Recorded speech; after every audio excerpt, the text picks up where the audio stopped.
Faye, Gala, a whole bunch of players. Whole bunch of players. You can see this way on the screen there. You did some cool stuff. Hey, Salonia, it's good to see you. And welcome back, everyone. It's been a week off, obviously, or a few days off. And we're back with our elimination / qualification game. You win and you get MSI, you lose and you're out. WE versus BLG. This is going to be very emotionally charged, I'm sure, to many people who've been following the journey. Oh, the double snowball, man. It's crazy. Yeah, fair play. From what I saw, ZDZ had a pretty good pipe game.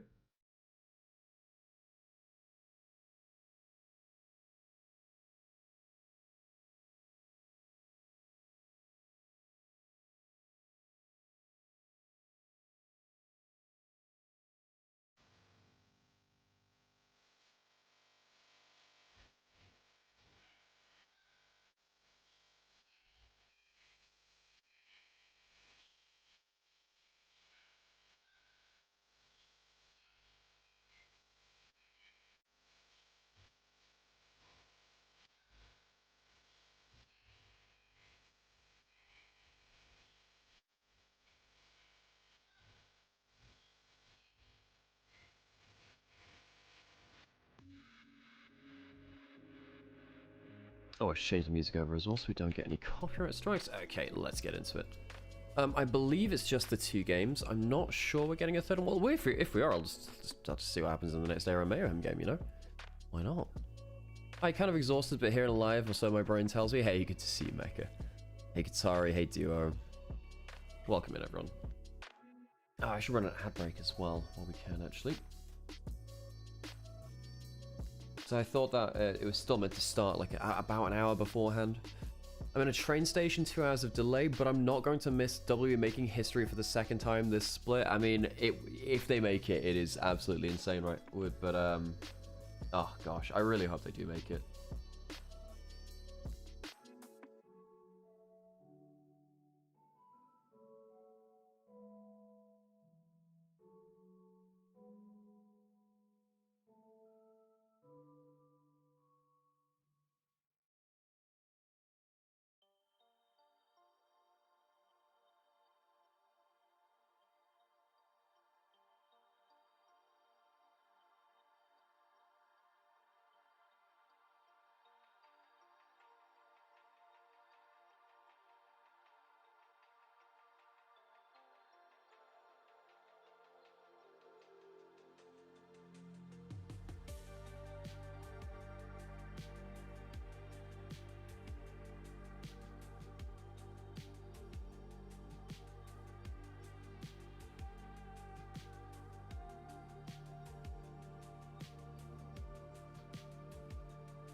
Okay, thank you so much for the support, Segafax. I think we're about to get into our game then, actually. We'll see if Sam gets up. I did tell him it was now earlier this morning, but things get awry a little bit, so I'll make sure he's up and around.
Hello and welcome everyone.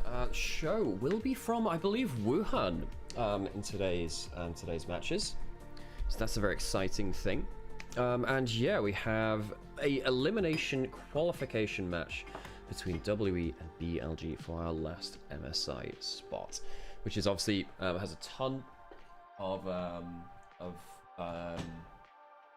tension behind it. You know, BLG, the super team, WE have been on, you know, a crazy run, though, a miracle run. You can't describe it as many other things, really. If they make it, it will be one of the greatest upsets in league history. And after making it through BLG the first time, anyone's legend. If they make it through BLG again, well, yeah, that would qualify as a miracle run, and they get themselves their first finals, I believe, since 2017. Trying to remember if they won it. Yeah, it would have been, yeah, first finals, I believe, since 2017. Didn't make it there in 21. They made it to Worlds in 2020, but I'm not sure they made finals. Yeah. Anyways, long time since they've been back in that venue. Long time. So something for them to fight for. Bit of history for them. Right, Sam and I are just going to keep getting ready in the background. We have Opera GX as a sponsor this month, and this weekend any signups are doubled. So if anyone's been holding off on signing up for Opera GX, now is a great time to subscribe for our sake. Hope you all enjoy the show today. Should really be a this should be very historic, if nothing else. Now I am favoring BLG coming into it because I think they've managed to pick up the form that they lost the first time around.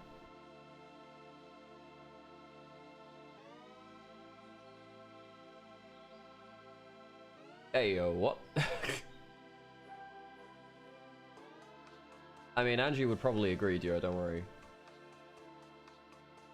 Leave is on the caster desk? Oh, I didn't realize that. I wasn't looking at the people on the desk, actually. Should have been doing that. Oh, yeah, that is Lee. Very recognizable bloke. Very bright suit, though. Okay, so Sam and I are going to get some drinks. I have a coffee already, so that one's sorted. And yeah, we'll get close towards what should be an opening ceremony.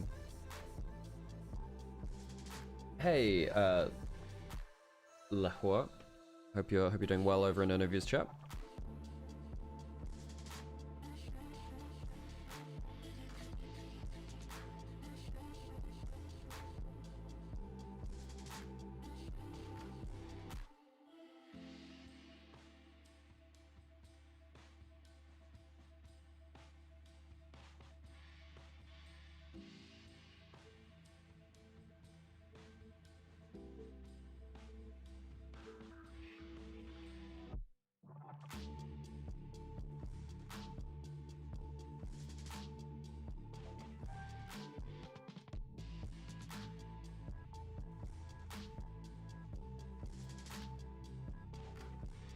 So I should probably put the camera on at some point too. This is the knockout stage, the bracket and the way that they made it through it, and one of the reasons why, of course, we are so excited to see Team WE make their way onto the stage as well.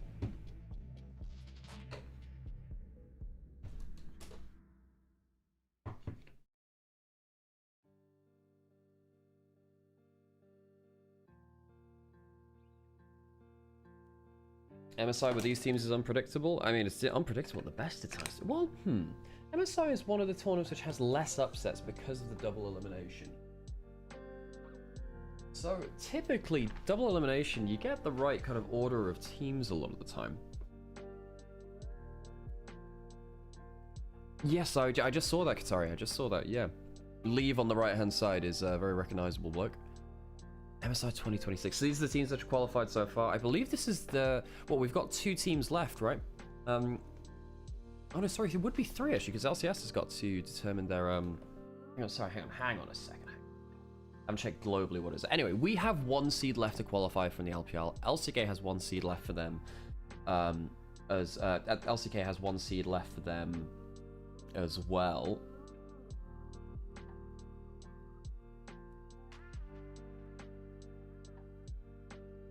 NA has 2 seeds. They need to determine them their second seed as well. They've already taken. You can just take that bowl off. I mean, so if you put that down there, do you want to just put these through?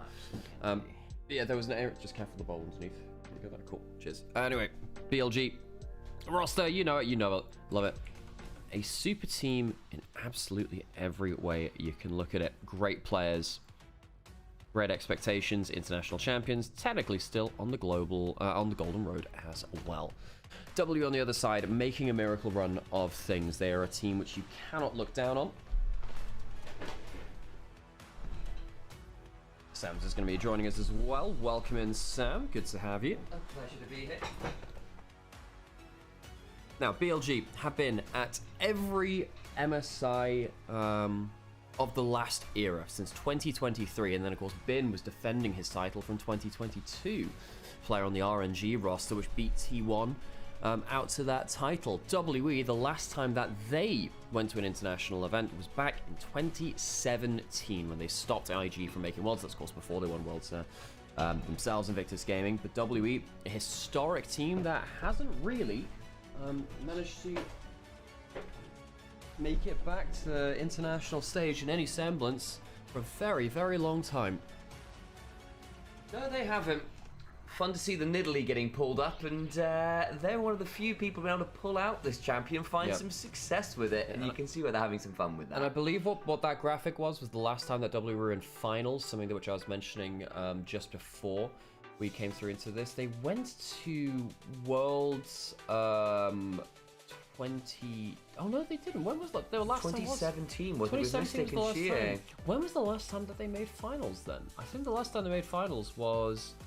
Gosh, it has been a long time, Sam. Gosh, it's been a long time. When was the last time they made finals? My memory was 17, but I could be wrong on that one.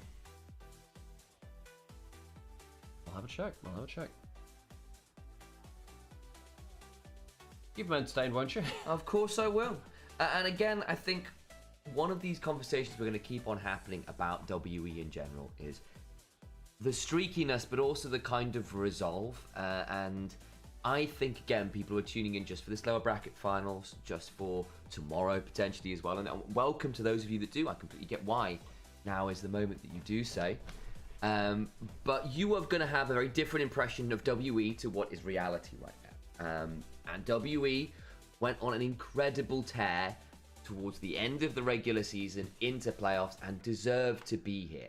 Now, whether what happened in the upper bracket finals versus top esports will have kind of shown up the weaknesses, the flaws, what the magic source is that can then be kind of countered by BLG. Maybe that happens. Maybe BLG come in today and absolutely annihilate WE. It is a real possibility. However, please don't take that as the assumption that WE are now a bad team, that they were never deserving to be here. That would be the wrong takeaway. I would say that they are now against the very best teams in the world in top esports and BLG. You know, they are some of the top 10 teams in the world, and BLG in particular are no team mechanically to ever sleep on. They are so damn dangerous. So this could be a really fun one. We can see why they are looking into the jungle role here. That does not surprise me in the slightest. Shun and Monkey are going to be two of the catalysts here, particularly for WE. If Monkey isn't on rare form, they are not going to be a genuine team. Yeah, I mean, Monkey is the engine room of this team. My issue that I had with WE when they came up against top esports was how badly mid-jungle went. I think that they can survive a lot of things. I don't think they can survive Monkey and Karis both being bad at the same time, which unfortunately happened in that series. But yeah, you know, just to echo and kind of really force home what you were saying before, I still think that WE were very, very much like deserving of this playoffs run. You know, this is a team which has gone far above expectations, and I think a lot of teams disrespected them. I think that top esports did actually respect them for the first time of a team in this playoffs, and I wonder whether BLG will do the same now. Should be getting pretty close to our, I suppose, opening ceremony. There was an ARAM Mayhem show match off screen as we were just getting ready for the stream as well. You good, Sam? I am indeed. I am very good. Quite excited for this one. I think it should be a fun series. Yeah, for sure. I think that look, the way that W play is they group as early as possible, as often as possible, and if you are not ready to shut them down or you're not ready to fight, then they take advantages from there and they start to snowball in you, particularly through jungle. Now, this is the history of these teams in terms of this split. BLG swept them in the regular season. Everyone pretty much swept them in the regular season, but when we came around to playoffs, W had just beaten LNG in a 3-2, I believe that was, and then they went through It might have even been a 3-1 actually. Gosh, anyway, whatever. I'm getting ahead of myself. W then beat BLG in the first round of playoffs, which was just completely unexpected. No one saw that one coming, least of all us as well. And it meant that BLG's had to go through the lower bracket. Now, BLG are on the golden road. They are huge favorites for this split. That doesn't mean they've had to be... They could take it easily. It doesn't mean that they have a free ride of it. Now, I look back to BLG 2024, and they were just destroying regional playoffs. It feels like there is a gap between that and now what we see now from the super team of 2026. But BLG should still be held in crazy high regard, both internationally and domestically too, as WE. They're going to have to hit them hard and hit them early before BLG get into their side lanes, get into their team fights, because I think W are going to really struggle unless they set up a massive snowball like they did in the first series. I agree with that. So it looks like they got Leave as a guest on the desk here as well. Yep. That's on the far right. Of course, EDG's AD carry, the Senna stacking god himself. Yeah. Of course, not in Shenzhen, which is where the rest of Plus is being played. So I believe we're in Wuhan for our next 2 days. So big event happening out here. So you can see that they're not on location. They got their travel with them desk. In fact, I might have even sat on one of those chairs in 2023. They're still using the same ones. We use them for for the They road look trip like to they might be a Xi'an little in uncomfortable 23. on the lower back. No, they're okay. They're quite short, but I mean, you're up and about moving between segments anyway, so you just go to all of the Also, folded. to be fair, you are also just quite tall, which is not Yeah, the this best is the problem combination. is for me, yeah, when I consider like any sort of uncomfortable chair, it's just most of them really. This is the teams walking through, security looks like, so it looks like we're going to have a bit of time before we head on to stage as well. I thought it'd be starting a little bit sooner actually, but hey, we get to talk about the teams and that's not a bad thing here. Do you guys know what the city the rest of LPL players is in? Cool. I actually didn't see that in YouTube chat, but truth, there you go. I think I believe it's in Wuhan for the next 2 days. There's a bit of a wave from Shun. There's Ben. Stealing Ebby's signature thumbs up. Oh, it's not quite the same though. No, it's not. Yeah. Oh, I miss Ebby. I hope he makes it back into an international soon. I gotta catch up with him. Yeah. I miss that guy. Hey, Hawks were not bad this split. Of course, didn't make it because it's now Secret Wells and DCG, right? Deep Cross Gaming, which made it through. DCG, a team which had some really interesting rosters over the last few years. Agreed. They had players like Orca, who then left, which is funny. Was it? Oh gosh, they had this one jungler who was really, really cool as well. He was an Amumu player. Yeah, they had some really fun players. And I believe they even had YSKM for a bit. Oh no, sorry, they had was it Eugen? Eugen. Yeah. Oh, hi, Aries. Oh yeah. So Alex, come on. Hello. Hi. Hey, I just gotta know it when I see him. Gotta know it when I see him, you know. Oh dear. Yeah. DCG were in tier 2 with the same roster last year. Gosh. Compliment before we talk about the game. Oh yeah, Zero redeemed a compliment. I appreciate how well you took it on the chin that I said that Pioshik was the worst world's winning jungler ever. I appreciate that you at least engaged with it and actually, you know, had a good conversation about that. Because Not me. Put it this way, I said that Doran was the worst winning top laner relative to Era. I think he was. And I've had I have had slurs and hate mail already for that. Really? I have. Yeah. I've had slurs and hate mail already for that. You know, people not entertaining the point, people not engaging in the conversation. Sometimes people just like to be tribal about it, and yeah, to be honest, that's just part of esports, right? But yeah, I'm glad that many other people could actually. Oh. That's the BLG fans there. Oh. Some gyos outside the audience.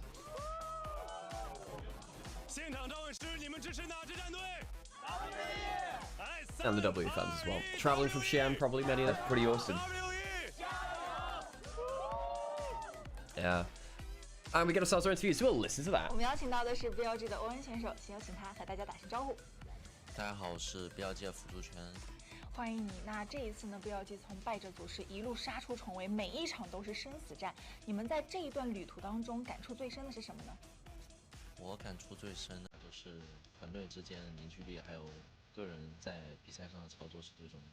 那这一次和 W 即将再度交手，你希望在今天这一场对决当中展现出来 BLG 怎样的特点呢？展现出一个一直在进步的 BLG。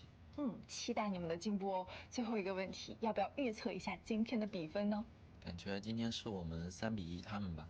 好的，就让我们一同期待今天的对决啦。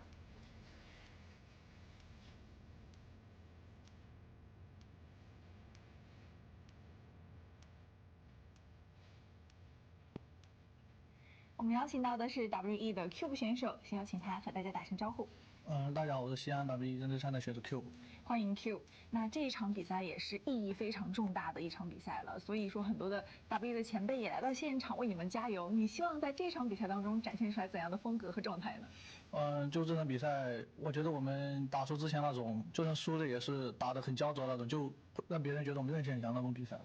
那今天这场比赛的赛前，你会有什么想要对队友们说的加油的话吗？其实因为我们上一场输的，其实大家都说开了吧。上一场其实大家都有点心态转变了吧。现在这一场我们就都从挑战者的姿态出发，我觉得我们会打得比上一把好。最后要不要预测一下今天比赛的比分呢？我觉得今天会是3-1。好的，就让我们一同期待今天比赛会如何展开吧。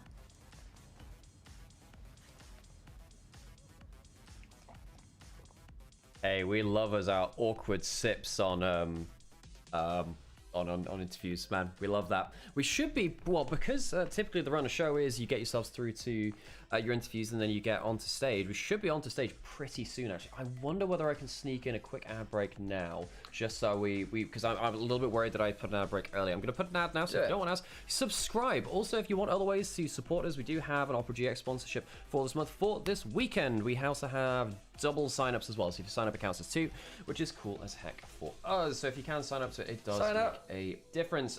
Through the link if you want to sign up to it. Sign up and then also make sure you sign in once you've downloaded it as well. If you don't have an account already, you'll have to make one. It's all good. It's free.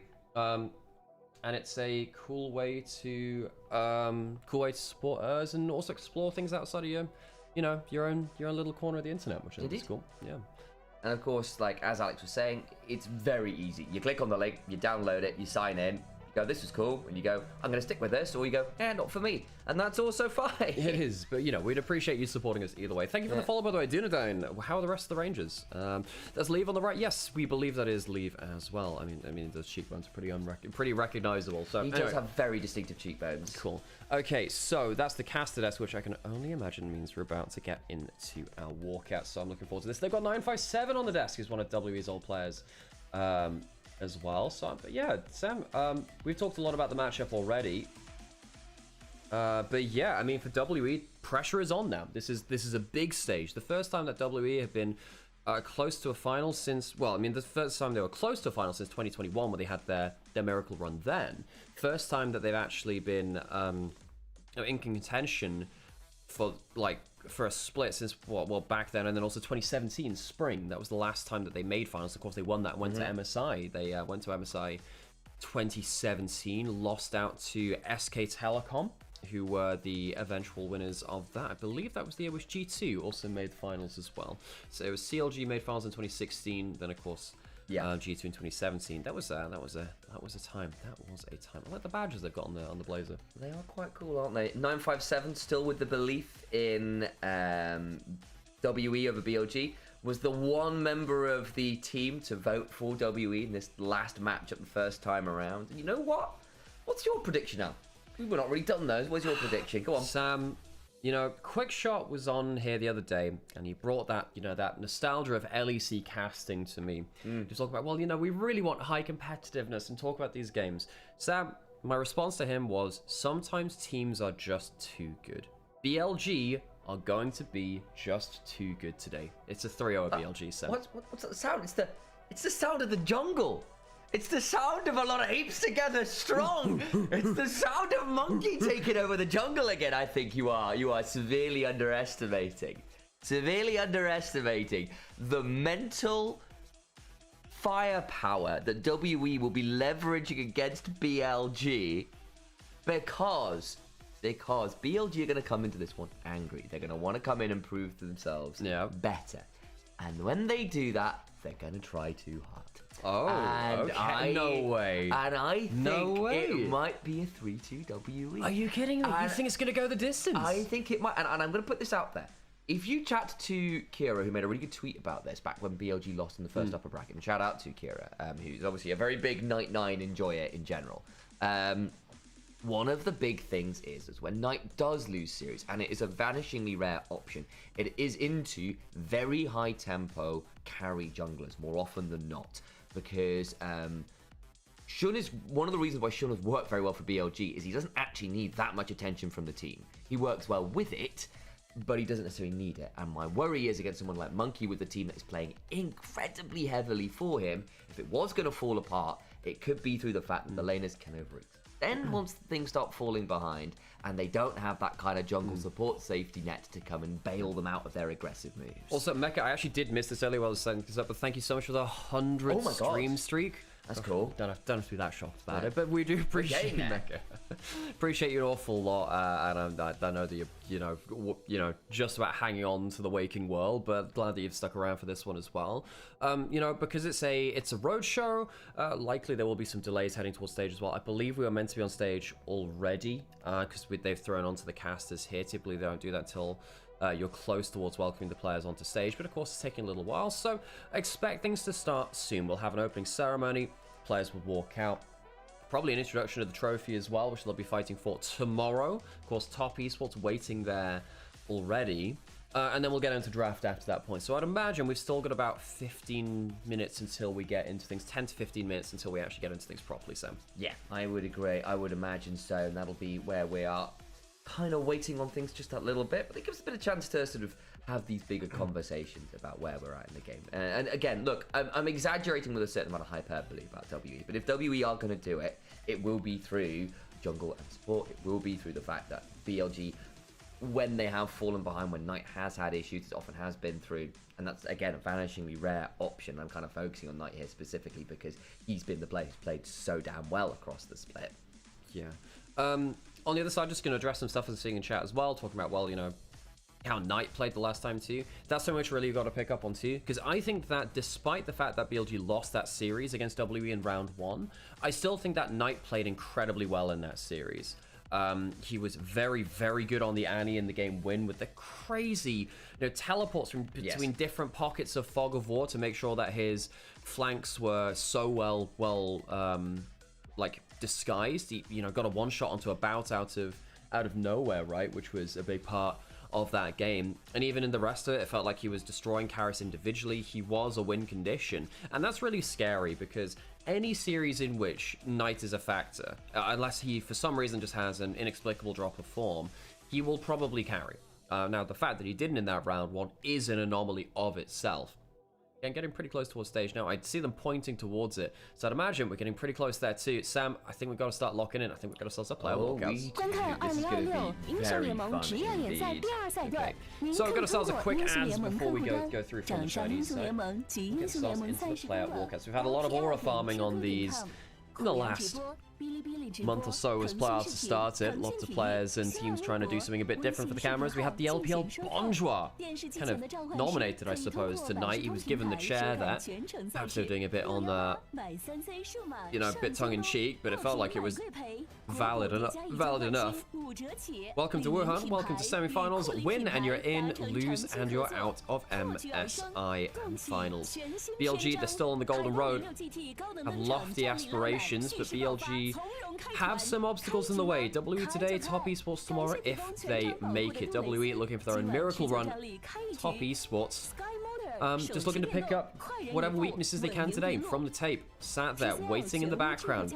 Top Esports, not the best record in finals over the last few years. They did win the one back in winter last year.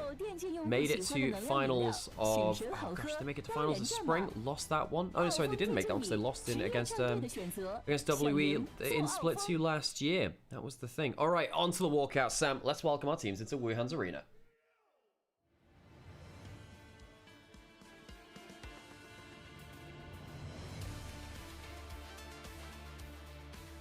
BLG first out.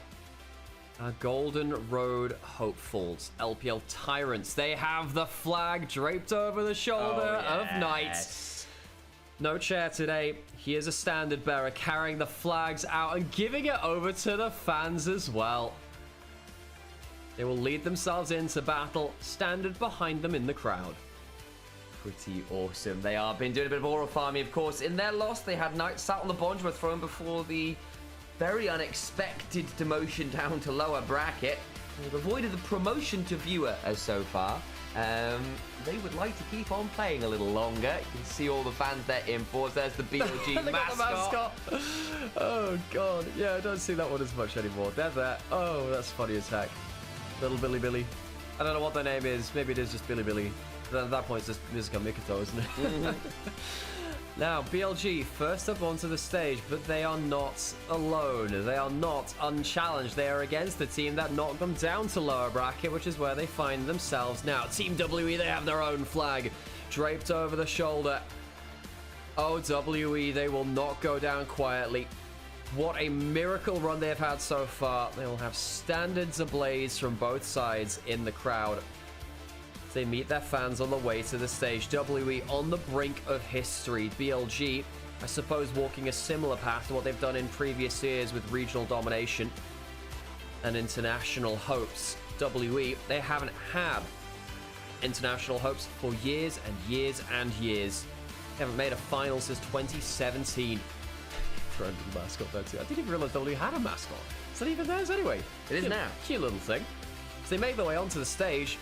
Of course, the cut between them will be interred with one more gem. When you lose in the LPL playoffs, you have a gem which your captain carries, which is put onto the trophy itself to be picked up by the eventual winner. I can't believe the camera shot just has a little mascot in front of it. Dude, get out of the damn camera. Your ears are in the caption. Get your ears out of the damn caption. A fist bump as we get ourselves onto stage proper and get ourselves ready for Champion Select.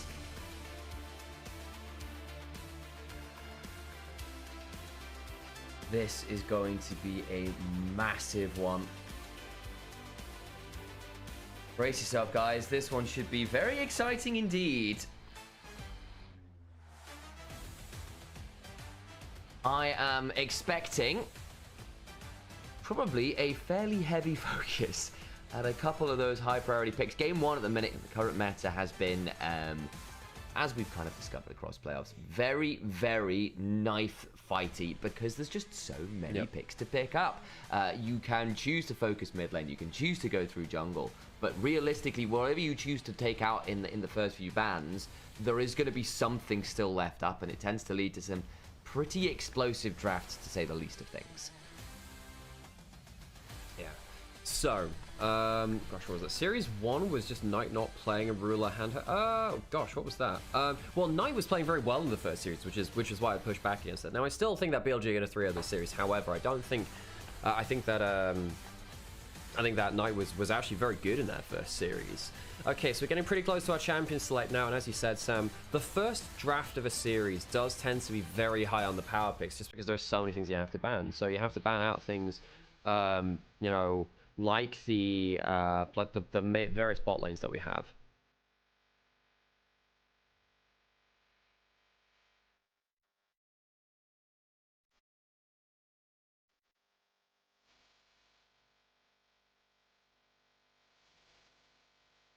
Gosh, we'll turn the cameras back on for that champion select. Just want to make sure that we've done social media in the background before we get into the game. This should be really exciting, folks. Appreciate the follow as well. Oh, wait. Appreciate you. WBLG. We talked about a lot of the things in here, right? Knight's so powerful for BLG. Now, the big thing for WE is, can they sucker punch BLG in the same way that they did in that first series that we saw between the two of them? We got ourselves our synthwave beats for our first draft. Feels appropriate. Here's one of it's our favorite track from the LPL playoff soundtrack so far. Sam, let's get into it. It's going to be a pretty significant one for obvious reasons. Reminder, guys, if you haven't been paying attention, it will be winner going to MSI. Loser is done for the split, and that is fairly significant because it means top esports are already going. BLG might not make it.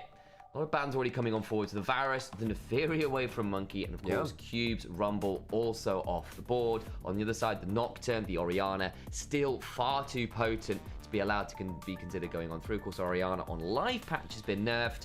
But even then, I still think she's quite a potent champion, and we aren't necessarily on those patches post-nerf either. By the way, how crazy is it they're banning it just before MSI, like they're nerfing it just before MSI? Like, once again, we're going to have a huge meta shift just before MSI. I hate it when we have huge patches before international event. Stuff like the minion change is definitely not helping with that earlier in the year too. Like, come on, guys, come on. We've learned our lesson with this one before. Ashe and Seraphine are both available. Seraphine likely to get first picked here by BLG, and they do lock it in. So now, well, there's no Ezreal, there's no Ashe to go with it. There's no Ezreal either, which tends to be the second pick, which would mean that if the Ashe is picked away now, you're left with like Jhin Seraphine for Viper. Yeah. Now, Viper is a good Jhin, but it is definitely down the tier list compared to other picks. Looking at a potential Jarvan angle in response, may look for an Ashe with it to kind of break things apart a little bit. One of those questions has been, how on earth do you deal with Ashe Seraphine, much like it was how do you deal with Lulu Yunara before it. And then of course the Lucian Milio had been something of the answer. Of course at this point, with the Jarvan and the Ryze locked in, it's a very potent skirmishing call, do not get me wrong. We are now not going to be able to locking in a Lucian Milio here without it likely getting banned. There's Ashe on the other side, for Viper being considered and likely locked in. Yeah, so W are just forgoing any kind of bot lane priority here. They're just saying, okay, we'll let you have the Ashe Seraphine. We're not going to lock in a priority bot lane. We want top lane instead. In fact, they might even lock in full top side here. The Jarvan and the Ryze already locked in for mid jungle. They might lock in a matchup into the Sion already and say, okay, you can have your priority bot lane. BLG, you don't play through bot lane. We're going to do something else. Now, there are a couple of different schools of thoughts. You either punish the Sion in lane or you do something more useful than him, which is quite hard because Sion is a very useful champion outside of lane. Why is the volume on the stream so low? It isn't. As far as I'm aware, we do listen back to it. I'm sure it will be low compared to some people, but it's not too much of an issue, I don't believe, on that other side. But if you do notice any audio issues, let us know. I'll get it fixed on our side as well, because we are both casters, producers, and social media. We're everything. We do everything. Let me call my manager. Hi, the volume's wrong. That's us. Right, yeah, we're gonna fix that. Exactly. Shen locked in for WE. That will be the Titanic Hydra Dusk and Dawn, which means that you're going to be teleporting in to fights with a little bit more AP for your ultimate shield, but also having a ton of damage behind it too. BLG needs to be very aware that that Shen can be a big problem. So if the Jarvan has the ult on top of him and they go in at the right time, things get nasty. Knight's also not going to get the key Ryze counter in the Cassiopeia. Could go towards something like the Onivia, but Onivia doesn't love playing against Jarvan on the whole. Can get dove on too long range away. Yeah, again, you do have some really good people to work with the Onivia, of course. Sion loves having people trapped for his ultimate. It sets up for encores, it sets up for arrows very well. So be the worst option in general. Your zone control would be very potent indeed. We've also now got to see exactly what they decide to do. Talk about this bot lane. About Nera have been the most consistent part of this team across the entirety of the split, where Monkey in particular was really having a downturn. I think Karis as well was very unprepared, and on one of his downturn streaks, it does happen. That's not been the case so much over playoffs, where those guys have stepped right back up again, with the exception against Top Esports, where I think Monkey and Karis had an unfortunately slow series. We'll see whether they can turn up again today against BLG. Looking at a Karma lock in here, as they are going to ensure they've got some shove, and that's another one of those champions that's often hitting the ban table because of how potent it can be. So a suggestion, chat, hang on, we might get a Knight Ahri game one. Oh, that'd be special. There isn't a lot to lock down the Ahri, actually. There's the Rune Prison and then a Lucky Jarvan EQ, but it's not like Ahri's particularly at threat from this. You shouldn't really be within Shen's Hawk Flash range that often. You can play towards the edge of Charm range. If he ever starts to see animation, you just ult backwards. It's very hard for the Shen to catch you. It's your last pick. And yeah, I noticed that the feed is in HDR today, which means that it's slightly darker and much more on the contrast is much higher. Now Shen might go towards the Lee Sin anyway here. You have a lot of champions you can chase down. All right, well, we saw Kanabi's Lee Sin and LCK the other day make a mess of things. Let's see it locked in here for Shen. Now the Lee Sin, hell of a pick when it starts getting rolling. Monkey also a big player of that too. So a takeaway from him from the future games in the series. Last pick, AD carry for about. Does he have to go Jhin? Don't like playing Jhin into the Sion, but what do you do for the laning phase as well? I mean, who does kill the Sion this game? I mean, Ryze eventually, but I get really worried about that, especially with the shields behind. I don't know. I think WE have got a lot of issues with this draft now. I don't think they have significant anti-Sion threat. I think every member of this team is someone that can be assassinated by a Lee Sin. Maybe the Ryze can get tanky enough. And there's an Ashe Seraphine, which are still going to be throwing their ultimates at you as well. BLG for me come away with a better draft. Now, we're going to go into a quick ad break so we don't get ads in game. Thank you so much for supporting us. If you don't want ads, you can lock in a Prime subscription as well. And of course, if you want to sign up for free, you can do and help us for free. Opera GX is also there ready and waiting for you. Your new browser, which has a ton of functionality, you can import things over from your old browser. I think BLG have the better draft. I agree. I think the playmaking mid-jungle from Shen and Knight should be able to match Monkey and Karis. W need to get early onto the board. They need to start skirmishing through Karis and Monkey and never stop. Sam. Yeah. If they give a moment for BLG to breathe, allow them into side lanes, allow Knight and Shun to make picks, I think this game goes with it, Sam. Look, you've got double globals in the Rise and the Shen to set up for Monkey to be very aggressive on a very high agency jungler with a lot of early options. You can level 2 gank bot, you can full clear, you can go for invades. There's so much you can do with the Jarvan, and you're a strong skirmisher, and you're a strong team fighter. Jarvan is one of those jack of all trades and master of some kind of champions, which does give you quite a lot of potency to be working with. On the other side, of course, you are still looking at a comp that eventually, if you try to get that snowball rolling and don't, you're into a team that I think spikes earlier than you with the Lee Sin and the Ahri, out-team fights you and probably outscales you as well, and I think comes online a little earlier. Okay. I'm worried, Al. Let's get ready for these gyos. We'll be back in a second.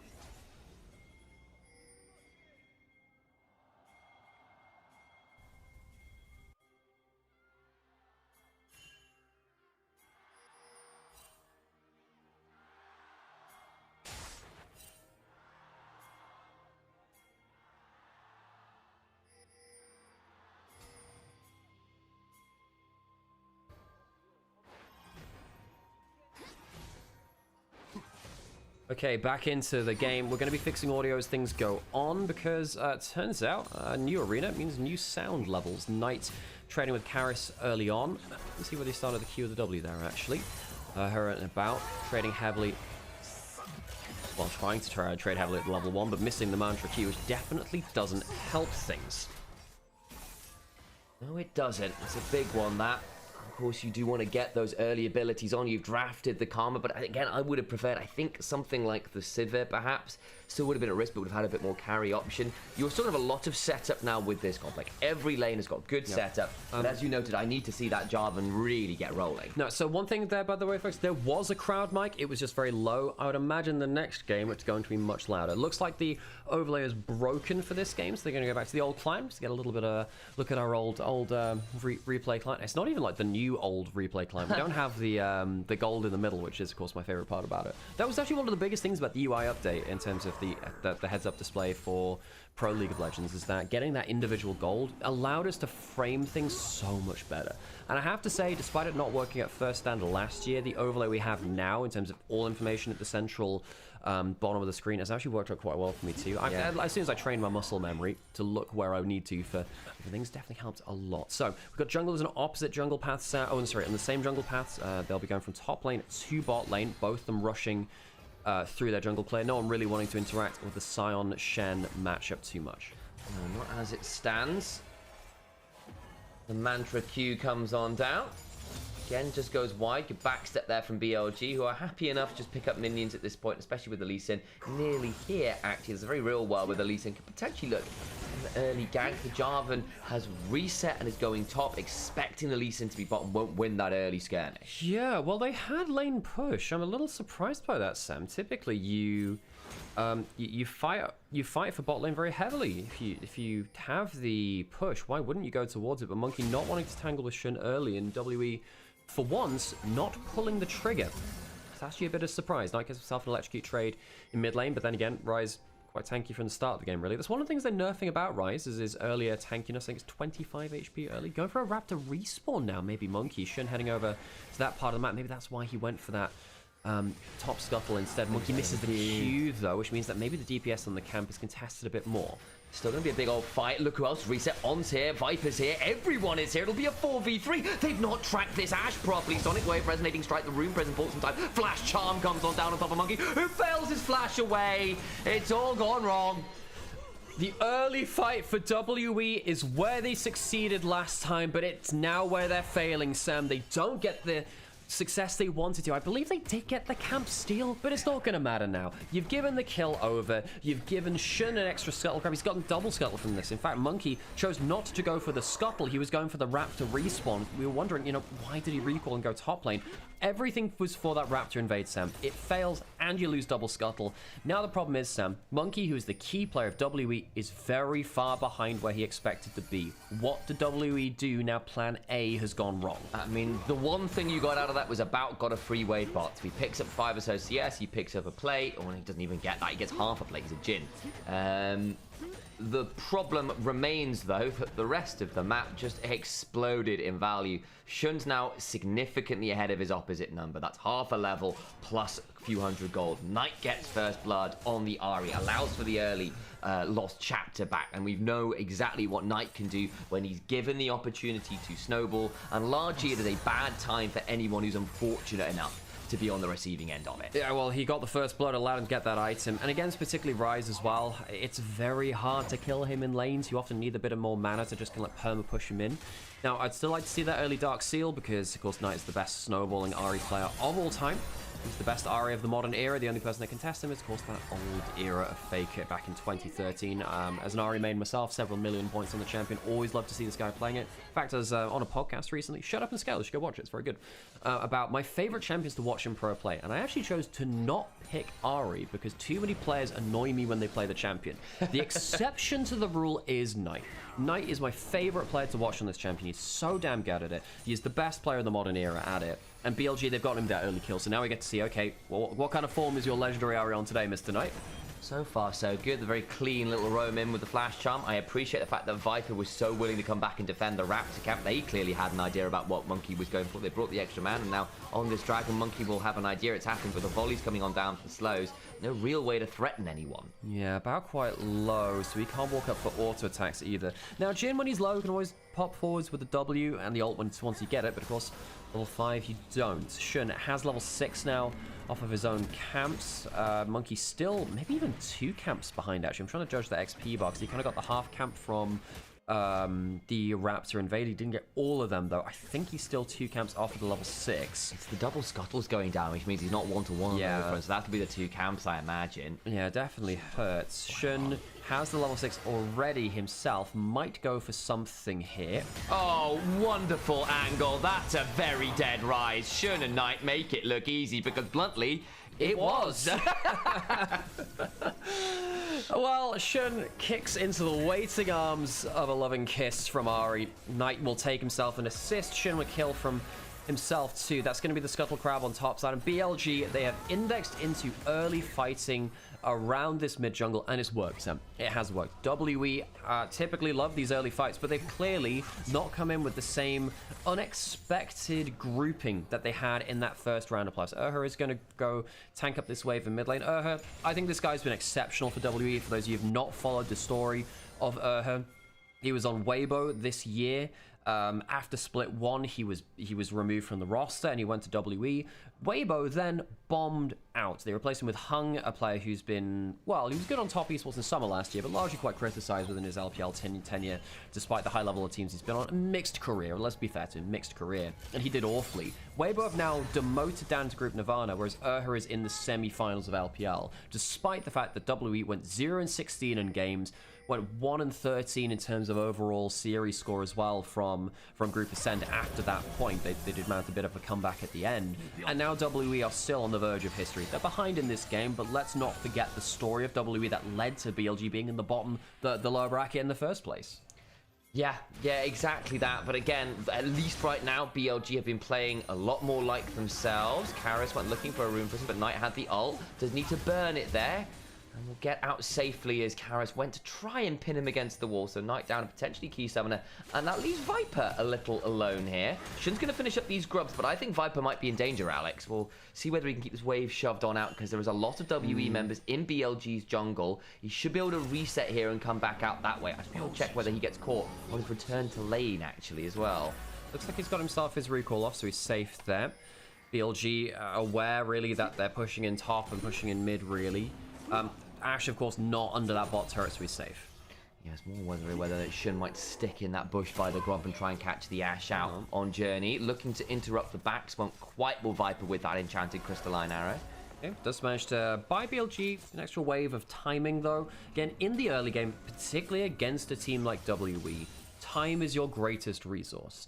WE love to fight early, they love to group up early and like to make something happen. They're not typically very happy to wait and scale. That's more your teams like Shut up and scale, perhaps. Yeah, perhaps. But that's more your teams like, well, top esports can sometimes do that, though they're very good in lane 2. But top esports are pretty happy to sit back and scale if needed.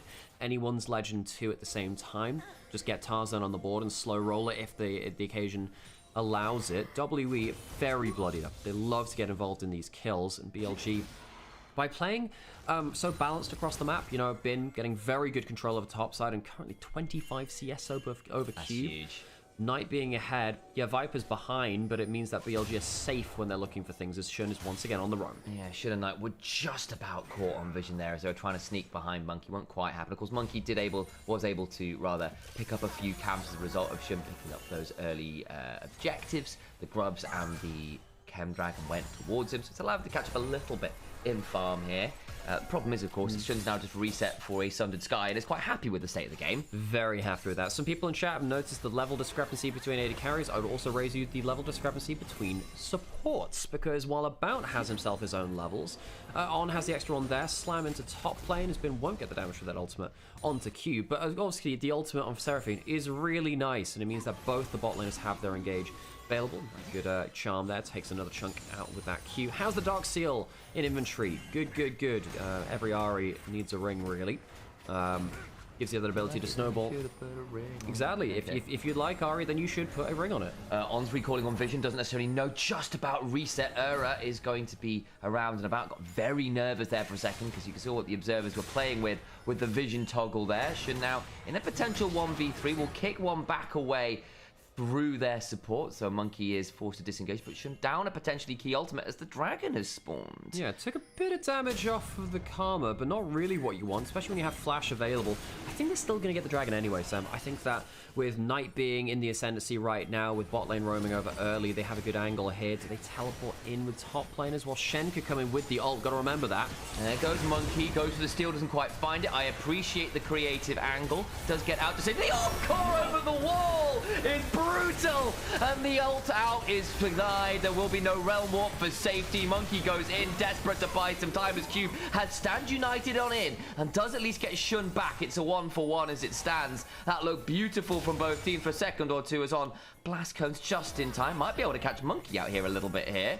Want to quite have the damage because Bin wasn't even there. Yeah, so BLG get the dragon, they get free time on top lane, and they end up getting a 1-for-1 in kills, in which actually Knight didn't quite end up getting himself kill participation, which is annoying for him. Would have liked to get himself the extra dark seal stacks and of course ultimate hunter as well. We'll watch through this again because of course the big thing is that Cube decides to ult in quite late. Comes in, when does it come in? Comes in the next few seconds really. They kill the ward in the brush. After the on-call lands, that's when like, okay, we should probably really follow something through. Karis just about lives with the help of that Shen ultimate. BLG fight off a little bit more than they can chew in the fight with that in mind, but I think they're actually pretty happy to give up a kill for the Shen and Bin getting advantage in topside. And they got a lot of flashes there as well. Karis, Monkey, Cube all down there for holding on to everyone's flash, but Vipers, who would otherwise have liked to pick that one, keep that one available. But I think the Ash is happy enough here. It's down a bit of gold, but again, Viper has largely been the role that has been asked to be the quietest here. Has given to give up a few waves because Monkey's come on down there. This is not Viper playing this lane poorly. It is basically the reality of the lane state. You could have stayed on the tower and died for it, but this is the call you make. Arrow's coming. Out. It'll land onto Jin. No cleanse on the Jin. Free fabulous. Kill over to Knight. That's really, really exceptional. Is now going to be trapped under this turret, but I think should be able to escape now with the Mantra Q. You can see that BLG are just hunting to make sure that he does back far enough away. Bot lane turret under siege. Yeah, BLG are really good at playing around wider maps. They're great around playing around side lanes. Knight gets himself into bot lane and Viper fires the arrow down. This one connects and it's a doozy. There's no Mikhail's up yet from Urha. About isn't running the cleanse. Either went for the barrier for laning phase pressure. WE 2k down, 2 dragons down. I don't even think they outscale cleanly. You can argue, of course, that the Rise can do some bits later, but one of the things that we complained about from draft was who kills the Scion. Sam, I'm not sure. I'm not sure who kills the Scion. Bin has a 1k gold lead. He hasn't even turned up to the fight yet. We've not even seen kind of pen to paper in terms of the DPS check. What are the actual numbers coming out? Is Bin just going to be unkillable? Look, he's got Merc Treads against the CC and now a Sunfire for shove into the Rise and the Shen, which actually is quite important here because if they are leaving for side lane players, that ability to get the wave shoved a little bit faster, theoretically more useful. I'm just having visions of like the Sergeant Johnson speeches from Halo Combat Evolved. We are leaving this lane platoon to fight the enemy team on solid ground. Am I right, Marines? Hoorah. Sir? Yes, sir. No, the hoorahs, that's Halo 2. You're right, you're right. That would be right. in the level actually, that would have been in Outskirts before Metropolis. Yeah. Because Outskirts is the one where you get shot down by the Scarab and they have to go through it. The way you speedrun is like just go over the rooftops. You speedrun by jumping over the rooftops and avoiding Sniper Alley, which is one of the worst horrible checkpoints in Halo or gaming career. Yeah, nasty stuff. Yeah, maybe I should pay Mr. Monopoly to do Outskirts the proper way sometime. Oh, that actually, man. he does do random tricks for money. It's occasionally we do that on We do, Twitch. it's true, yeah. Like, speaking of, I have got the majority of my cosplay together for Bunny Thancred for Final Fantasy 14 because we raised a lot of money for congrats charity. on that, by the way. If everyone missed the Final Fantasy 14 race to World First for Kefka, very, very cool. Yeah, it was $113,000 we raised for charity. It was amazing work. But as a result, I owe people a full playthrough of the storyline, which should be good fun. Shun looking for an angle into mid lane as we lock back in here. A slower moment. Yeah. There is a Herald up, and maybe that will be the case. Gets caught by the Sonic Wave, will be forced to heal and run away with the Inspire. Gets out. Nasty damage. Monkey Karis walking down. They're realm warping in. How many cooldowns they got left? Okay, well, Enough. Yeah, they have got enough. In goes Shun anyway. We'll look for the resonating strike and then we'll ward hop out with that safeguard. Knight now in the river. That's a decent catch there onto On. He's now down at half as the curtains get called. Should be all right with the safeguard shield. It's another ult down. On left a little precarious, but then again, so is Ura, so is About. And there's a lot more ult burn there by WE. Yeah, I mean, they still have the Cataclysm and they still have the Stand United. Those are two really big ones. BLG don't mind throwing out an arrow, though. It's not the longest cooldown for AD carries. And of course, it isn't a cooldown from an AD carry. I mean, most of the time when you're pulling out an AD carry ultimate, if it's a defensive one, it's different, right? But if it's an aggressive AD carry ult like Varus or Ashe, you don't really mind throwing it out aggressively because typically the ones you hold on to are from elsewhere on the map. They're really roaming down for Bin. He has ult and flash. There's no way they kill here, surely. Right, they're going to try and see if they can interrupt that. Bin will just ult away. He's happy enough with that, but that's going to make the positioning around this dragon quite hard because BLG, of course, are now in the river, having seen all the members go bot lane, and this would be so point for them. Might see a reset first, though. Knight has reset. He's 2k up. He's got a proto belt second item. I don't like that item, but it's very, very cheap, and it means that for this fight, he's very, very strong. BLG second to the dragon. As he said, Sion likely teleporting back in. So is the Shen. Everyone's a rolling. Sign on the back of the pit. Doesn't have the ultimate. Watch Cube with the big old shield as well. Dragon down to half HP. Bin there on the side. Forces Monkey to flash away. Viper's out. On gets the encore down before he falls himself. In goes Shun. Big chunk from that Titanic Hydra. The Shun ult is not going to be able to keep Monkey alive. Stand United. Full divided. Cube into the backline. Knight gets to slide away with another Spirit Rush and keeps on resetting. And the fight is won by BLG. Knight goes looking for the cool Rocket Belt combo. You know what? I'm not sure he could have made that without the Rocket Belt out, you know? Well, Sam, if you want to make that combo, Sam, you ult then proto belt mid-ult to make it look like you're like ice skating. Sam Karis is alive and the arrow's back. Oh, even though he's got Mercury treads, he's going to be sent to Jupiter, to Pluto instead, rather. Better version of Hades. BLG take a huge fight and the dragon. Yeah, guys, remember to rage belt Nymaera at all opportunities. No, we're not rage belting me today. No. Wait, instead, wow, why don't we talk about 8 stacks on the Dark Seal? Ooh, look at the shiny Dark Seal stacks.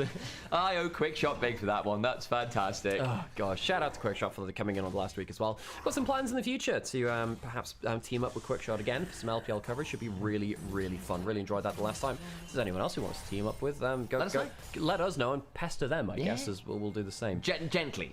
Oh, Sam. Oh, it's a good day to be a Knight Ari fan, Sam. It's a good day because, Sam, the sins of the Proto Belt have been washed clean in the word of the Lord, in the word of the good book, which is in this case the Medjais. I'm trying not to blaspheme here too much, but he does have a Medjais. It's my favorite item on Ari. It is the best item on Ari as well. I want to see if, of course, he just goes straight into something like a Lich, with something like a Death Cap after this, or whether he wants to go defensive.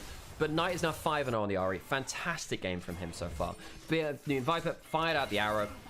Later on to Karis, threw it out before. It's actually going to the pro view of Knight. Really well played from him and Viper to kind of split themselves up because the engage was coming through. And Knight finds himself in a great angle to say, right, I can just reset through this. I love the kick into the charm, into the Scion Q. He dashes himself out of active range of Rise damage, which means he's safe for the rest of the fight. He's safe to reset. And then, of course, he gets that flash out of Karis at the end. Nicely done. Really, really good angle. And again, if you are playing with the Lee Sin, hold your charm just a second. Let him kick first, and then you can follow the charm because you'll know the trajectory. It'll always end in the same spot, so you don't have to guess. Okay, so WE really on the ropes here. BLG looking for a big fight. 5k up, catch onto the Scion, but as we said, who kills the damn Scion? I mean, he's so damn tanky. He's got the Warden's Mail now. He's going towards Jack Show. Herald going to be taken low. The Realm Warp is in. Karis now looking to get some damage. BLG are somewhat corralled in the back of the pit. It's a kick away. Scion comes to the backline, gets a little low. No one else. There's the Encore, catches out the Rise. There's a cleanse out with the Mikhails. They're going to jump in with Shun. Monkey's also there with the Stand United. It's looking messy for BLG suddenly as they get into the Herald. The Battle Herald out. A Viper lives. I don't believe it. Still getting real messy as Viper's continuing to trade out well here. Cube trapped to the back of the pit. The Baron spawned and is aggroed. That's making things a bit spicy. Night's Low still looking for the kill onto Era. He's got a triple kill on the Magi's pages. Just keep getting written in real time. You're not stuck. He's not stuck in there with you. You're stuck in there with him. BLG were locked in the pit, but they outfight them anyway. Backs against the wall. BLG produce some magic. WE will lose themselves the Baron and the fight and the Herald, which was used to run them over in the team fight. I refuse to believe that Viper got out of that with the most insane Battle Herald I have seen in a very long time. And the Baron spawns partway through for extra DPS check? What is this? Final Destination stage? Where are all these level threats coming from? The Realm Warp came in, and I thought, this is going to be flashes blown. This is going to be some dead BLG members, even if they get it. But they hold their ground for so long that they can summon the Herald so that when the engage comes through, they have a getaway vehicle. It's like the Hacker Herald of 2024.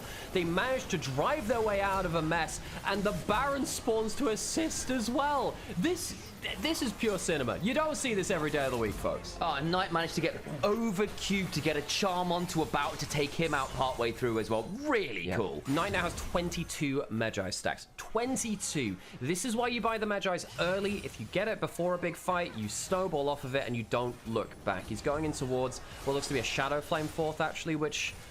I mean, actually, when you get this many Magi stacks, you would prefer to have the Death Cap, but Shadow Flame is not bad as well in terms of the burst value. Just in terms of maths, a little better than a Death Cap. We were doing a little bit more at this point in the game. No worry, there's still 8k up. They have a Dragon up in a minute with Mountain Soul on the line. BLG dominant first game, Sam. Does have that Shadow Flame now, and it does mean that if you're playing with the Lee Sin, there is that world where the Lee Sin does the first half of someone's health bar, especially because they're quite snowballed as well, and then the Shadow Flame value comes on in. So compositionally, I can see how you'll regularly get Shadow Flame value. It's no bad item, basically. I mean, with the amount of kills he's getting, it just means that the unexpected burst window really start to open. Unexpected burst in fragging. Come on now, we're taking some FPS options. That's really good. Right, 30 Shout seconds. out to Leg Day for teaching me that. Oh yeah? That's good. I like that. All right, 20 seconds until Dragon. BLG recalling Scion from top lane can teleport him back in. When is the next pick coming through? W have been held to just 3 kills so far. Knight lands that charm, someone dies, goes wide this time. And they're still going to go in. The Encore after. Who needs a charm from an Ari when Seraphine can do it in AoE stereo sound? Double kill for Knight. The charm after the rocket belt. He doesn't need any range belting, does he? Because he makes it look smooth. That is pure aura belting, Alex. Sam, that was a really good rocket belt play. Now, one thing you might not know, I used to be a rocket belt Ari main back in 2016, and that's what I like to see out of Knight. He is on Teredo on his best pick. WE have been left absolutely sucker punched in game 1. They've been tied out in the desert to die. There is nothing to be found, no water, no sustenance, and certainly no hope of winning this game. BLG can't quite end it. They decide they're happy enough with the inhibitor. They pull away, and they'll be left to dehydrate a little more. Sam, I had a bit of a Ratatouille moment. You know, back in 2016, you know, a young Nymaera was sat there playing Protobel Ari, and I take a sip of this Knight Ari and I think, wow, perhaps there's more to be done as the fight starts up again. Oh no, the kick comes on through Ura just about to fight. The dunk comes on in, Viper's left low, the curtains get caught, but Knight interrupts, and About is gone. Doesn't even need the ult for that one. They have blown up the enemy AD carry in form of Viper, so WE still thinking they might want to play this. Another flag and rip, but Knight's here with the reset on the ult. The problem is, Viper was never the carry in this game. It was the Fox in the mid lane, and she's eating everyone's souls. Breakfast, dinner, and dessert. They all fall down, and BLG will do it all over again. BLG are not just here to win, they're here to traumatize Sam. Knight is almost 1,000 gold ahead of Karis, has 25 Magi stacks, and BLG, once they took off, Sam, they just haven't looked back. This mid-jungle combination started by Shun, capitalized on rather, by Ahri, by Knight, has just been absurd. We watched About walk up here and charge up the ultimate, but as he goes forward, Sam, he opens up the curtains in front of Ahri. When you get this fed, you get one shot with regular abilities. That is why the Magi's is a core item for the Ahri. Once you are stacked, you don't need your ult for the one shot. Then, of course, when you do have the ult, you kill everyone. The tanks, the bruisers, the squishies, they're all the same to you at that point. Knight, exceptional game from him. Look, the rest of BLG has been doing fantastic at responding to the engages too. We're glazing Knight because he has a Lich Bane in there too. One of my favorite items too. Fantastic build from him. Well, at least item 2 build. I'll forgive him for the Rocket Bolt, for the Magi's and the Lich Bane. BLG as a team have been so reactive. Bin has been unkillable. Shin's playmaking has been absurd. And bot lane has known their job on the team. Don't die. Assist how you can with the CC. Just be present. That's the plan. Bin gets rooted briefly. Flash him, forces the flash from about.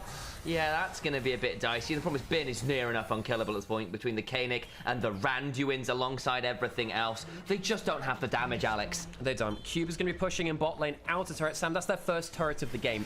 And it might be at the cost of the Nexus. Bin, as we said, doesn't really take damage, and the Mountain Soul makes that even worse. Knight hits a charm, he kills someone very close there on Monkey.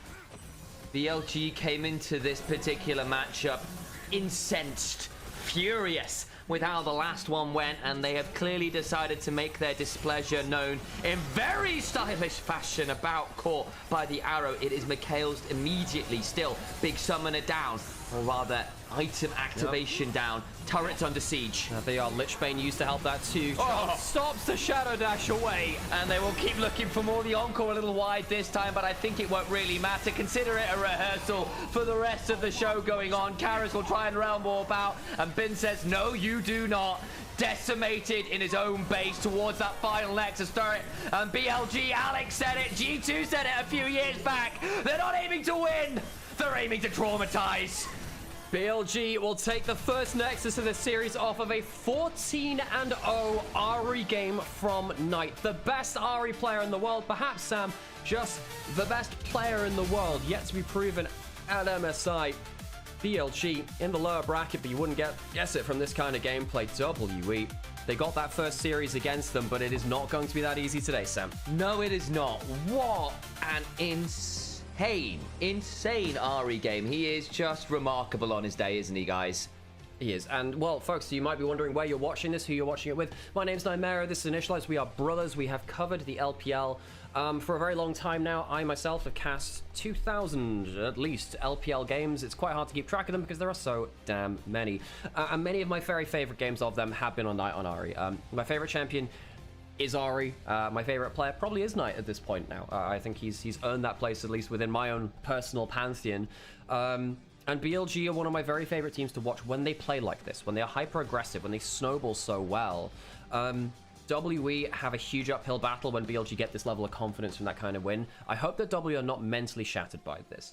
If you're enjoying what you're listening to, if you're enjoying what you're hearing today, if you're here to experience a little bit of our corner of the LPL community, please think about liking, commenting, subscribing. I know they seem like simple things or things you can just brush off. They mean an awful lot to us, whether that's on Twitch or on YouTube or on Onivia's restream as well. Does make a big difference to us. We also have a sponsor for this month in Opera GX. You can sign up for that for free, and even this weekend, in fact, we have double signups for it, which is great timing for the LPL finals. So if you sign up, you count as 2 guys, and that's no comment on who you are as a person, your ego or weight or whatever. You're just that cool, guys. That's just for this weekend. This weekend only, but this weekend.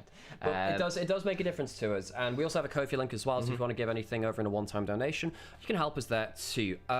Anything else you want to add, Sam? Yes, you are going to want to subscribe within the next 30 seconds, guys, and there's a really important reason for that, and that is because if you don't, you're going to see adverts. And if you subscribe, you don't get adverts. And if you subscribe, you also support me and Alex in terms of our ability to do things like pay rent and buy groceries, which are quite important things to our ability to keep doing this for all of you back home. So if you're enjoying what you're listening and you've got that capacity to help, then please do. Thank you for those of you who've just downloaded some more Opera GX, by the way. It is much appreciated. I just saw that immediately spike up a little bit more, so thank you so much for that one.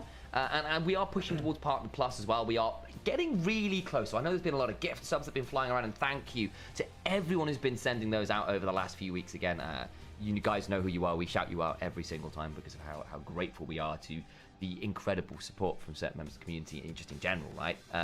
But if you've been gifted a sub and you're part of this community now, and you go, well, actually, I quite like these guys. One of the things you can do that would be really helpful to us is just upping that sub for a couple months. It'll be 2-3 coffees worth of money that will actually help us just get more money out of Twitch, because it just changes the amount of money that Twitch takes from subs, which is a big deal. We get more money per sub, which is a really big chunk of money for us. So if you can help us out by just keeping those subs rolling for a few months, maybe at the end of summer or something, that would be incredibly helpful. Oh my gosh, we got the pro view of Knight as well. Oh, he was so good today, Sam. Now, Zeka had a pretty good Ari game over in the LCK just yesterday as well, which of course allowed them to go through to MSI's first seed from the LCK. Shun and Knight had an absolute... They played a blinder, Sam, which is a good thing for those of you who are not British. But fantastic game from the two of them. Look, it was a good game from BLG in general, but this is the thing about BLG, which... it felt very balanced today, right? In this game, it felt very balanced, where, you know, obviously mid jungler were in the driver's seat and everyone else played their role. Now, sometimes BLG can struggle to do that, where they don't really accept kind of being in the back seat as often, which can be a problem at points. It can be a problem where, you know, too many people try and add themselves into the equation. Well, Danny had that one conversation backstage with him, which was caught on camera, in terms of saying, look, not everyone can be the main character. I think BLG have taken that to heart. I think Viper's been very, very good at that the whole year, in terms of not, you know, taking resource and trying to be useful. I think that his individual level of play has sometimes dipped, and as I said, I think Viper, he's kind of like the player I've got my eyes on to improve, I think, from BLG towards his peak level of form. However, you know, if they just get to keep play like this around their mid jungle, what the heck do they do? It's going to be very difficult, isn't it? Because BLG have clearly come in with a much better read on WE as a team, right? They were so quick to full send at their own Raptor camp. Because again, we saw Monkey give up Scuttle Crabs, reset for Longsword, turn up for that Raptor respawn, and they sent bloody Viper up from bot lane to come contest this. They went for the extra man advantage to ensure that WE could never even get their engine started. Yeah. Keeping my eyes over on LCK on the other screen as well, actually, because that looks like, well, I think it might be a 3-0 over in LCK, Sam. Not going to lie. Boy. Genji 2-0 up, Mountain Soul. Gosh. BDD's trying his best, goddammit. He's trying his best, he always does, but perhaps too far today. Gosh. Well, KT, they've had some luck on their side, haven't they? But sometimes luck eventually does run out, they say. Did I watch the LCK match yesterday? Yeah, I did. Yeah, I did. In fact, I actually rewatched it afterwards as well.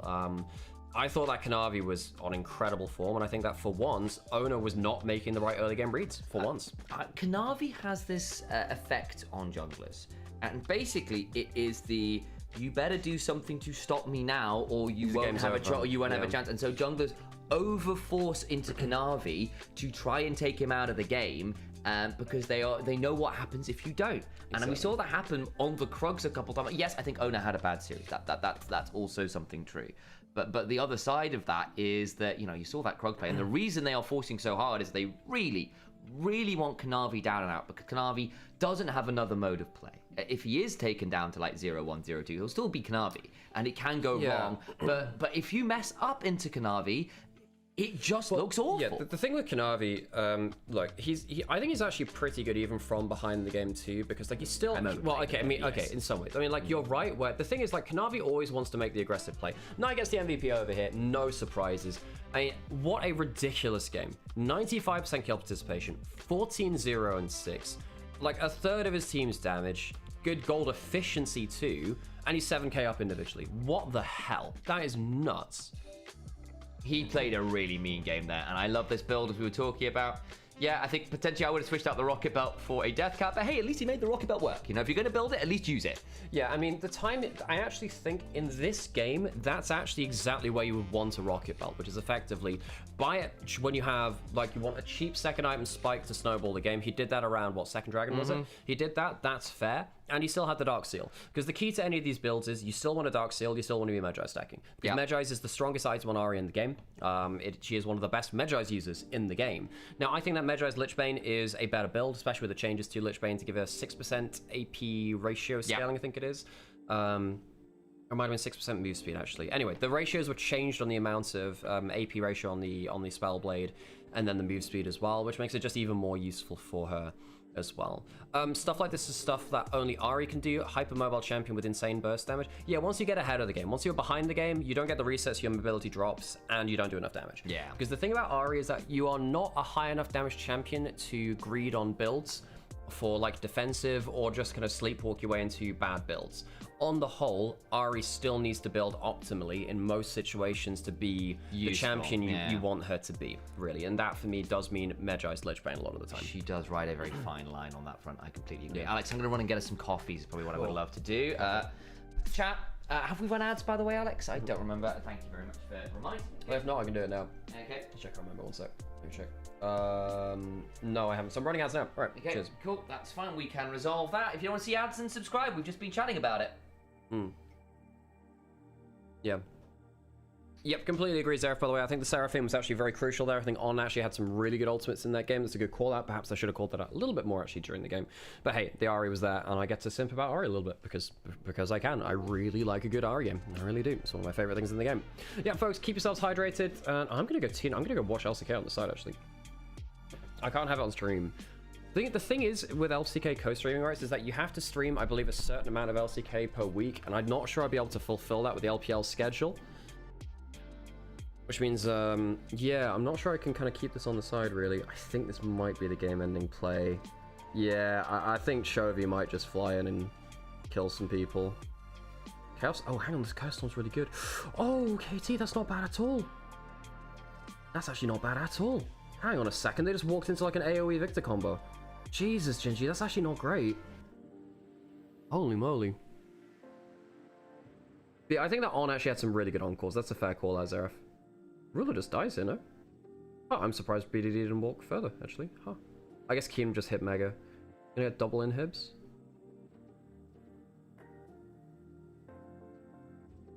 Mountain Soul makes the poke from Victor hurt a little less. It is still late game Victor.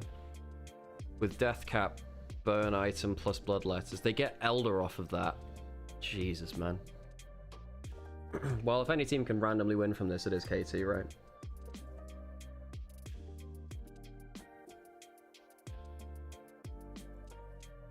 I mean, the first part of this fight looked great. I mean, just can't quite kill perfect. Surprised that Cuz didn't die for that blast clone. And then they went in through a choke point while Keen didn't have Mega. That's a really good Chaos Storm. Did they not have Nefiri W or what? That's a mess. Wait, let me move this to the side real quick.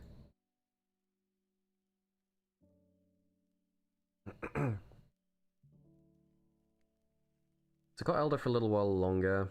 Genji do have Soul. What's the scaling like? Xayah struggles into Victor. You hit one death ray, and Xayah's not that happy. Has Bloodthirster at least. But this is, yeah, I mean, you get hit by one good enough skill shot, and Xayah really doesn't feel happy. There's no Zhonya's on BDD. I'm surprised they haven't been able to full send it on him. I guess there's Mikhail's, but surely they can full send it.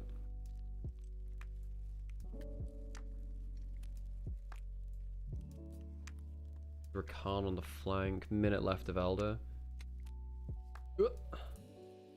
Oh, does he have to flash out? I would flash out early there, son. Oh, that Chovy's really angling for it. I just don't think he one-shots at this point. Which is crazy considering he has a death cap on Lysandra. Death cap on Lysandra tends to be the killer.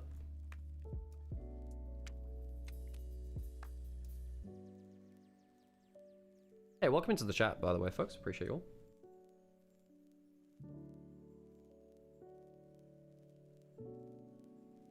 Ooh, do they get a recall stop here? Surprised they didn't follow that. Well, again, I guess you don't want to go on to the heck? Wait, are they doing like crowd dances? That's kind of funny. What is this? What is this? Is that Lee Sin? But this dance is actually a reference to Adventure Time. This is an Adventure Time. Hey, bro, moment, how's it going? Oh, hang on a second, Dura, that's not bad. Get the feathers down. Surely that's a dead Renekton. Oh, he gets behind them. Trevi lives. Dura doesn't now after that slow, I don't think. Oh, maybe he does. He moves speed. No, it's so close.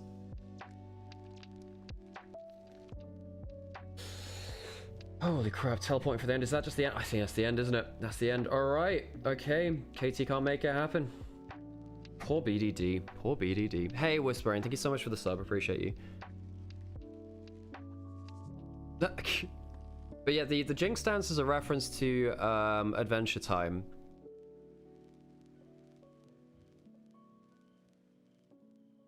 And then TF is Gangnam Style. Alright, well there you go. 3-0. Well, welcome in everyone that's going to see this after, you know. This is pretty good timing for us now, because even though we might get a 3-0, at least it means that it's kind of 3-0 after LCK is done, so more people are here to watch it. Well, good to see that anyway. Should be back onto stage pretty shortly.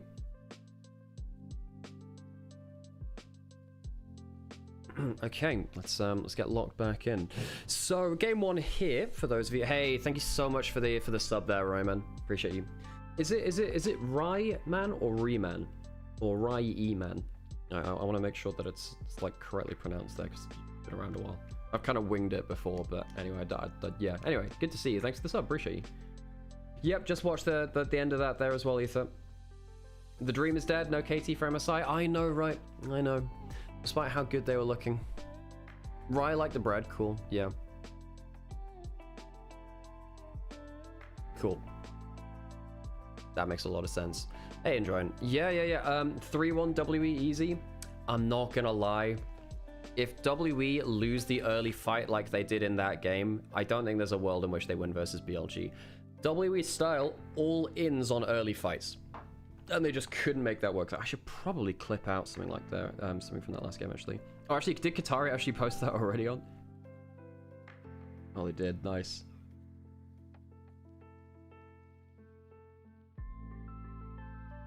Hey, appreciate the clip there, Qatari. That is what I mean. That fight in the Baron Pit is one of the craziest I've seen for a while, actually. Like killing the Herald, being trapped in the pit, then using it as a battering ram to break your way out. That was crazy. Wait, the CS Major is on right now as well? Who are the two on the right? I think, so that's Leave on the far right. I'm not sure who the guy in the middle is, actually. Not sure. Yeah. Thanks, Sam. 3-0 in LCK, Sam. Well, welcome on over. So no KT in MSI? No, which is kind of crazy because we're at the start And of the year. last spot will be between T1 and Gen G. Oh god, I think T1 are about to have that. It's got their nightmare draw. I mean, to be fair, T1 did beat Gen G recently, but I was not impressed with their showing against HLE. So I need to see. I mean, to be fair, T1 have never looked great after breaks. They are one of those teams that sometimes takes a while to lock back in after stuff. They used to be pretty good at that because they used to be really good after regular season locking in for playoffs, but way back in the day. Yeah, and I'm talking over the last 5-6 years where it's been a bit weird on that front. I can see that. But basically, like historically, I actually think it was the opposite, where they would do better. Remember when there was a break between semifinals and finals, and like T1 would come into finals and like smash other teams all the time in the gauntlet. Yeah. Where like you had like all of the Gen G finals, like Griffin finals or whatever, or whatever, you name it. Or they, you know, the Pantheon to live. Like, oh, we prepped something, and T1 like, we prepped that. Yeah, that's true. That was when like Faker would have like a special pick for finals. Thank you so much for the gift sub, Seraph. We really appreciate it. It was like back in like 2018, wasn't it? Yeah. And I mean, I'm also thinking also back to like 2014, where there was that where All Stars happened. They went to All Stars, came back, looked rejuvenated. It was like, okay, maybe they can contest your Samsungs in that era, and it didn't work out, of course, because they got 3 I remember in their quarters. But you know, I remember in spring that year, they oh no, it might have been summer actually, but they had their game against. They had the best of 5 versus Samsung White. They won game 1 with the Zillion Twitch combo, Zillion Twitch, the level 1 play. And then they just couldn't make it work after that. I think that their drafting, their early game play took a while to revolutionize. The special thing about a team like T1 is actually just how they've managed to revamp themselves over time. Because they were the smash you and lane, always outplay. And then they went to, okay, we'll always be able to hang on for the one fight that wins the game, even if they get behind early. And they were still good laners, so you're they going were to still have very a good horrible laners. pairing of both. And then you compare that to the modern era where they lost to RNG at MSI 22, and then they kind of became a team styled after them, where the modern style of T1 is a lot of that I think actually stems from Xiaohu's MSI 22, where they're this very quick, reactive, punishing team that find the miracle play on a macro level. They were, with these crazy flanks, which is where the Zeus and Faker always love to play. Thank you so much for the sub there as well, for the gift sub. Slide from a Mecha as well. Appreciate all of you. Funnily enough, I think sometime in July, I think it is, if you gift 5 gift subs, there's an extra one gifted by Riot itself. I think that's the way that works. We're getting onto the stage soon, though. Potentially useful as we start to head towards things like MSI. Exactly. Kicking off. Exactly. Should be. We got plans, chat. We've got plans. We do. I need to finalize some of them actually. Make sure that we're okay on that front. Okay, we're getting pretty close to game 2 now. So people are coming over from LCK. We're 1 game in. BLG brutalized the first game. Knight went 14-0 on Ari. My opinion is he's the best Ari in the world, and I think actually. More than that, I think he's the best player in the world. He's been very good. It was started by Shun having a great game on Lee Sin 2. It wasn't Knight alone. I actually think BLG as a team played very well. There's no one I would criticize for their performance on BLG in that game. Viper took weak side duty very well, hit some crucial arrows, got Knight snowballed as well. On Seraphine, massive encores and team fights, and Bin Sion was unkillable. So every member on BLG for me doesn't even just get a passing grade. It's beyond that. I think they got a merit in that first game. Yeah, I'm completely there with you. And even someone like Viper, you might go, oh, look at those numbers, they're not fantastic. Consider the game state with the context it's in. He left his lane to go defend the Raptor camp, which started the snowball. He survived under that bot lane turret basically without dying. Hit the entire game. He took an occasional death here or there, but he sold his life so dearly. Hell, he even had that incredible Herald escape, which is well beyond expected value. And so you give credit where it is due. There is an art to playing team fights out as an AD carry when you are not snowballed, and Viper has been playing very, very well on that front. And again, that's arguably the player who had the least impact, which is kind of crazy to say. Yeah. Okay, so on to stage again, close to our second draft. So WE, the problem I have, Sam, for WE is that my advice for them is pretty much do the same again, but win the early fight this time. That is the problem I have. They must win the early fights. If they don't, I don't think they can contest with BLG. Even in round 1, when WE beat BLG, when they were skirmishing with them all the time, that was still actually a very close series. It was. I think BLG are a team you can never overlook when it comes to their ability to team fight, their ability to individually lane and outplay. WE need to have that early play to make sure that things go their way. Early into the draft, Sam, let's get into game 2. This should be a pretty exciting one. As expected, reminder where we're at in terms of the stakes. You win this series, you go to MSI, you go to finals. All is good with the world. And then finals is in some ways, it's there for pride. You're both going to MSI. Winner does also go to EWCs, that kind of additional win prize. But that's basically it, guys. This is the one in some ways that matters the most. This is the one that's going to get you that ticket to the international. The trophy, of course, still on the line tomorrow. You do not want to lose this series come what may. We've got ourselves Varus banned, Neferi banned, BLG don't want to give either up. Cube's a Varus top enjoyer, About is a fantastic Varus himself, obviously. And if there was a champion that Monkey can guarantee a carry game on, it's likely that Neferi. On the other side, double diving junglers plus the Gnar off the table. Ezreal first pick. Cassiopeia is available, even with the Rise gone and the typical matchup that you'd see the Cassiopeia into, typically very strong. They might pick it up. Pick up the Jace instead. I guess Bin's really feeling it, Sam. Now, the Sion got very far ahead of the Shen individually. Jace, someone that gets ahead, you don't tend to beat that champion when he gets very far ahead, especially if it's Bin's Jace. I will also say it's a three-way flex. You can play it jungle, you can play it mid if you want to as well. And we have seen some mid Jace caught BLG without on some of the online quals. Well, funnily enough, actually, Knight did that earlier in the bracket versus JDG, right? Destroyed Honkyu's Yone, which is one of his signature picks, and Knight's been picking up the champion and taking some names again. Orianna was let through. I actually missed that one myself. Orianna let through. Is there anything to pair that with? Well, the Vine, the Nocturne, and the Jarvan being down means that almost all of the combos with the Orianna, which are top tier, are gone. Yeah, you maybe can go for the Shinzao. There's sometimes a little anti-synergy where Shinzao is forced to ult early, which knocks people away, which can make the ult not pop off. Nico would be a good angle to set up for a big wombo, potentially. Yeah, it's his comfort champion too. It's what he really made his name on.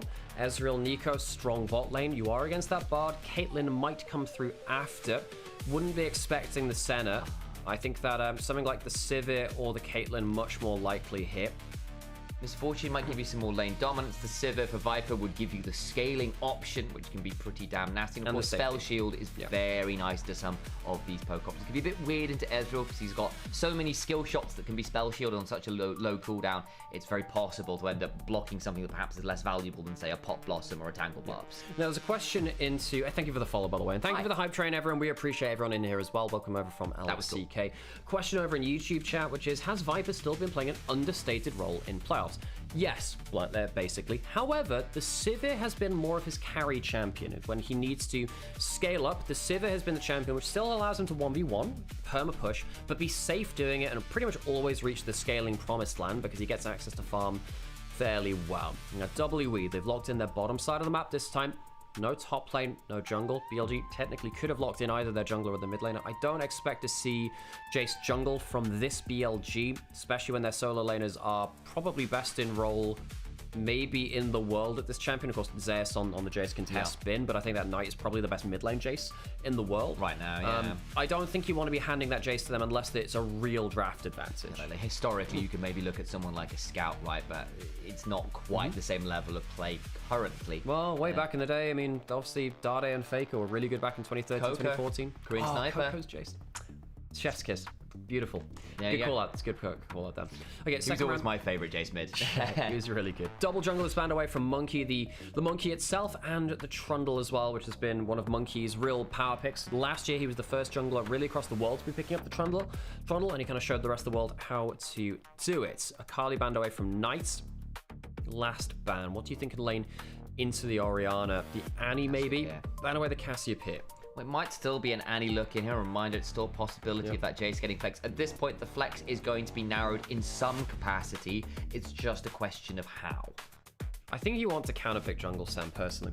I think you want to counterpick jungle. You see the mid lane already locked in. I think you lock in your mid laner here.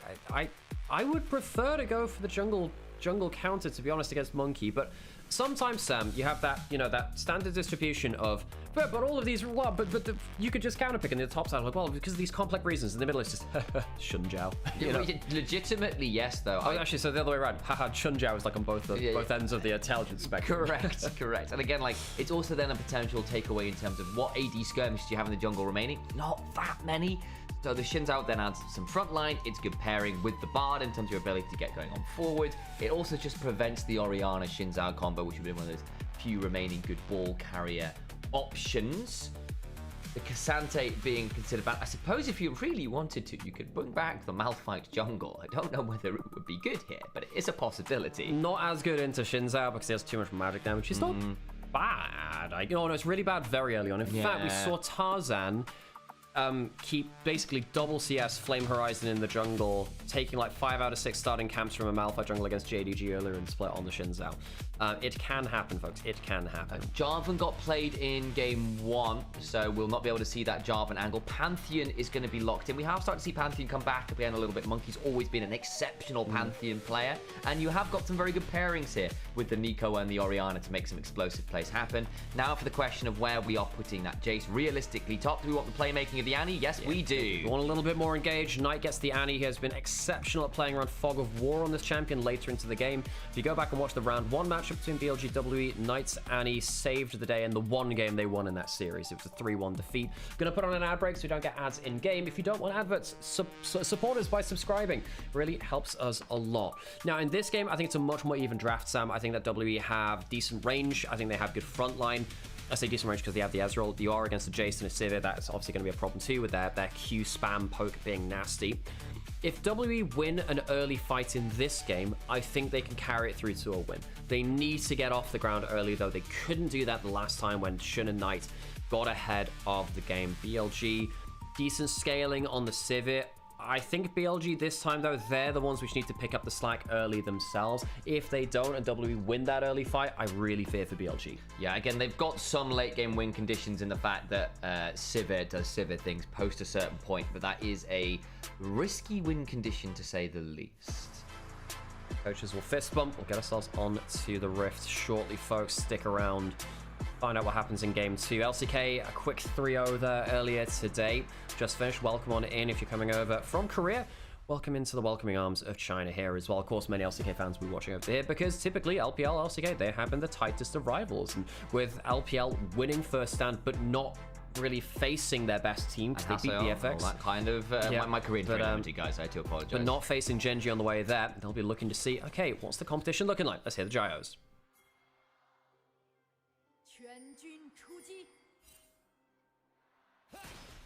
Well, they are there, just very quiet on the crowd mics.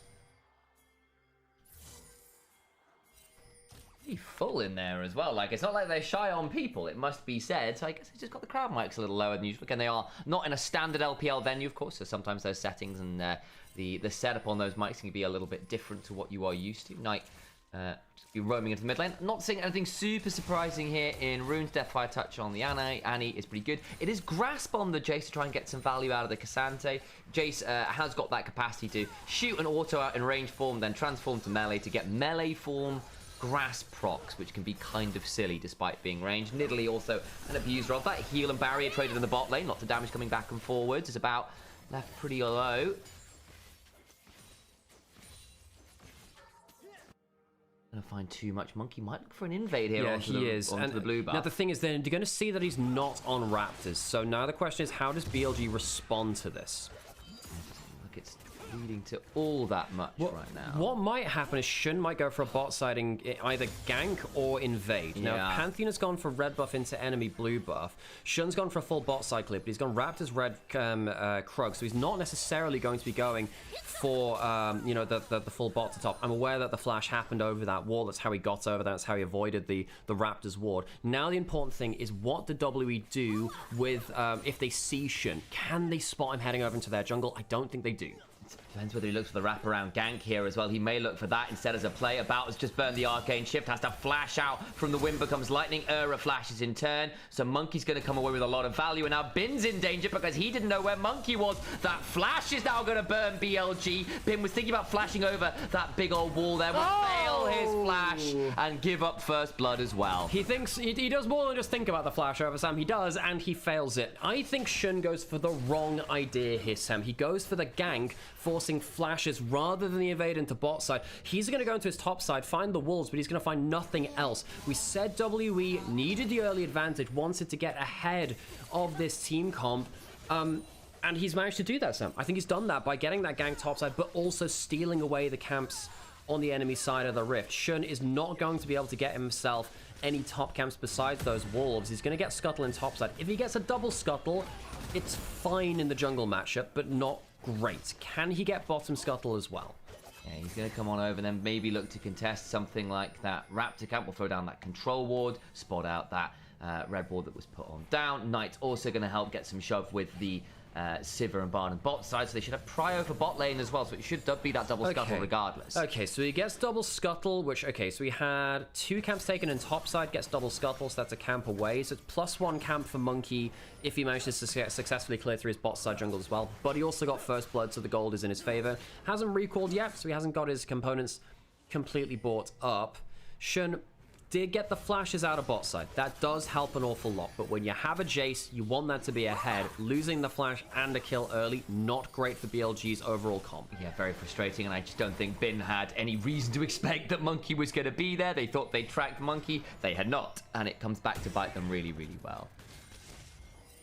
Hey, so WE said they wanted the better early game. Things going well on that front for now. Shun going back towards bot lane. Not necessarily any ingress into the lane though, so it'll just reset off here, having cleared up those camps towards that bot side. Probably want to reset here once more and turn that longsword into something like a tunneler would be my expectation. Yeah, he's going through his Krugs, will probably recall after that, get himself up to, well, it might not be the tunneler at this point because course, Monkey had the extra kill yes. onto him. I mean, he'd like to get it now. I think he's pretty close to it because he stayed out a little longer than he would do. He goes to the cornfields instead. All right, okay. So he gets himself a component, but it's not the tunnel, which is tending to be... That tends to be the best early game component you can get on junglers, the AD skirmishes. Now, WE, their composition is not bad as the game goes on. They don't have a crit carry, they've got the Ezreal instead, but the Ezreal scales pretty well, and there's no one on the enemy team he can't kill. BLG don't have a front line, whereas WE have the Kasansei, they have the Pantheon E, and they have Orianna shields as well. So they are the more durable composition. BLG will have a harder time killing WE in terms of the tankiness they're facing, compared to WE onto BLG, who only really have a bit of range to play around. And of course the Crescent Guard from the Shinzao, which is of course a bit more of an issue to deal with if used well. Finn has only got a tier in inventory really at this point. He's into the full chain vest, so his ability to keep the shove up is somewhat mitigated. There's a nice little trade there in the mid lane as Tibbers comes to say hello, and Karis goes, I don't want to deal with your Heartless thing, oh weird Heartless Annie. Well, do you reckon we'll get a League of Legends crossover for Quadratum in Kingdom Hearts 4? Oh, fantastic. Do you reckon, by the way, we haven't seen any other worlds in Kingdom Hearts 4. Do you think it's actually going to be entirely within Quadratum? That'll be a big departure from the series if it's, like, not within different worlds. I am willing to let them cook on this one, because my general thinking is doing something a bit new with Kingdom Hearts is probably not the worst thing. Because again, I think the formula ran a little bit dry for 3 for me. Yeah, I agree. Yeah, and they were trying to pull things back together, and I think it just took a little too long to get to that point. So something a bit new, something a bit fresh wouldn't be the worst thing ever. Looking to interrupt some backs and does so, but Om needs to get through that wall, just about gets away. He's got 2 healing shrines and should be just about all right. Monkey's around, Grand Starfall incoming. On's now about to come in danger. Viper's here. On's going to try and reset, but this might well just leave On out to dry flash. Strike without warning, and they will not find the kill they were looking for. Shun's not here. He stacked up his Q on the Raptor camp. Viper and On looking real low. The barrier's there. About gets a nice pickup, as does Ura, and the bot lane finds value. On dies for a recall cancel. About has the level 6 and just smashes the HP bar of the Bard. Shun doesn't see it coming. He's not there in time to cover. W had done a lot better job this time of making sure that Monkey is unseen, making sure that he gets the early impact. This guy is the key player for WE, as opposed to last time where he did try something different, you know, gave up bot scuttle even with Prior and then went for the Raptor invade instead, but then lost the fight. So BLG, top lane's behind. Monkey is very snowballed. Its own, and of course bot lane's now died as well. Knight is the only person who's kind of like on even keel from early game plan, and this is where you get worried for BLG, isn't it? You do, and again, you've still got to deal with the fact you've got an Orianna in the game alongside, realistically, a better team fight, I think, from WE, particularly if BLG are behind, because their front line is effectively Tempered Fate and or Crescent Guard, and that gets quite tricky. Look, the damage will be there later on. You will have a Sivir, you will have a Jace. That ability to pop someone is going to be there, but you've got to do it through Aegis Assault, through the Command Protect, through the fact that there's a Cassante in the way.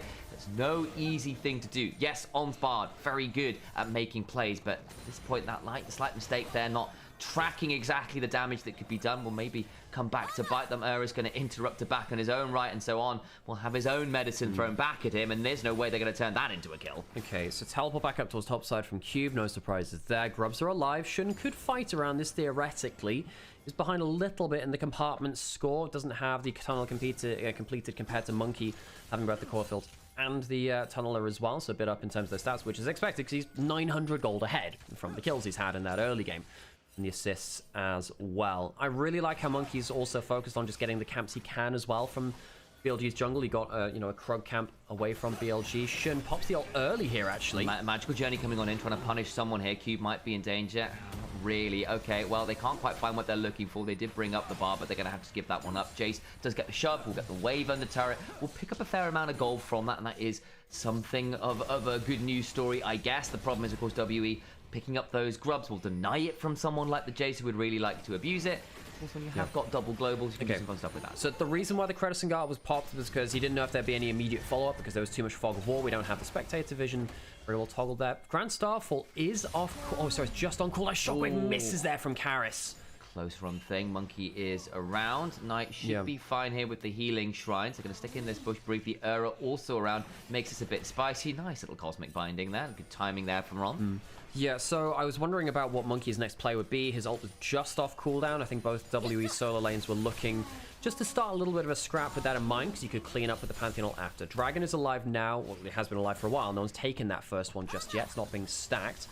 Might end up being an issue for WE if they don't take the Dragon.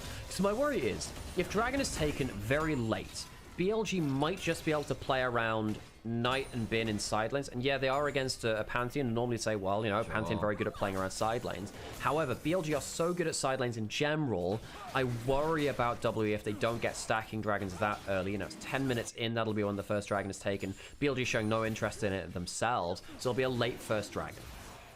Realistically looking at a 30-minute soul at this point. So it's certainly not the fastest we have seen, or the average we've seen. Generally speaking, we see our first dragon go down somewhere to the 5 to 6 minute mark, and this will not be that.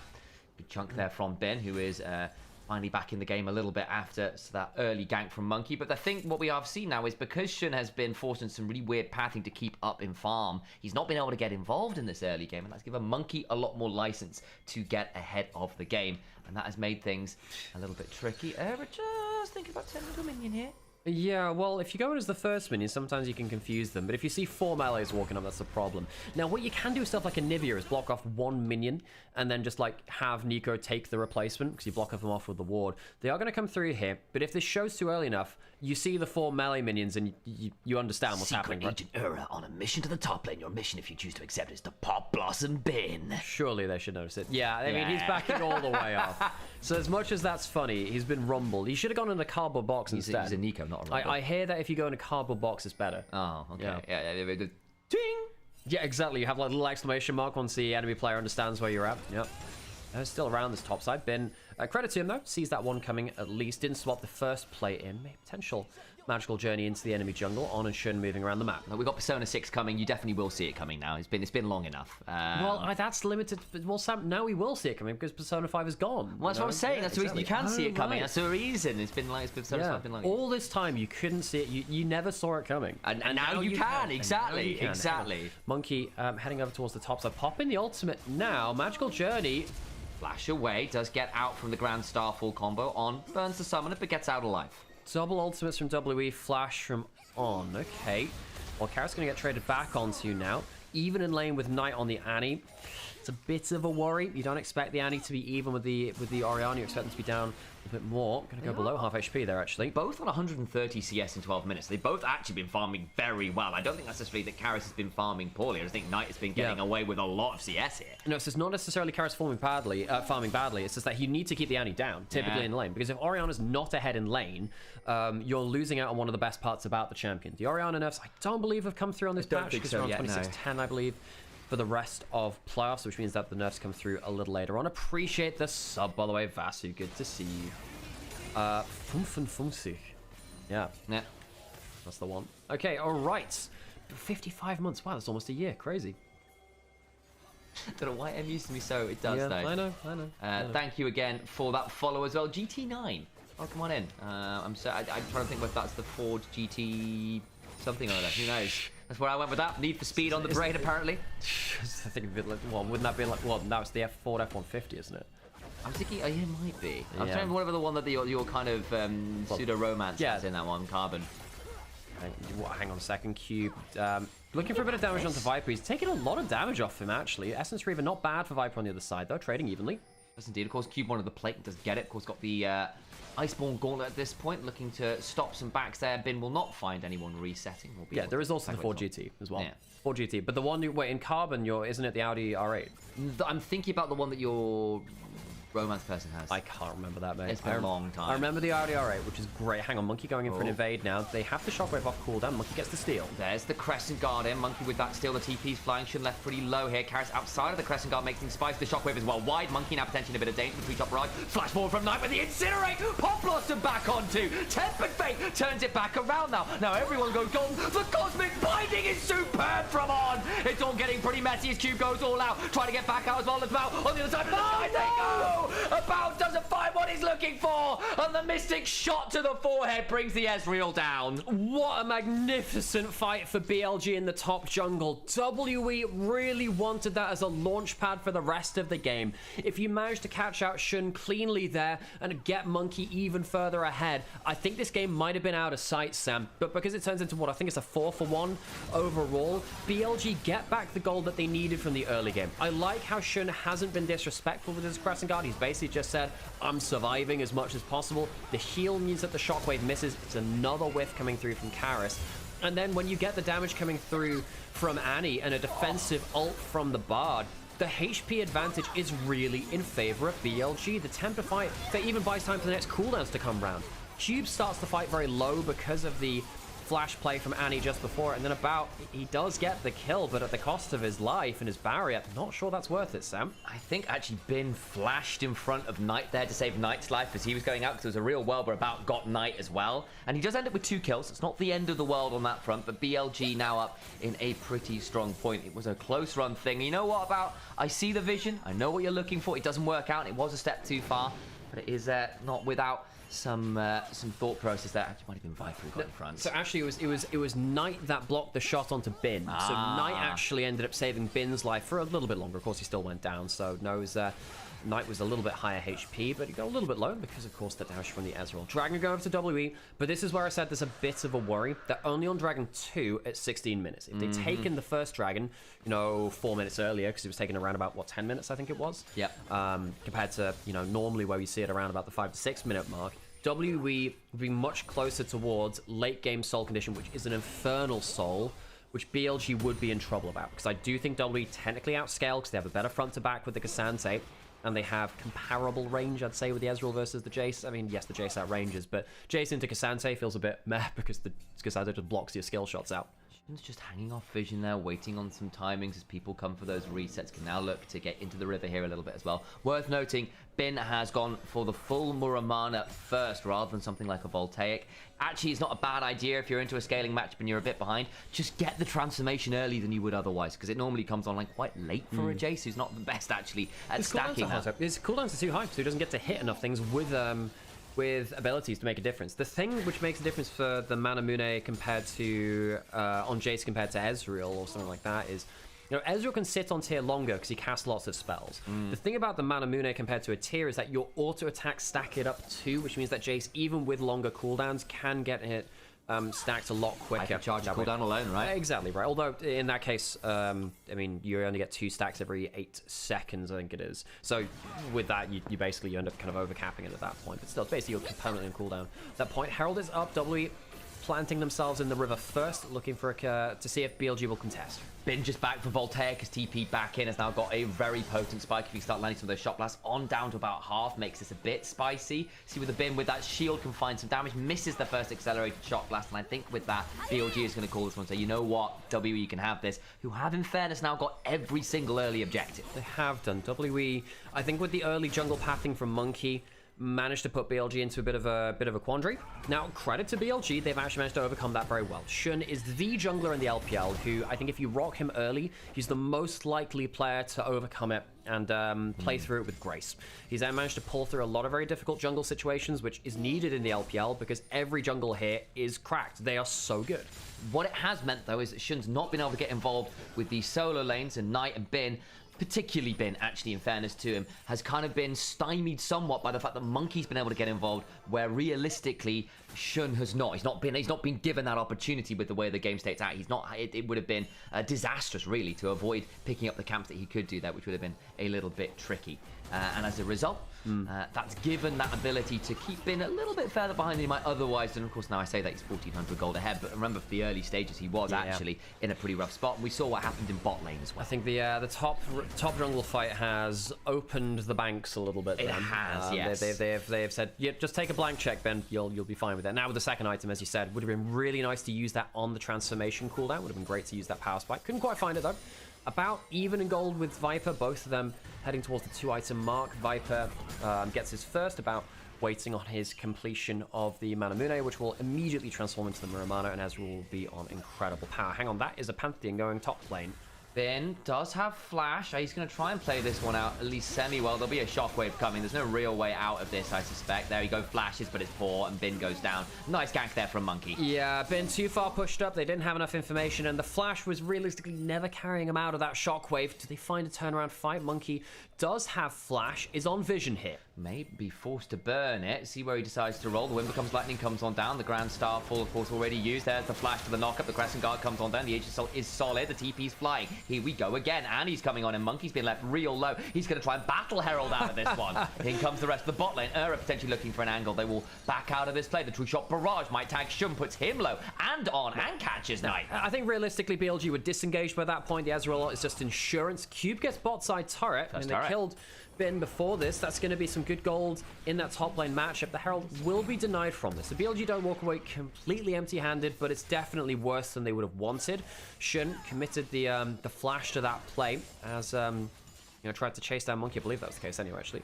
But yeah, WE lose the Herald but keep their jungler alive.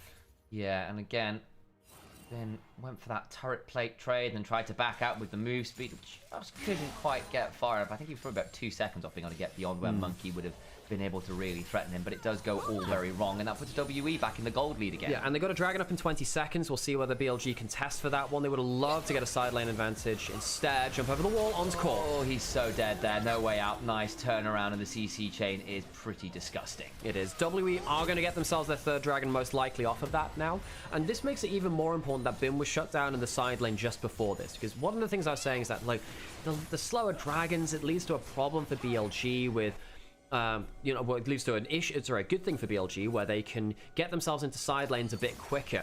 Now, Bin dying on side lane means that slowed down a little bit more. Karis spotted out on here. Krug's taken by Shun. Shockwaved actually by Karis.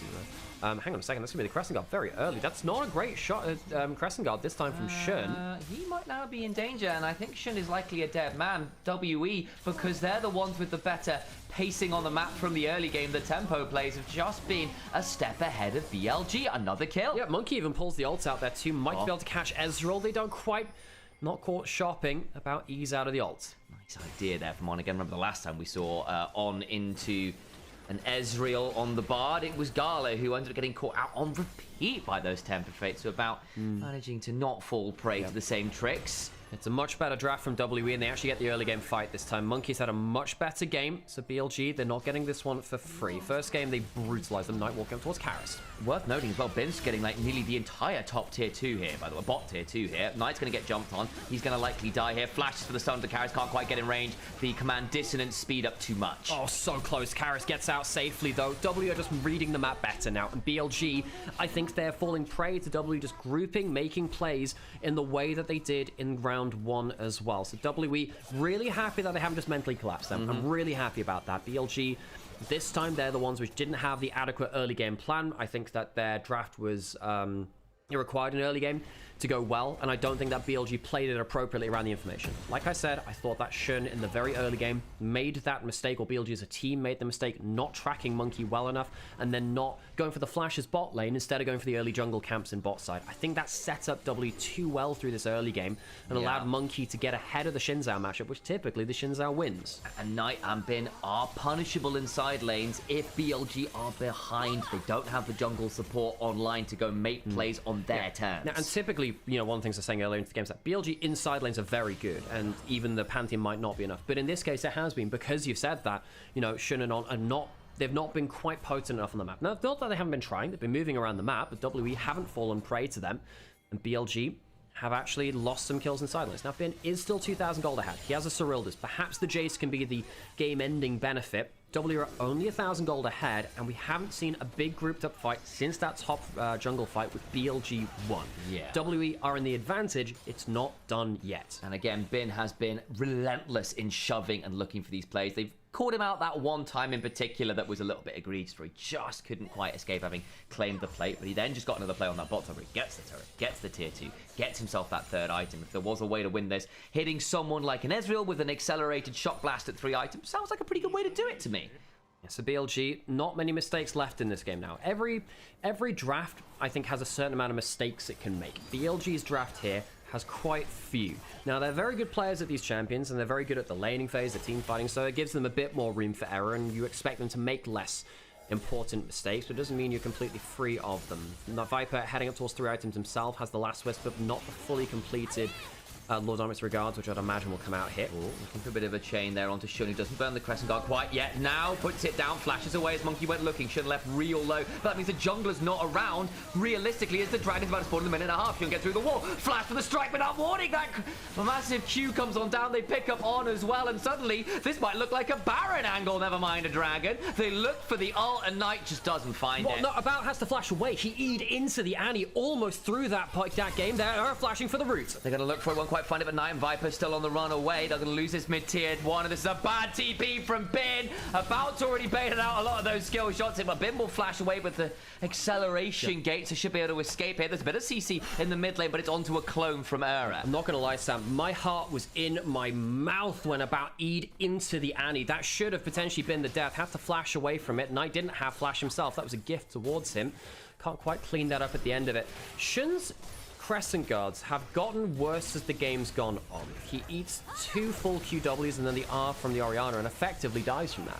I think that Shun being so far behind has been the difference maker in this game. He had a great game 1 on the Lee Sin. Monkey's been the better jungler in the second game. Dragon's up now. BLG have no choice but to contest this. 30 seconds on the Soul. And again, a lot of those ultimates are back up again. Era gets hit by the woman, comes back and goes Shun. They're going to flash over the wall. There's a big stun onto About. The Tempered Fate after makes things real spicy. This better be good from About. Rebirth his flash. He goes down. Sivir picks up the kill. On the other side, Monkey's being traded on Webin, who does a lot of damage at this point on that Jace. And they do get the kill they need. BLG should be able to stymie the Dragon. So that's why About blowing his flash is important. Can't escape the second play. Shun, just as I was saying, look, he's probably been the negative difference maker in this game, makes up for it admirably. Shun and On catch the AD carry before the Dragon. It means that WE will not get the Infernal Soul, a delay in the game, and a sigh of relief for BLG. That should, I think, with that last fight, been the end of the game. Didn't quite happen that way, though. Sam did it. They stand tall this time around, and again, for me, I know you're calling out Shun there, and there's some truth to it, but a lot of this just got to be stymied from WE and their early plan, because what does Shun do? Because his planning and his pacing is going to be all off. It's why jungling is so critical in the current meta. It set W it's so much better to make plays on their terms, and that hurts people like Bin, hurts people like Knight, who got caught a lot more freely, particularly Bin, than they would otherwise. Sure. Yeah, no, completely agree. I mean, what W do is they put the jungler in the hot seat. Monkey charging up his passive. Knight thought about walking up to that wave and then thought, maybe not actually. Walks backwards. His flash is just coming off of cooldown. Monkey spotted in top river. On won't land the stun there. There's a potential play going forwards with the move speed from the distance. Makes that Pantheon W even more scary as he starts running you with the extra move speed. And looking for the stun. Flash is not going to be quite there from Knight. That's a bit ugly. The Tempered Fate does land onto one. The TP's come flying. I don't know whether BLG have actually got the tools to make this work. This TP from Cube is going to be pretty nasty. Shun tries to find his way out, but he's now trapped in the front line, and this is all off. I don't know about that one, BLG. That's far too far in general. Well, if they catch the Ezreal, it's fine, but they commit too much. Then it's great reactions from About. Great reaction from him. They're going to walk in with the Annie and the Jace as well. Has that minion form in the top of river. Flash, that could be really problematic. They're going to get the Baron, goes looking forwards, does get caught back with the shockwave though, and he likely dies. He does indeed. It's a bit much. The Grand Starfall comes on in, the Pop Blossom after, and WE are making it look simple. BLG go in one by one and melt. It is just a bad sequence of plays. Yeah, excellent plays from WE on the other side of it though. BLG, they've been forced into desperation. Knight is looking for these low percentage chance plays onto About, but About has got the hands ready to get himself to safety, and it's then led to this point where WE can pick off the next person who's stranded in the fight. Knight goes in, can't quite get About. Well, okay, that means that Shun actually is alone in the front line now, and he's ended up in that position a number of times. The Shun Jiao, so often been the standard bearer for BLG, this time not really having the impact because WE have shut him down. They've shut him down. Watch this again. About has great reactions here as Knight goes forwards. Gets the E buffered through. Knight very close to catching him. You catch him there, you probably kill the AD carry again. It's a one-team fight. You understand why Knight goes for it. It is a good play to make in theory. About's E being in time, though, kind of shuts it down before it can even start. And Shun caught out on the front line. Yeah, and again, that's off that.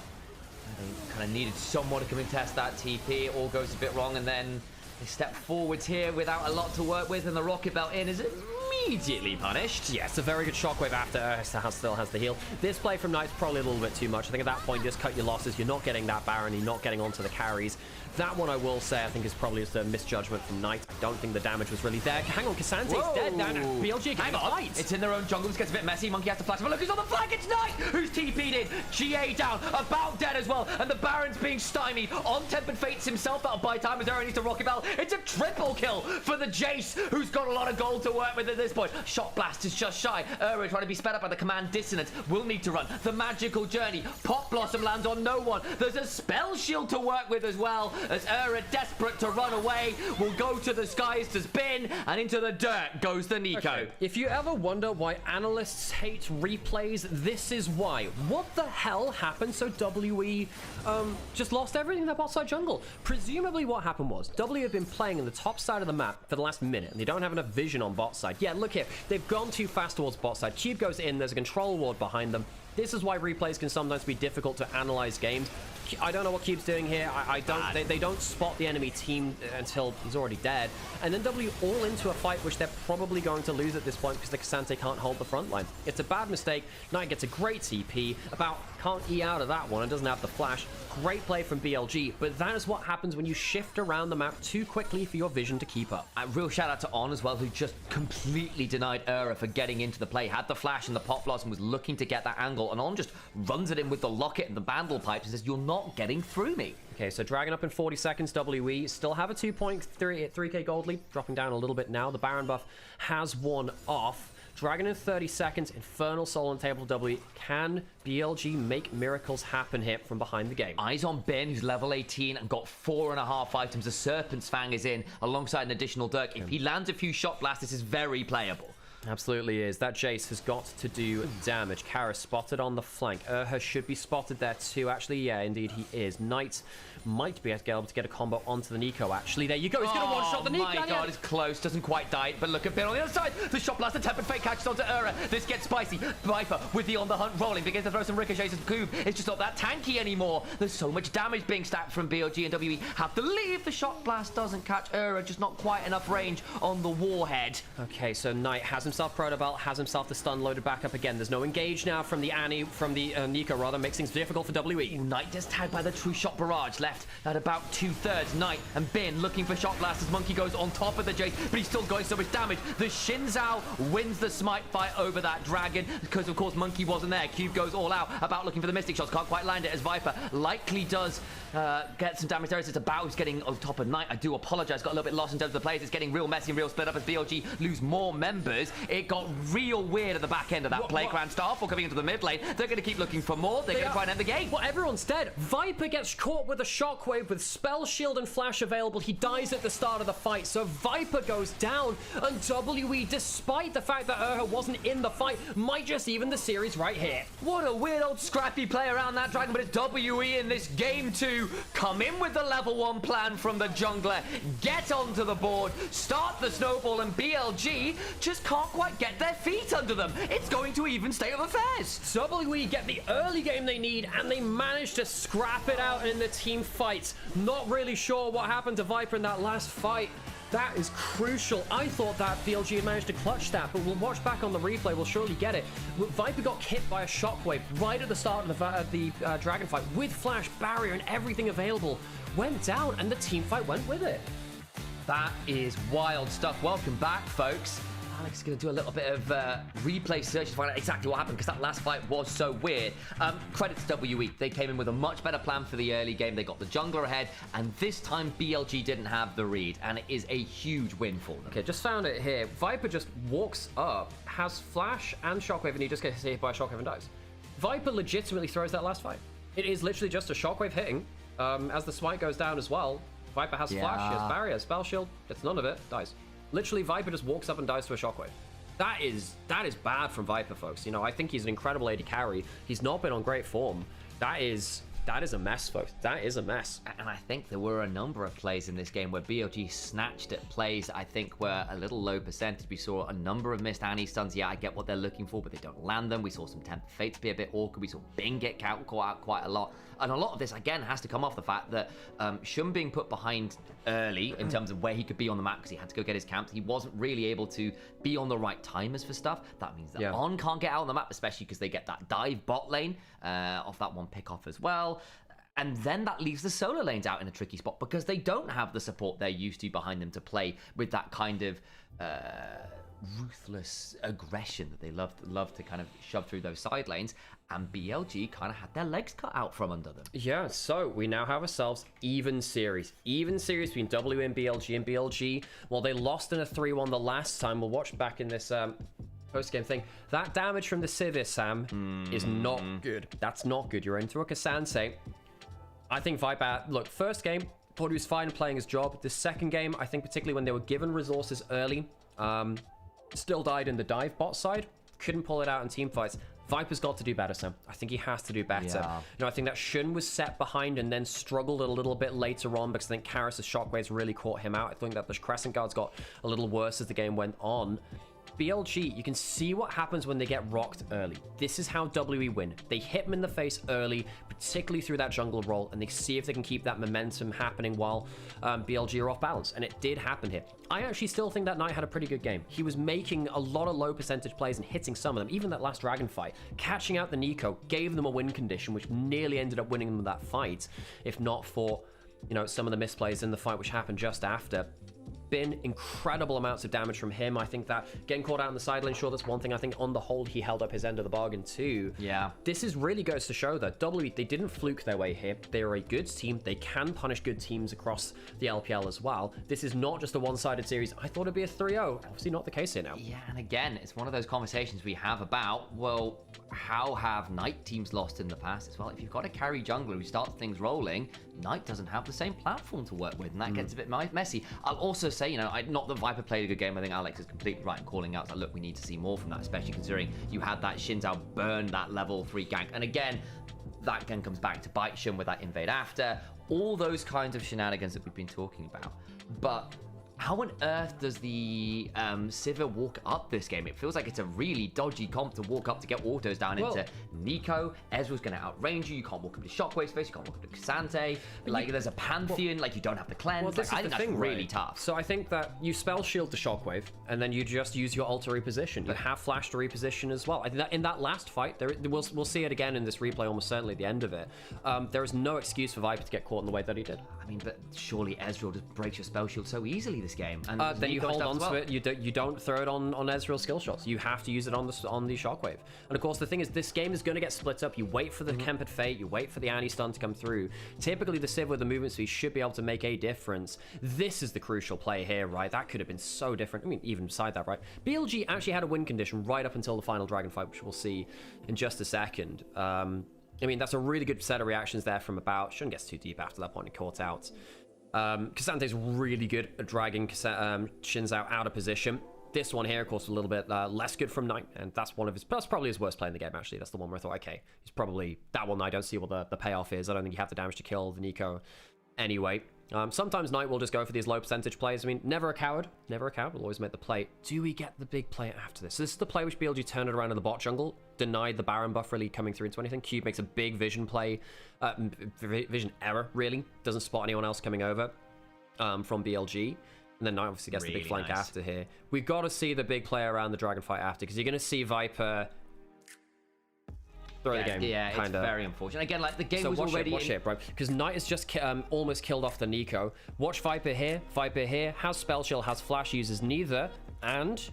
Didn't he burn the spell shield just before? He has Flash, and he doesn't get it. Yeah. He flashed that. You have to flash that. Even if the spell shield is down, you have Flash. Yeah, you should be flashing that. There is no excuse. Yeah, it's not great work there. And again, you know, for all I do think that it's going to be it's a difficult game for the Sivir to actually consistently step up. I think, as we kind of saw, especially with a limited front line, it got very difficult. But that was rough from Shun, who got set behind and then struggled to stabilize. It was tough from Viper in terms of being put behind, and some bad moments there.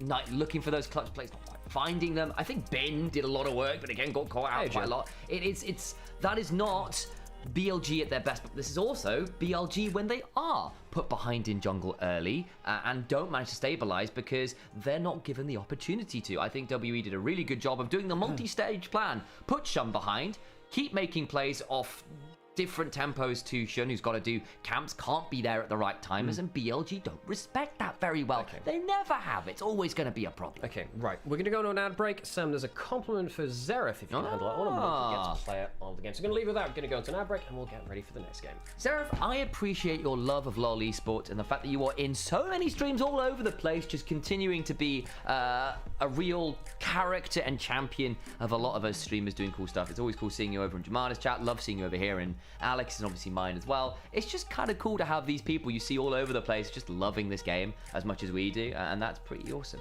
So thank you for being here and a big champion of the game and us in general. It is noted and appreciated.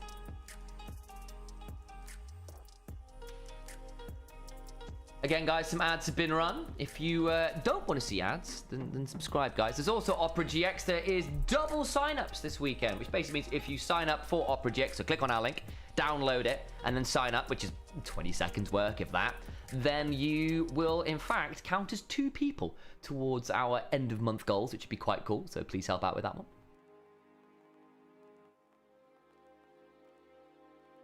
So please do consider downloading Opera GX. Let me go copy that one over. Katari, do you mind just linking those over into YouTube, chat? I'll love you forever. That'd be super helpful.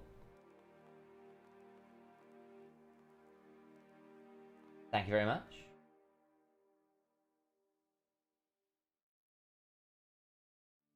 There's a Ko-fi link as well if you want to donate that way if you're on YouTube and don't want to come subscribe on Twitch. Another good way to support us. If you got the extra cash and would like to help us out, it is much, much, much appreciated. WE won game 2, oh yeah, and relatively convincingly. I mean, BLG definitely didn't go down easy, but WE got pretty much all the objectives. BLG never managed to get a gold lead and then hold it before it kind of went wrong again. There were a couple ugly plays from WE into the enemy jungle that wasn't fantastic, that nearly cost them. EX, that's the one. Thank you very much.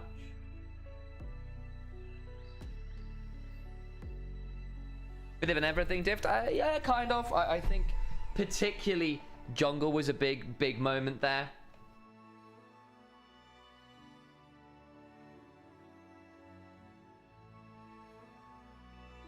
Did a lot of work in general. Steph Curry just here, because of course he is.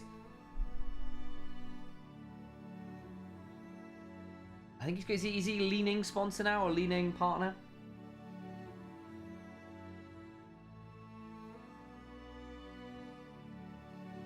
And of course, worth noting that they're the guys that do all the team apparel for LPL. There you go.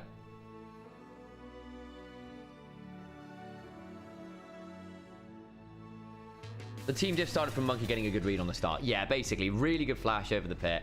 Shintao went for the level, the like kind of 3 camp gank bot, but he got punished really well. That put camps on weird timers, put Shun in a weird space on the map, and that was pretty tough stuff.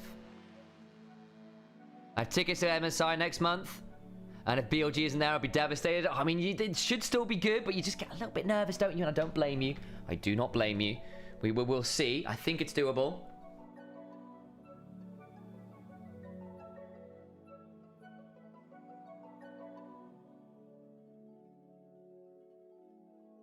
Yeah, Stephen Curry's got to deal with the the apparel sponsor of the LPL, which is why he's here.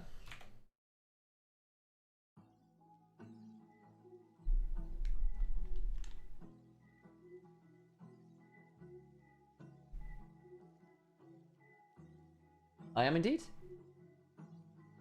Might just go run and get myself a glass of water if that's all right. Good.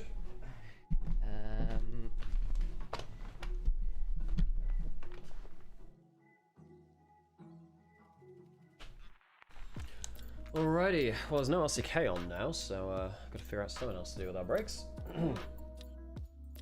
Bro talent is good in the LPL. I mean, yeah, I mean, weirdly, we've had a couple of different bro talent do okay in the LPL. Yeah, often talent which doesn't work out in the LCK still ends up finding a new lease on life in LPL.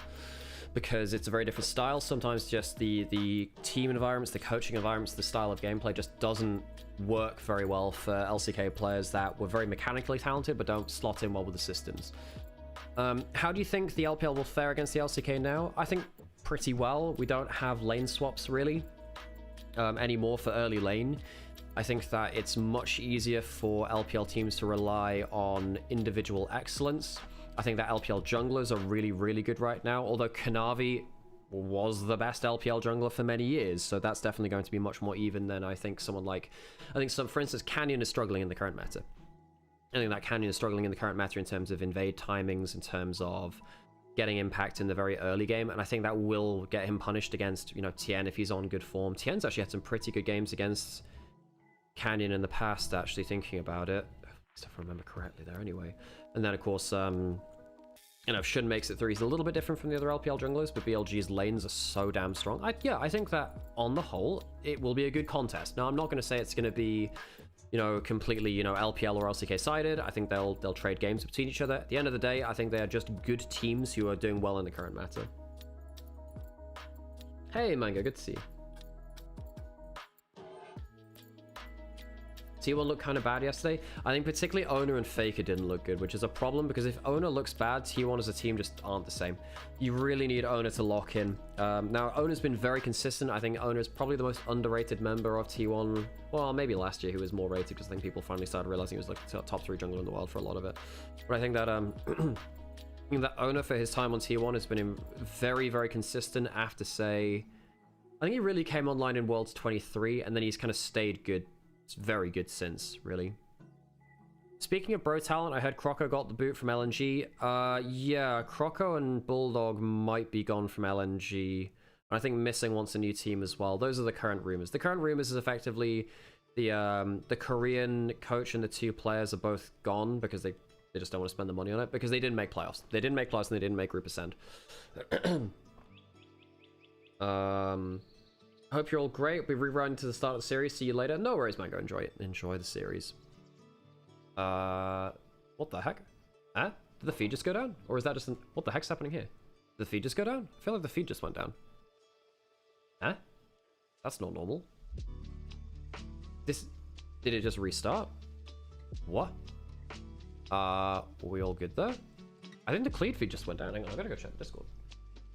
Let me just check that. That's not normal. 1 second, folks. 1 second.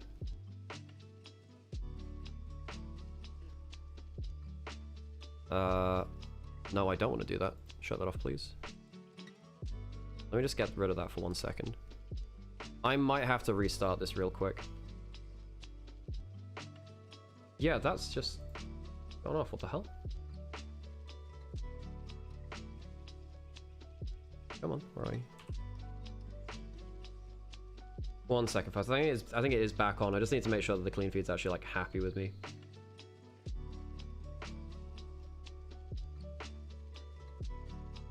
So there we go. Cool, we're back.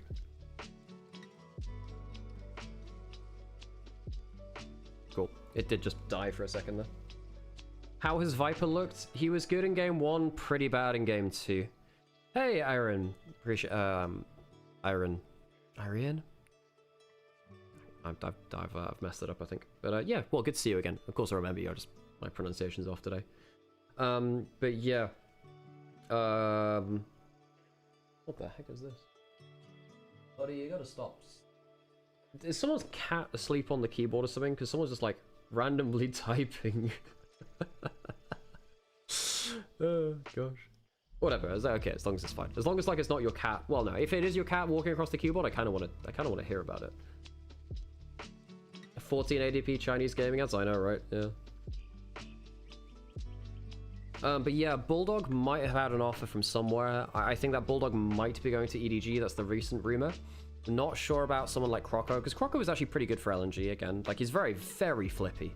Very, very flippy, but he is a good jungler.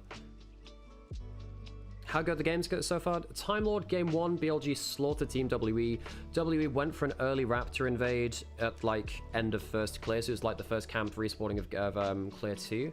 And then it didn't work out, and the game snowballed from there. Game 2, much better from Monkey. Flashed over back a Baron pit to get an invade into enemy side jungle, killed Bin early, and then just kind of snowballed the map quite well. Although there were some good fights from BLG. BLG nearly fought their way back into it. It was actually pretty close game 2. Viper did not do very well on late game Sivir. His team fighting was actually quite poor. In the last fight, he had Spell Shield and Flash, and then didn't use either to escape a Shockwave, which killed him. Yeah, so Viper, a lot to improve from him. His damage was very low, and I think that he struggled in the big team fights. But BLG in general, I don't think that Shin had the best game. He was shut down by Monkey even on his Xinjiao. Yes, it's 1-1, so we're going to get at least 4 games, which is good. I'm glad we get at least 4 games, get our money's worth out of this. BLG draft game 2 was disrespectful. It was definitely a worse draft than game 1, yeah, for sure. But I don't think it was disrespectful. I think it was fine. I think that BLG would very often win with those kind of comps. It's just that you can't, you can't lose early game with it. You needed to win early game, and they didn't do that. Tree, Yuzui Wings, appreciate you. Thanks for the follow, appreciate you. Yeah, a little bit worrying now that the clean feed did end up dying very briefly. I might need to have a contingency in plan for that. I guess if worse comes to worse, I switch over to the LPL main broadcast for a bit. I think not taking Orianna in first rotation is disrespectful. It is Karis, and I think that Knight was actually still very good on the Annie. So and all of the combos with the Orianna were gone. So I also don't think Karis had, like, later on his Orianna was better. He struggled in the early game. I think that Knight on the Annie was actually more than fine for that. I think the problem was just their early game prep. If they win the early game, I don't think we have the same conversations. But yeah. Just followed. Don't know what messages you're reading. We're live on 3 different streams at once, by the way, dabbing. We have Twitch, we have YouTube, and we have Onivia as well. So we're reading one of 3 different chats, and on the whole, Twitch is the most lively chat, and then Onivia, it depends who's in on chat on the day. But yeah, so it depends who is messaging where. But yes, you can see actually we have a social rotating thing in the bottom left-hand corner when we get into game. You can see that we're live on multiple different places there. But yes, we're live on multiple different places. So and if you want to watch on your preferred platform, power to you. Okay, so getting close towards our draft 3 now. W don't give any breathing room, which really stops BLG from getting away with the greed they're typically able to. I mean, most teams like that in LPL have struggled with that, and I think that BLG, they can fall prone to that. They can fall prone to some things. If W continue to play how they are, is it going to translate onto the global stage? I think their laning power might end up getting hit at that point. And one of the problems with WE, they're just not as strong individuals as other top LPL teams, which is why it is so surprising and so impressive what they've managed to achieve. This is not the best team of individuals within the LPL. They're a team which, yeah, I think that their ability to rally behind Monkey in his early jungling is really, really cool. Okay, we get ourselves a bit of a classic pick and ban track here. Let's get ourselves into game 3. 1-1 in the series. It is even here. Yep, you heard that right. W have taken a game off of BLG after beating them in the first round. So, first pick will be BLG's, and they'll be on blue side. That's not normally what happens, actually. Normally, one team picks counter pick. Well, if they're going to pick side, then they tend to get red side as well, because blue side is seen as the better side to play on. I think it's easier for top side jungle invades very early on, easier for Baron contest, a little harder for dragons, but on the whole, it feels like blue side is the better geographical side. Hey, thanks for the 100 stream streak, Time Lord, appreciate you. Okay, Neferi banned away from Monkey again. They really don't want to give that over. We still have Trundle available in the jungle pool. That seems to be the biggest jungler right now. If that gets banned out, stuff like Maokai, Skarner, Sejuani, I suppose, get more powerful. I don't know whether we've been watching stuff like LCK and well, LEC rather, and LCS for the Nasus jungle. Rumble locked in, first pick for BLG. Born on the other side, not a bad answer. You can Galio top into it as well. Cube's Galio versus Top Esports was actually very good the other day. He lost the game, but he individually was very good. They locked the Ornn instead, though. Cube is a very good tank player. He prefers his tank picks wherever possible. WE What do they also lock inside it? They lock inside that Trundle, as we said, one of the best champions on the patch now in terms of junglers. Gives you very good level 1, gives you ability to protect the Ornn from an enemy Trundle pick as well. One of the best champions into heavy tank junglers, of course. How are we feeling about the draft so far, Al? Anything particularly notable you're pretty happy with? Ornn Trundle was huge this time last year around Split 2, Split 3 for WE, who, you know, gave Cube his tank and then also gave Monkey one of his best champions too. The Aurora's locked in for Knight and the Wukong. This is pretty good, actually. On the whole, the Wukong not bad into the Trundle. Doesn't win the fights early, but in the team fights you feel okay. And the Aurora, Rumble, Wukong is incredible amounts of AoE. However, I am now looking at a Victor who you have to reach through the Trundle and the Ornn.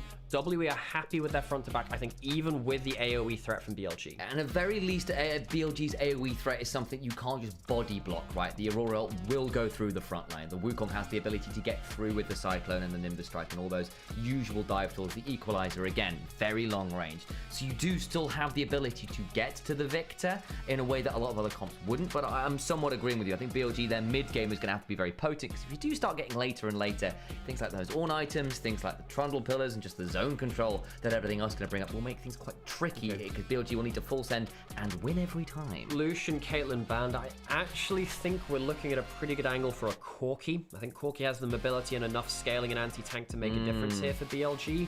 WE could look at a Misfortune, potentially a little bit risky into some of the backline access, but potentially could go for that.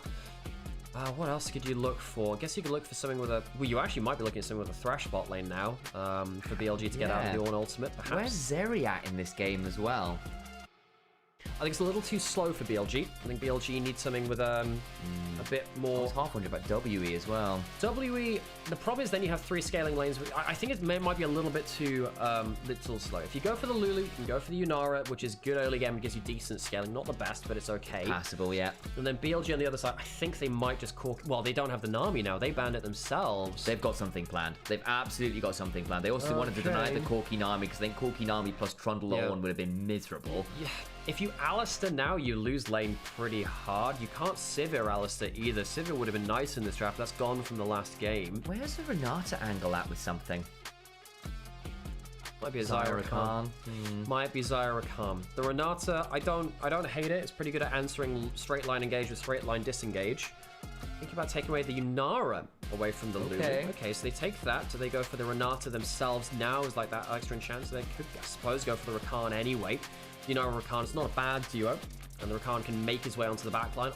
Has a bit of a history on that champion. Last pick now, what do you do with the Lulu? Do you lock in a Jinx? Do you lock in a Valios, a Kog'Maw? What's the plan? I mean, Kog'Maw's not awful here, actually, because you would really outrange then. You just get dunked on by the AoE though, don't you? You've got Ornn, and there's a Gravity Field, the Lulu behind you as well. Jinx isn't awful, can play a bit safe and then reset. This is the thing. I think Kog's a little too unsafe. The Jinx gets locked in, it is reset city. If BLG make a mistake now, yeah, that's a problem. The Trundle ults down the first person in front of them, the Jinx gets a reset. Yeah. That is playable. They need to make it through a laning phase. That's going to be a problem. But then I think this is playable for them. Okay, we're going to go into an ad break so we don't get ads during the game. If you don't want ads, please subscribe. It makes a big difference to us. Viper gets the Yunara without Rakan. BLG spike earlier, but later on the 5v5s are going to be a bit difficult. I also think the pick potential from W is surprisingly high. You have Trundle Pillar and the Ornn ult coming from very long range, which can be potentially a large issue for BLG. And you even get things like Chompers and a Polymorph and all the rest of it. Like, if you face check a bad zone control space, it can be very, very tricky. I think if WE in the river first, we have a bad time for BLG. Of course, the other thing you got to call out is I think Trundle wins the 1v1 in the jungle early on. But does he have the winning lanes to get value out of it? I need to see what Monkey wants to do out of this level 1, because again, we have seen a level 1 plan or an early jungle pathing plan go wrong in game 1 and go very right in game 2, and we got 2 very different games as a result. The official broadcast called out the jungle matchup. I'm going to reiterate it again. These 2 junglers will be the litmus test. Yeah, I love that you call that out. It's probably the most important thing of any WE game. Does Monkey have a plan? Does the plan work? The answer to the first question is almost always yes, he has a plan. He knows what he wants to get out of the early game. The answer to the second one, that's been the varying factor. BLG, they've been humbled again in game 2 now. I think this game is another one where potentially they are outscaled. Need to be careful that they don't fall behind early. I'm assuming you've shouted out Time Lord with the 100 stream streak, joining in a few of our other long-time viewers here at this point. On to the riff we go. Giles to come.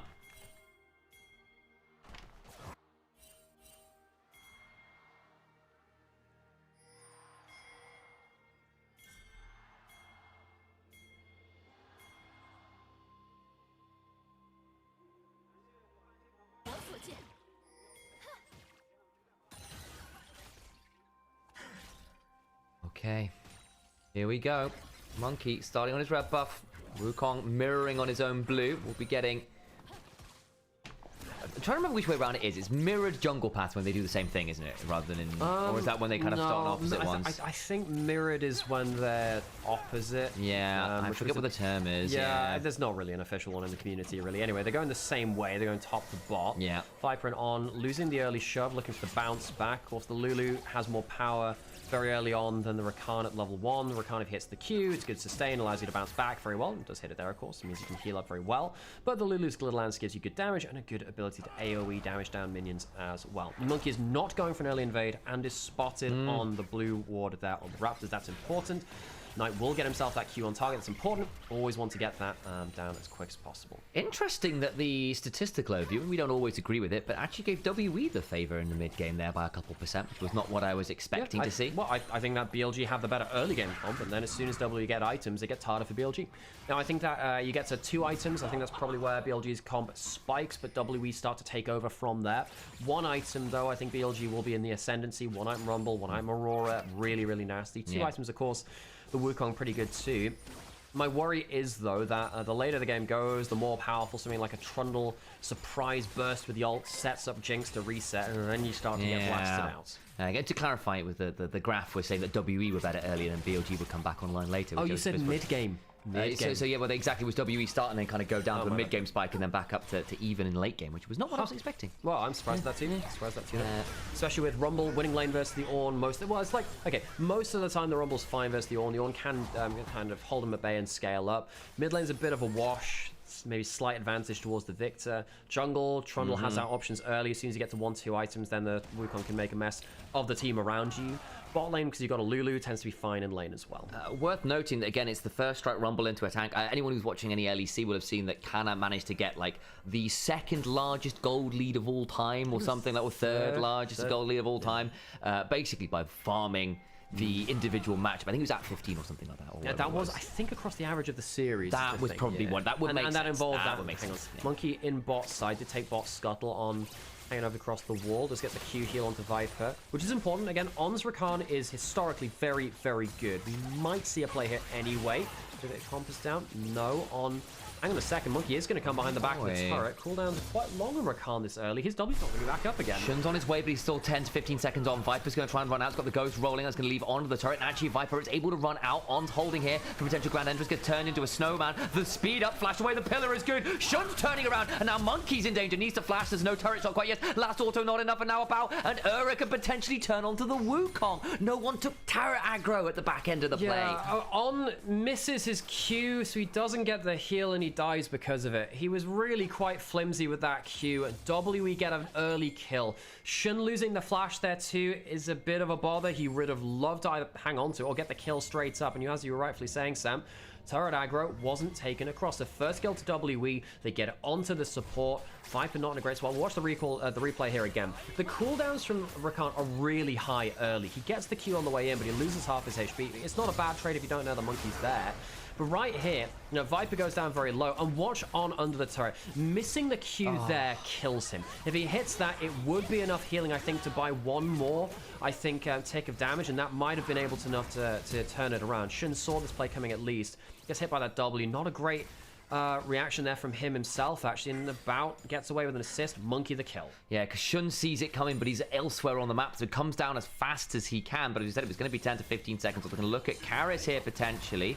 They get a good chunk onto him. It's not going to lead to much more than that. Karis is left kind of low, though. Potential between worlds angle very soon. Knight gets trapped on the wrong side of a pillar, though. Monkey's come out to play again. But here's Shun. Remember, Monkey doesn't have the flash. Speed his way away. Went to next grand entrance. Can't quite get in range as the gravity field is down. Okay, so Monkey starting to flex the muscles again. Knight, no flash on him now. It is very dangerous for BLG if Monkey gets active. He is the most ambitious jungler in the LPL. It's the word I'm going to use. Ambitious. He's aware of the risks, but the rewards are even greater than that. Now, Rakan is out of lane, which means that Viper is alone 1v2 in the bot lane. It's dangerous. About has a 20 CS lead. Will be taken down a little bit from this point on. Will come back into lane. I think WE, the game plan's going out magnificently already. So BLG need an early game lead, I think, and they're not going to get that. Viper at half HP, can't even go for the all-in after this. And even W are getting the early dragon this time. I think BLG are in trouble, Sam. I agree, because again, this is the same game plan. It basically puts Shun and On into a position where they are behind the curve of the game. They are not able to make moves on a really good timer, and that means that people like Knight, people like Bin, aren't as isolated in their 1v1s with as much backup as they would like. It puts Viper into a tricky spot because he's been dove with no one really able to come down and help. BLG are not great at defending their bot lane if they are behind the curve of the game, and it is a very notable thing, and it then leaves Shun and On out of the game, which is huge. One of the things I noticed in the first matchup between BLG and W is how it felt like On wasn't reading the threat on the weak side of the map as well as he was in previous games and previous high levels of form. I think that On, for instance, that bot lane play went in for a trade when actually he needed the cooldowns under turret. He didn't have that W for the dive. On to stop a recall there, but of course Viper stopped his own way. And I think that BLG, they're really starting to feel pressured now because On and Viper are not the rock that they were earlier in the split and earlier in the year, and just saying, okay, come what may, that Viper will just be playing for utility, he'll be fine, and On can get out on the map. That's not quite as easy to achieve now, I don't think, Sam. No, I agree, and that's going to be a big problem. Again, I know On misses that one gleaming quill, but realistically, that is like a very specific interaction that's not going to change the, like, how about this? You are being dove there, and it was always going to be a challenge to outplay that. And this is the thing, right? The fact that they didn't see the dive and he used the W, which lost a third of his HP before the dive, is what really ends up killing him. That's why I'm talking about the threat assessment. I don't think is really there. Because again, yeah, missing a Q doesn't feel like a big thing. I mean, game turning on that, perhaps not fair to call it out on him, despite the fact that I do think it becomes quite important. I think the threat assessment from BLG against W has just been off, hasn't it? I think that W have been doing a really good job of making sure that BLG don't see them coming. Yeah, exactly that. And again, when you're running the Rakan with the Yunara, you have to trade relatively aggressive. You can't afford to give the Jinx Lulu free lane, and you've got to look for those kind of chunks, especially if you then want to be able to play under that turret, and it gets really problematic. Again, it's given Bin a fair amount of free time. He's gotten to farm first strike gold for free, but the problem is the bot lane's gotten snowballed. About with a lead, feels so much more comfortable. He's been quite reliable, I think, for WE over the last few weeks in this split. I think some of those earlier narratives about him have largely been inverted at this point. We get another invade coming on through because WE have got priority everywhere you care to look in this bot side of the map. And that's just going to be more gold going in the way of Monkey, and it puts Shun into a tricky spot. It does. Now Shun needs to get himself towards, well, Triforce completion is when you really feel like they've become a champion, but 2 items when you get something like a Sundered Sky for survivability is very important for him too. He's behind the curve, 400 gold behind Monkey. He's done a good job again in the early game, making an impact. He's the most crucial member of W, and everyone kind of like follows along with him. There's no flash on Knight, does have the W, does have the ult, so he shouldn't be in danger here. See exactly where he ends up. Just go across the veil. Should be far enough away here. No one's roaming down, and with Bin having such prio top, I think it would be very dangerous to keep chasing that bunny. Actually quite important that, because Knight just buys time. Buys time from the Trundle, who's been making a mess of BLG early. Just using the W, spots them heading towards the grubs there, doesn't lose any HP. In fact, Trundle, Monkey's actually been traded onto by Knight here. Potential fight with Bin and Knight closing him down, so he can't freely head towards the grubs as he would have liked to. And that means that Shun actually gets to go bot lane and do what he wants. Tries to interrupt, but there's a good whimsy shield there that denies the stop. Nicely done there from Era. Again, as long as you don't take actual damage, you don't have your back interrupted, so shields and barriers, quite key to keep your resets happening. Sometimes gonna try and steal this with a glitter lance. No, he gets my God, he gets it. With the help picks, he gets it with the E. Takes the grub. So Shun is behind an extra, well, he would have got an extra 100 gold or so, and that's taken away from him. And he loses the XP from that too. That's nasty. Yeah. That's nasty. That's pretty rough. And again, you spent a lot of time and energy there to not contest grubs and look for that. So frustrating. And again, at least Viper gets a plate, gets another shove, gets a better reset. All those kinds of things are nice to help stabilize bot lane. Has halved that gold lead down there, but still a little bit rough. Yeah, okay, so Knight and Karis are even, Bin is ahead. Once again, BLG relying on their solo laners. Knight, perhaps the best Aurora in the world. We've said that about a lot of champions from him. Turns out he's just very good at a lot of different stuff right now. But WE are not making the game about mid lane. They're making it about jungle right now, and he's close to his own Triforce. Both these champions, Triforce junglers. 50 seconds till Dragon. The BLG give up a second one early. I think they'd prefer to get themselves online, but as we saw in the last game, you give up too much and WE hold that soul threat over you later. Very much can do. About 500 gold lead, and you know, maybe the statistical point had a point. They are actually ahead at this point in the game, as only by about 1% or so. But there you go. Credit where it's due, I suppose. You take what you can get in this economy, Sam. You take what you can get. Credit to Viper, he's only 400 gold behind about. Problem is, it's the Jinx you're behind. They are going to outscale you. They have a Lulu. They're definitely outscaling you with that in mind too. And what that means is actually it's much harder to kill that carry in the back because they have wild growth. They got the shield and stuff. Nasty that. BLG really do need to start making plays over the next few minutes, or I do fear for their ability to continually threaten the Jinx and the Victor. Problem here now, if you're going to make that play now, Triforce and Trundle not on your Wukong, so he needs another recall, really. Might look for something anyway. Trading onto him, helps over the Chompers. Exhaust comes on down, but already Viper's been left quite low here, and Rakan got caught on the Chompers. Does try and get out, just about out to safety. The Mega Death Rocket comes on down, and BLG get away in the bot lane, but it was bloody close stuff. And that might cost them the Dragon. Okay, on. Buddy, you had Flash. You flew over the Chompers. You can either wait a second longer or Flash to change the angle. Karis, does he stop a recall? No, it doesn't quite correctly guess that. WE get the Dragon, and they're going to get a bot wave, and they're going to get bot plates off of that plate. Triforce in for Shun, though. He wants to fight. Yeah, might do. There's the Victor spotting this one out. He's going to get caught on the end of a Storm, and Shun's left at a third. He can't play this anymore. Karis still in the enemy jungle, just zones off the jungler. Yeah. This one comes off of the mistake by On, really. On had, he didn't have the heal, I believe, at the time, but he had Flash, had all his cooldowns. Makes the mistake of getting caught in the Chompers, and it means that BLG have to retreat. Double Dragon for WE, doing very well at punishing the bot lane in this series. Yeah, and again, I sort of get what the thought process is here. If we want to play for this Dragon, we need to go look this now. They're going to be on Dragon. We can pull them away from the Dragon, which would give us an opportunity for Shun and Knight to reset, because they were nowhere. They were out of mid lane. They were off the map. They couldn't. Their timings were a bit awkward there. I wonder whether they were looking for important first time. Yeah, it would have been Rocket Belt and Trinity Falls. You understand the thought process. Viper is going to be in trouble here. Gonna ring around the rosy a little bit. Monkey flashes over, forces the flash out of Viper. Okay, gets that one. The Slurker comes down. They're TPing on this now. This gets a bit spicy for Monkey. He doesn't have the flash anymore, and he can't get towards the Mega Cone.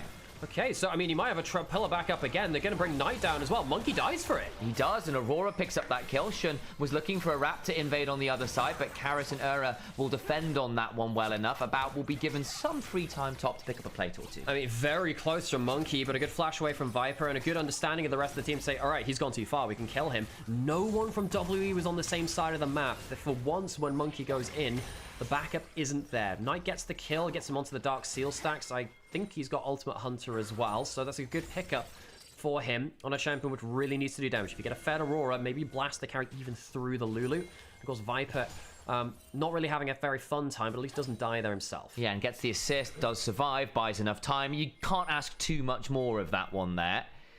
Zeke's Convergence done for Rakan. It's a great item for him, to be fair. We got the Leandries done for Bin. We're getting to the point where I think this next Dragon, this next Herald are definitely playable. Okay, Herald up in a minute. BLG need to find that first big fight of the game. Last game, they actually did find the fights anyway, but I think now being even in the series, I think the pressure's on them, Sam. WE, yeah, they are on the verge of history, but realistically, there's still more pressure on BLG. This is still a super team. This is still a team that won first stand, won our first split. They are on the golden road, even if they're going by a bit of a detour off of it to go through the lower brackets. Viper gets himself that Kraken Slayer, about 1k up, has Flash, has Ghost. I mean, about hasn't always been the main character for WE, but for someone who gained the Rookie the Split last split.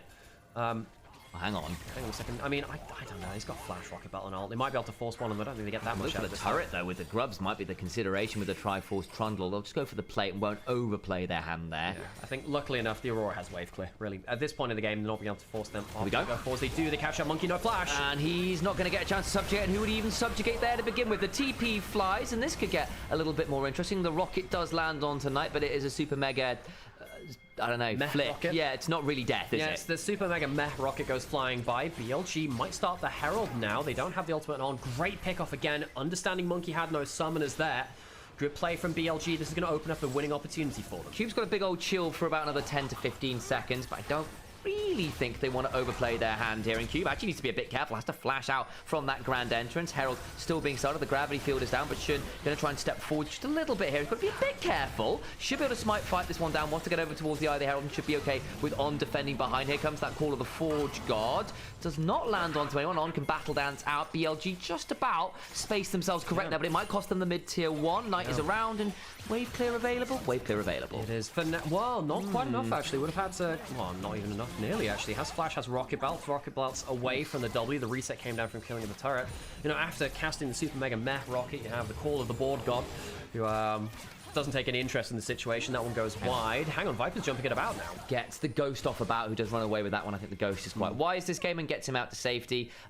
It's now 2,000 gold lead to about, who will get something out of that play. And credit to Ura there, actually walking at night saying, you can't stay here, I'll polymorph you. I actually think Ura's had a decent game so far. I think that his Glitter Lance has been good. Of course, got the Grump steal away earlier, which is... Hey, it's nice at the moment, isn't it?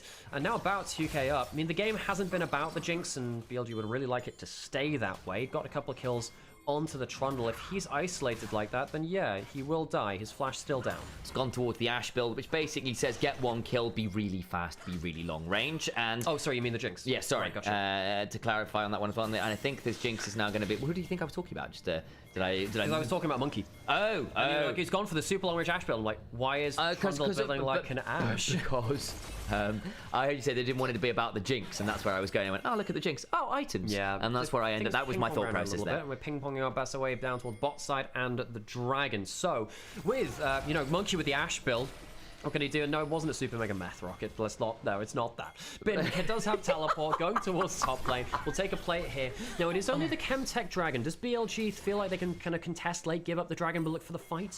He's a crack player.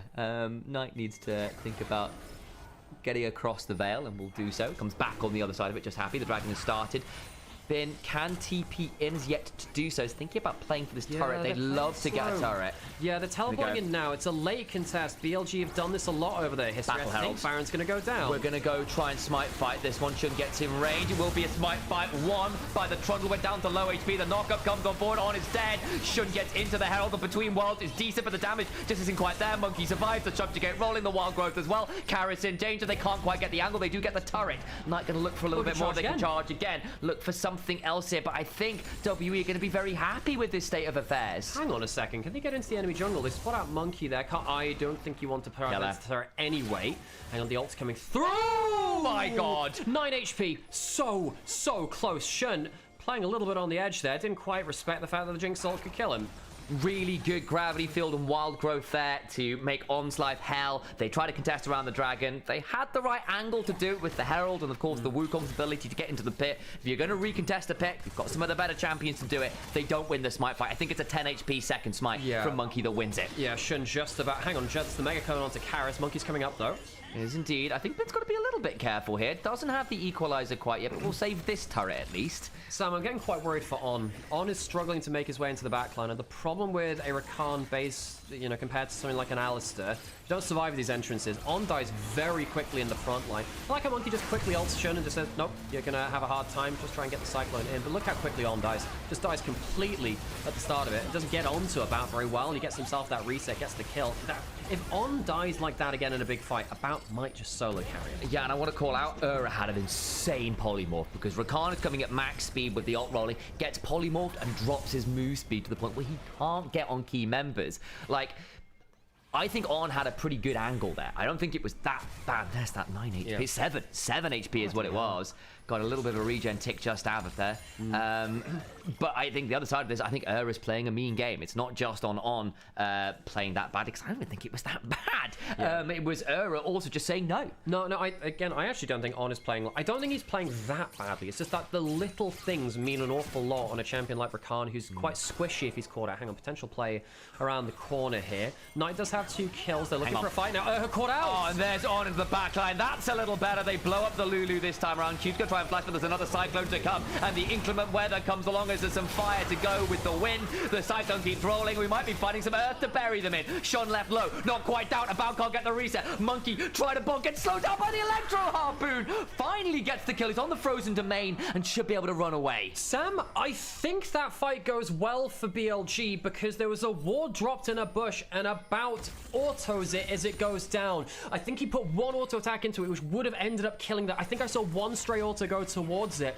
BLG, great pick off again when W thought they were safe. Can they stop the recall here? They can. As the battle dance out and Karras gets out to safety. Takes a lot of burn, actually. I think another electro harpoon would have been Karras' death there. It would have been. It means he can't defend that turret. Late recall. Can't get back out onto the map. Knight is hunting. Cube gets himself his 3,000th assist in that fight. Oh, dear. I mean, credit to him. The mind game was there. Can't get the kill, though. Teleport comes in from Cube. Again, we've still got a minute and a half till Dragon, so Knight will not have his flash for what could be a critical play. That's actually fair. Does have 7 Dark Steel Stacks and a Shadow Flame, so I think it'll still be one-shotting anyway, but the lack of that flash combo definitely hurting them for the next minute or 2. So what happens here? Control ward around the corner, great vision play. BLG realizing we can win the split up fights, and doesn't have the flash. Great angle from On and Knight. They find the play. As we were saying, look, On, I don't think he's playing badly. I think it's just a very punishing game for the Rakan, so any small mistake feels much bigger. This time goes in for a huge run and works out a lot better. Now, watch here. Ward goes down, and watch here, About auto-attacks 1 target there. Means that Shun gets an extra Q in. I actually think About lives if that doesn't happen. I genuinely think that auto-attack on the ward maybe stops that second crushing blow coming through. Maybe the flash flame spitter means that the excited wouldn't be enough time to get the move speed out. It would have been very close, I agree. Okay. So slight gold lead to BLG, not crazy amount now. Have W outscaled yet. It's 4th Dragon, Soul coming through towards the Mega Cone used by Shun. This Aurora needs to have a good combo. See who On can get onto as well. He has flash, he has exhaust, he has ult.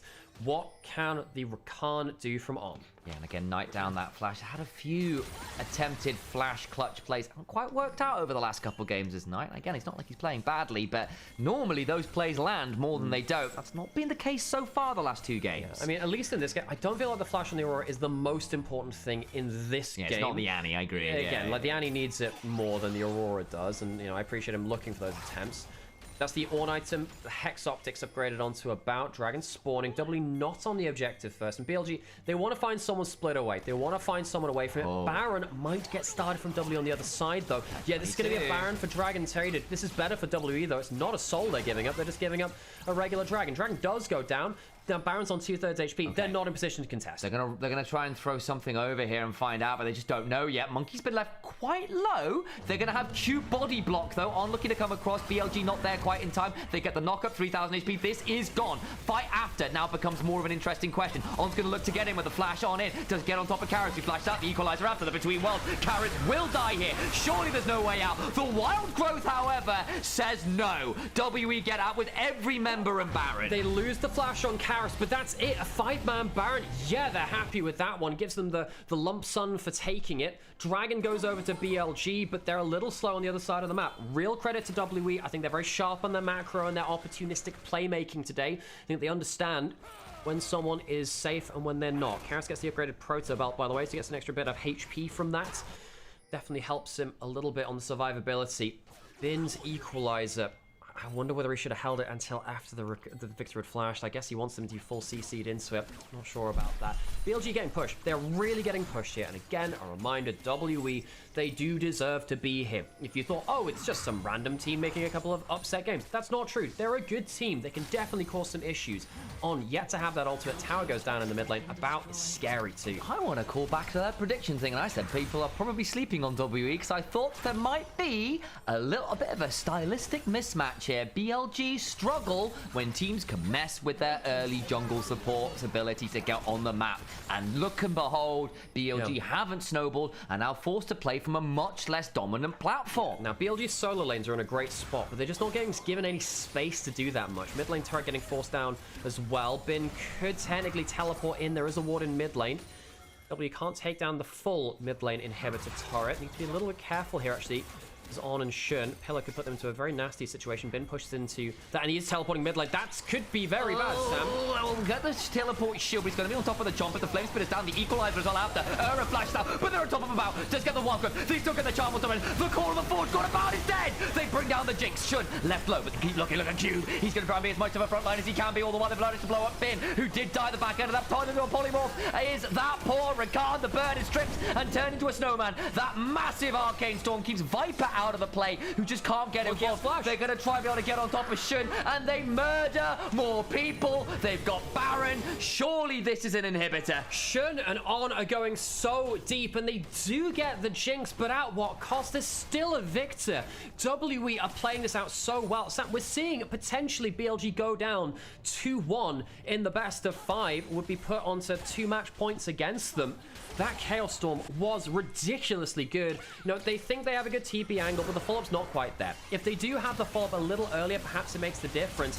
Equalizer's not bad, but I feel like it should have gone down while the CC was on him. So the Equalizer didn't get that much burn damage down. There's a couple of Equalizers now where I think Bin has assumed the CC would either last longer or be there a little earlier. No, Knight gets a good kill combo in that, but the damage just isn't there after. Viper can't get through Cube. The Unara is very anemic compared to the Jinx. Yeah, and again, On goes in to try and disengage with the team, immediately gets polymorphed and he goes down. And, you know, you could probably have gone 1-for-1 there, Bin for about, and felt relatively okay about it. All the summoners off the Jinx, you can take that with a dragon coming up soonish. I think that we're seeing a huge differential in DPS between Viper and About, and actually Viper and Karis as well. Actually, Knight going forwards, looking for an ult in here. That equalizes nasty onto who's going to be left down about a third. That's nasty. Cube kind of trapped off a little bit, but again, he's such a big front line. Left low, the rocket belt in. Cube's going to be coming on down. Shun and Viper looking for the flank. Still be a 2v3 on that one side. Cube is going to be run out. In they go with Shun. The X-Tech ultimatum is not going to be around, as that's like a Camille ability. I'm talking about the Victor ult. Never mind. Viper with the Arc of Ruin does a lot of damage. Continues to dash around. Gets blasted though. Hang on. Karis just doesn't die. That gets spicy indeed. They keep on rolling. Bin goes down, and BLG have pulled the trigger poorly once more. Well, I think that Shun does his job, but Viper with Flash doesn't realize the damage which he's going to take from the Victor. Disrespect from Viper again. Knight has a W. The pillar comes up with a plant. Should see him to safety. Question mark. We'll see. The E lands. He's got a Q after as well. Knight in trouble. Rocket belt, siphon power, and Karis picks up another. Yeah, Knight chooses the wrong way out. I think Shun actually has a really good angle there. I just don't think Viper has the damage, Sam. He's only on the 2.5 items. Viper tries to DPS check, and even with ongoing force, they can't kill the Victor. Viper not having the damage is killing BLG. We'll watch this again in the replay. I actually think Shun has a really good engage here. He gets onto her and About. Shun does his job. I don't think it's his fault. Gets onto them, About goes low, and you know, they kill About as well as Erher. But then watch this, Viper can't get anything done, really. Has the flash, I think, up in a couple of seconds. Actually not sure on the HUD there, but just doesn't DPS check the Victor and goes down. And Bin and Knight aren't on top of Karis, right? They were dealing with Cube, so it gets very messy. Ends up being a 3-for-3, it's worth noting. Until, of course, actually 4-5, actually, because of course Bin fell there as well, and they did get Knight, so I take that back. At that point, it was a 3-for-3. Chemtech Soul, more tenacity, yes, please. Might look for the smite fight regardless. Shouldn't he try and find a way? He just can't get over. No. He's being zoned off, they give it up. What an excellent game from Karis. Karis is doing work on the Victor. Now, I think that Knight is doing an incredible job on the Aurora too, but I think that the big difference is that even if About dies, Karis outdamages Viper. Viper now gets the Lord Dominates regards, but Sam, after the Sivir game disaster of game 2, and now this one, you know, one of the greatest AD carries of all time, the best AD carry of last year in 2025, I think he's slipping up here, Sam. I think that BLG need more from their AD carry. To make that happen, though, then Shun needs to be bot. They need to actually put attention towards that, and that means I'm not seeing BLG play well towards bot lane at all. They haven't this year. But the thing is, hang on, here comes the ultimate coming through. Shun perhaps caught out. Knight's also going to be left in a pretty tricky spot. Does get across the wall there. It's Shun's clone that was jumped on, but again, that's the Between Worlds down. Yeah. Potentially a big deal there for Knight. I think the issue is, for me, it's Viper in the team fights later on. I'm like, okay, just mechanically late game, you need more. Regardless of the resources, you need to decision decision make a little better. Karras looking for the poke. Baron started. W with the Chemtech Soul already, making Cube much harder to kill. Ben's caught on the wrong side of a pillar, so needs to flash back into his own jungle. Okay, Cube holding up the front line. Karras walking forwards again. Proto belting for a bit of threat on the flank. Sam, BLG are in huge. It promises it. They're outscaled. The team fights are so difficult. Tries to get on top of Karras, now turned on and the flank's gone wrong. Needs to try and think about battle dancing out. Holds his line, goes try and get on top of Karras and does. Don't remember the arm guard on, does battle dance out. They just done the damage onto Karras, who begins to back away. Does get that arcade storm. The rocket just weighed. And Shun died on the other side of the fight. Shun went down, tried to flash out and died. Shun and On are getting held at bay. WE have managed to curtail the jungle support of BLG. Shun at 2 and 4 on the Wukong, really struggling to live through the fights. He just gets reset on Sam. And it's not looking like a fluke in that upper bracket anymore, is it? And BLG, reminder, smashed their way through lower bracket. I genuinely think this is a stylistic thing where WE have just got the source to make Shun and On look mortal, and then the rest of the team doesn't know what to do with it. Yeah, I mean, I think that Bin and Knight are pulling their weight. I actually think they're doing an awful lot, but the platform to make the game-changing play is so small for them. The timing for them to look for plays is very short. WE group up as 5, and now every on item is through. They have a Baron, they have a Chemtech Salt. This is going to come down to an Elder Flip. As Shun goes in, does he go onto the Chompers? No, he just gets brittled down. He just doesn't expect the damage. Flashes away, dies. Shun is misjudging so much with the Trundle ult onto him. That's a huge issue. He's actually been diving fairly well so far. That was a bad one. But the problem is, how else can he go forward? He's the only one who can, like, with the Rakan on the other side, buying time from 2 members. You have to go then or not at all. My problem is, I don't think it ever gets any easier for the Wukong. Sure, you can buy a GA, but you are still going to die this way. What else does the Wukong do? Well, he flashed onto the backline, but he used that in that last fight. You know, in the fights before that, he was flashing forwards and making good plays. Struggling now on, has exhaust, has flash.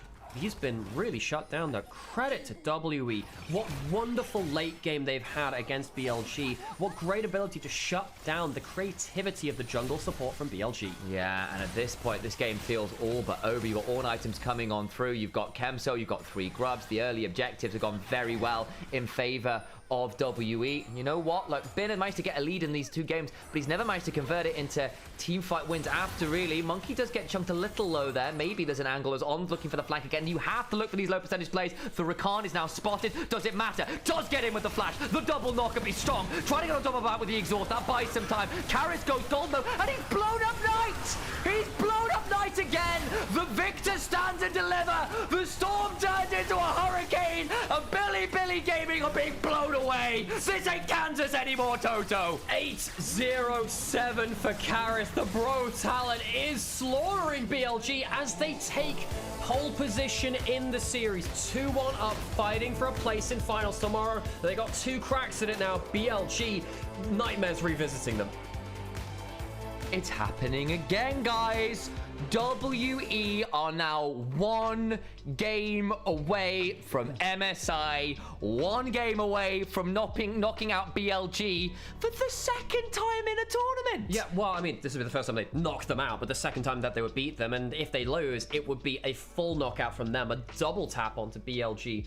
Welcome back, everyone. My name is Nymaera, this is Initialise. We're brothers. We cover the LPL because there's no official English broadcast anymore. We try and give you as professional a casting experience as you can get. Hope you're enjoying this. Drop a like, follow, subscribe if you are. Sam, I think BLG's drafts are not doing the job. I think they need to go more towards late game, and I think that On and Shun need to get their act together. I think Viper needs to get his act together. I think the solo lanes of BLG, I'm relatively happy with the way they're playing right now. I think the other 3 members of BLG are not assessing when they're in danger, and they're not executing in team fights well enough. But I think there's also just a game plan thing. Look, I get you're playing for Knight and Bin and leaving them alone in their lanes. You can't do that anymore. I'm sorry, it's just not working. Bin, Knight, great lane so far. That's great. You've got to be able to play towards your bot lane more. You've got to be able to. I think one of those is going to play weak side. Yeah. And I don't know whether Knight or Bin can do that. Well, the thing is, I actually don't think that BLG are putting. I mean, Shun hasn't been in those solo lanes that much. I don't think he's ganked mid. He ganked mid once, I think, last game. In the other 2 games, he didn't really do much of that. Top lane, I actually think that Bin's been left on a bit of an island. I just think that Shun needs to be much more aware that he needs to be getting into Monkey's jungle and seeing him. I think that, you know, Shun in game 2, he went down bot side for the early gank. Remember, they tried to do that, and then still the bot lane fell apart through the gank, which came afterwards. BLG, I don't think they're tracking Monkey well enough. No. I think they're getting ran through. But part of the reason they're not tracking Monkey well enough is because, again, they are basically saying it's fine because we're going to try and play for stuff on the other side of the map. I think the part of it is we haven't seen BLG leverage their solo lane advantage to a win condition, really, actually, in these last two games. Well, yeah, game one they did. It was fantastic, right? But even then, did we see any ganks towards Knight and Bin turn into any kills there? No, they've not gotten early objectives. Game one they did, yeah. I'm saying game 2 and 3 out. Right. They've not actually gotten any of these early objectives. They've given all of those. They've not managed that either. And actually, they've not covered bot lane. So they've not played that well through solo lanes. They've not played that well through bot lane. And actually, that bot side, when they did try to come and defend, Shun was pathing elsewhere and started moving towards that and trying to defend. It was a close run thing. Don't get me wrong. Another turret shot probably wins you that at least a kill bot side. But it doesn't happen. And I do think the game plan needs to change because BLG, against every other team, they've been able to play for gold in their solo lanes. And that's been enough. It is not against WE here today. Yeah, and good God, Karras was doing so much work. That was insane. I mean, that Victor performance is insane. A great game from WE. I think their game plans have been better. I think that the early game pathing has been better.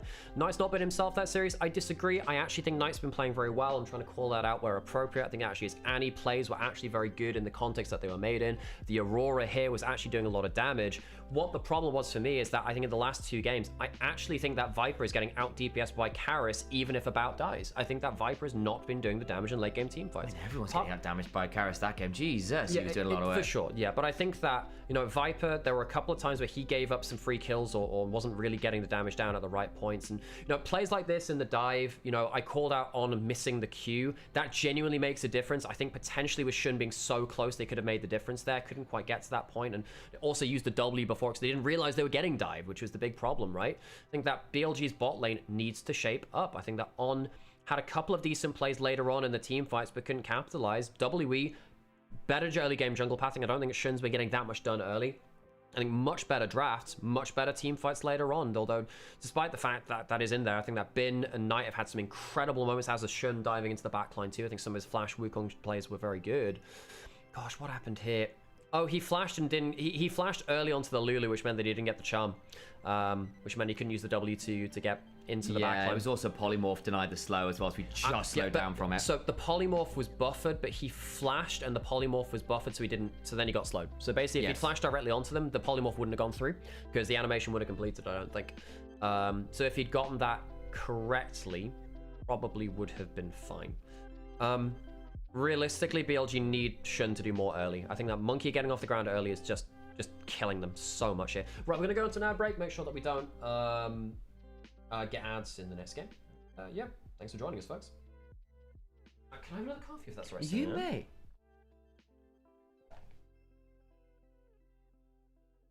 I am genuinely thinking that BLG can't play to their solo lanes. I just don't think they can do it. Not against this team, I don't think. I think realistically, Knight and Bin win in isolation. But it's not winning you games because they're not getting any objectives, and it's cost them too much elsewhere. What I'm saying. If they win isolated, they can go bot lane instead, is what I'm saying. Yeah. Which is what happened in game 1. Oh, right? Knight got annihilated in that fight. What? Well, I mean, that's just late game Victor, right? I mean, he tried to follow up. It's a great follow around by Karras. It was a very extended play. You kind of have to go into the charge light brigade, right?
Shun on a jungler that he can help them out early if he needs. The thing is, he has been picking them. I mean, the Shinzao, they lost with that too, right? I just don't think... And that's a winning jungle matchup versus the Pantheon. The Pantheon doesn't win versus Shinzao early. I think the problem was that they just didn't have a good enough plan. I think that they didn't ward well enough against Monkey, you know, flashing over and stealing away top camps. They didn't have a good enough plan for that.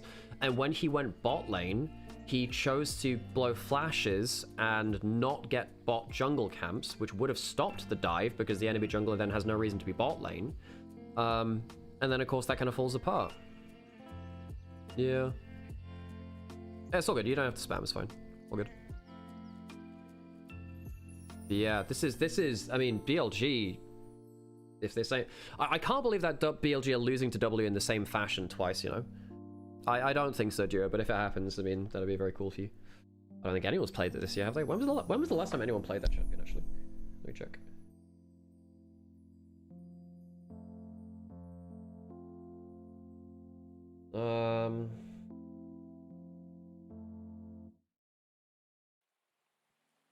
Okay, let's see when the last time anyone played it. So no one played it this year. No one played it last year. We had a couple of games of it in 2024. But that was the last time. We saw like a few games of it in 2024.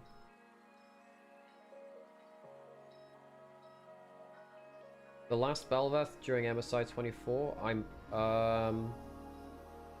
there was one more game in... Yeah.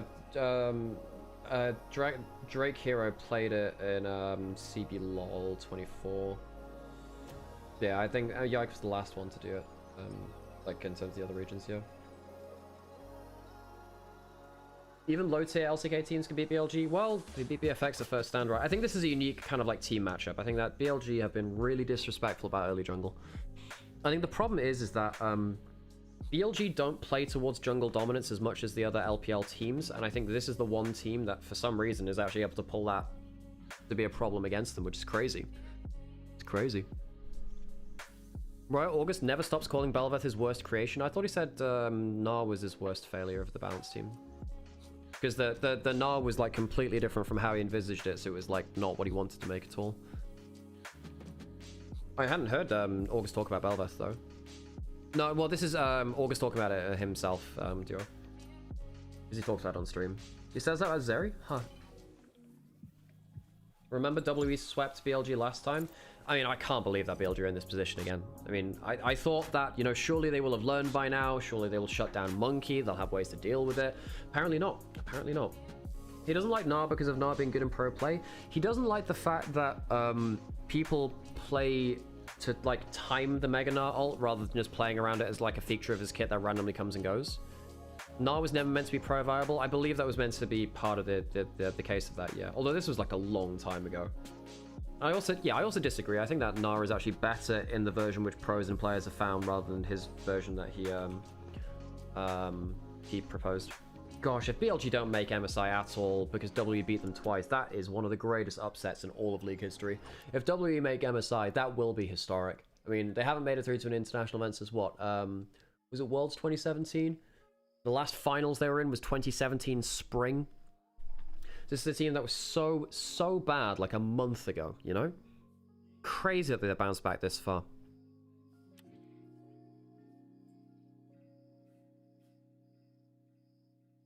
Well, the thing is, like, everyone who creates anything will have a best and a worst creation, right? So, is it the single biggest upset in double elim ever? I think in double elimination, yeah, I agree. I'd agree, yeah. We get another mid lane assassin soon. I wish they'd make a straight up jungler from the get-go instead of top lanes being nerfed so they aren't viable in lane, but still good kit for jungler. I mean, it's happened a little bit for Aatrox now, right? Who's not good enough in top lane, but playing jungle every so often.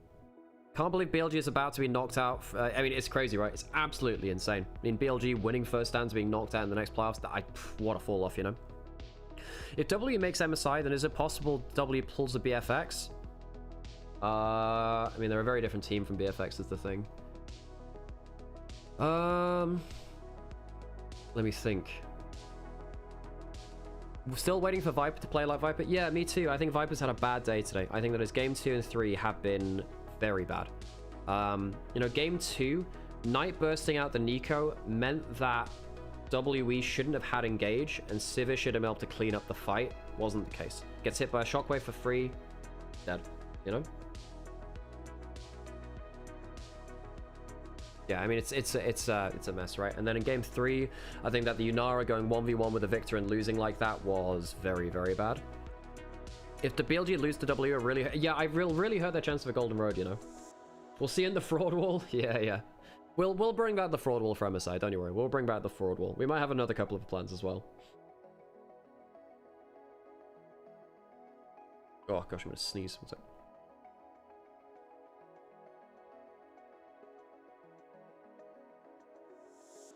They're doing like an emote cam again. Oh gosh, I did take anti-smear, by the way. I did.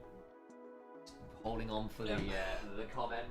Yeah, but no, I think that Viper's game 2 and 3 have been really quite poor. The thing is that, like, I understand things going wrong in like the setup or game plan. I think that Viper's just not like executed well is my problem now. Yeah, but I think the problem is the execution barrier's been put to a level that shouldn't be expected. What, like spell shielding a shockwave at Dragon? Yeah, but I think that loses you the game.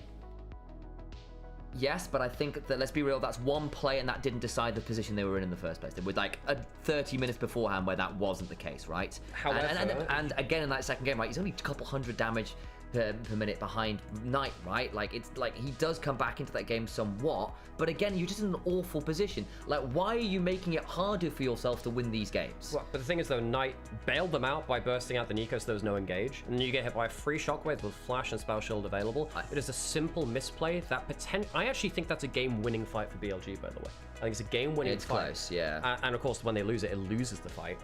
Yeah. Again, but they're down Soul Point. They're losing pretty much every objective. They are struggling to be consistent in getting their leads. Like, I get that that was a winnable fight, but realistically, they had to fight back from a deficit that they should never have been in. And there are 20 minutes of misplays from elsewhere that are so problematic. Yes, that's not good from Viper. Yes, it's the flashy moment that should have been better from him. But realistically, as a coach, would you come in and say, you know what, we should have been in this position. That's where we want to play from. That's just not true. But you compare with that, and then also the Yunara diving onto the Victor and just dying instead of escaping with just the 2 kills there as well. I think that's a huge issue when everyone ends up dying. He does get the jinx before that, to be fair. And then he could have gotten out. And that's the thing. He stuck around when he still had flash. He would have still been able to get out and rejoin up with the Aurora. So that's 2 huge team fights where he makes the individual mistake, which loses them the fight. Oh yeah, I'm not disagreeing with Viper. Which is why I look at Viper and I say, look, with all the resources, all the game plans, we at least expect you to execute late game, and that just hasn't been happening in the series. Well, the thing is, I don't think he's been getting any resources. He's not. He's been denied them pretty much entirely. It's not really my point. I know, and the thing is, you're right. He is misplaying these fights. But I think the other side of this then also has to be is like, we're not exactly giving him a lot to work with either. And I'm also going to say, I don't think the solo lanes, on the other hand, have necessarily been providing a win condition the way I'd be hoping for. And I get that that's because the platform underneath it isn't fantastic, but either way, the end result still is that BLG are not in a great spot this game, or in this series, because they haven't been able to take their solo lane advantages into a win condition because they've not gotten first turrets a lot of the time. They've not actually gotten the objectives. They are still behind in gold. And a lot of that still then comes down to, I think there is a wider holistic game plan issue here that isn't working versus WE. Because I think WE are playing incredibly well to basically take out Shun and then on and by association Viper, which I think has been really well managed. Can I get my coffee from the other room? Put it here for you. Oh, I thought you... Oh, sorry, my bad. Yep. But, yeah, I disagree, sir. I disagree. I think that, yes, there is a game plan issue, but when you're in the Rift, you got to play with what you're given. And I think that Viper has made game-losing plays potentially in Game 2 and Game 3. I think that actually the solo lanes were a win condition. I think that Bin and Knight actually were in positions where they could win this game, but I think that Viper has not been playing well enough. I think that Shun and On, particularly early game, have not been playing enough. That's the game plan thing. I think Shun and On have been locked out from that. Even then, you know, Shun flashing into the backline, making big engages, that's what really made those team fights in the mid-game in that last game. I think realistically, I just look at this and I'm like, Viper is just not matching the DPS, and because he's not, they have to play the team fights differently, and I don't think he's making that extra step of understanding mid-game, which I think is really dragging them down. Yeah, I agree, right? Viper's not is having a bad series. I'm not disagreeing with you on that one. I just think there is, if I was going to look back at this, it's like, do I think Viper was the reason they lost this series? And I think that is something of a reductive statement, because I actually think part of it as well is BLG have had to, from very tricky positions, play into the river in a way that just felt very clunky multiple times. How many objectives have they dropped this game? And when they've tried to contest them, it's been with very low percentage plays. It's meant that Knight's been flashing for plays that are low percentage to try and get something back, and it's not worked. And like, that isn't on Viper per se. And yes, you should have been flashing, you should have been doing better. I'm not disagreeing with you on that one. But if you're looking for like a more holistic thing, it's like, look, why are BLG in this position making these difficult plays? Well, jungle support, Viper being out of the game, and then also the fact that I just think their objectives play, and actually what BLG have done for a lot of this split has been to play for, we are going to drop early objectives to get leads in solo lanes, and that will win us games. That hasn't happened this series. I think where I differ from your view is you're saying that they're failing difficult plays. I think Viper is failing the easier ones in late game. You know, spell shielding or flashing a shockwave that kills you, that's unforgivable, Sam. That legitimately costs them the game. It legitimately cost them the game. Sivir would be able to run them down. They got the dragon after that point. Stuff like the Nymaera losing the DPS trade with the Victor, I can tell that's going to happen. You flashback, you regroup with your solo laners, you should be in a lot better position there. I think that's my problem. I think that, yes, there are multiple things going wrong, but if I'm going to point at players, I think Viper is the person who, in the position they're in, is playing the worst, and I think those mistakes have changed what could have been winning plays into losing ones. The game plans are also not good. We've completely agreed with that. I've not said anything different on that. I completely agree. I think the drafts from BLG, besides game one, have been worse. And I think that particularly the early game jungle plans haven't been good enough from Shun as well. I mean, with that as mind, like it's things like, remember that game 2 where BLG are down soul point, they've given up so many dragons, they've not got stuff on the other side of the map, they hadn't even got a turret at that point, right? It took Bin finally shoving with the Jace a little bit later on to get this one, and they trade Baron for dragon twice that game, basically, because of the position they're in. And like, those are not good trades from BLG. That is not a good game state for any team, whatever you're at. And like, the fact that you have given up these objectives and then come to the mid game where you're in these catch-22s, having not leveraged that into genuinely consistent win conditions, has been problematic. Because actually, unlike versus every other team, the BLG strategy, if we can give up some early objectives in order to get our solo lanes to a point of like unmatchable power, hasn't worked. Actually, Cube's been useful. Kara's put out some mad numbers as well. We haven't seen those players taken out of the game, have we, either? Did in game one. Of course, did in game one. That's true. That's a different part of it, right? And that was when the early plan from W failed. So the early plans must be countered by BLG. That's something that we highlighted coming into the series, and sadly for BLG, they've not actually answered accordingly. We're into game 4 now. BLG will have to win 2 games back-to-back to make MSI, to make finals. This is not the position we expected them to be in, and yet there they are all the same. WE, on the other side, one more Nexus between them, an international performance for them. First time they turn up since 2017. It would be historic. This would be, I think, the largest upset in double elimination League of Legends history. The Golden Road team taken by a team that finished last in the upper group in LPL. All right, BLG, let's see something a little bit more simple. I need to see something that will team fight a little bit more easily and will also not leave Viper out to dry, because again, he's not been playing particularly well, but we don't need to make it harder than we have done already. I'll note, this is going to be a big one. A lot of those top lane tanks are out. K'Sante, Sion, Ornn, Shen, all gone, and that could be a big deal for Cube. Also, in terms of early game junglers, Vi is the only one left up in terms of AD skirmishes. Yeah. Everything else is gone. Sorry, Neferi's up as well right now. So there's Neferi and Vi is going to be the trade here. I don't like that for BLG. I actually think they should have taken the Neferi off again. So yeah, BLG, well, WE to say, okay, Neferi, Vi, we'll take one of them. That gives us tools to fight. I think BLG would have liked the jungle pool to be more stripped by now. I think if I were to hazard a guess, they would take the Vi, but they played the Vi into Neferi in the first round, and they lost with it. Yeah, and I'm just saying, Monkey on Neferi sounds like a very dangerous prospect. They're thinking about it. Shun's Vi is fantastic, but this will be traded for Neferi. No. Make no mistake about it. The bonus of the Vi is that you are stronger than Neferi at level, like, 3. They choose the Neferi, though, because Monkey is so good at snowballing it that you get into the mid game, you make one mistake and the game's gone with it, and BLG have been making too many mistakes. They choose the Neferi. Shun played a lot of this on JDG, less so on BLG. Yeah, I saw the 957 jersey in the crowd, a legendary player for the organization. He's on the Casa desk right now.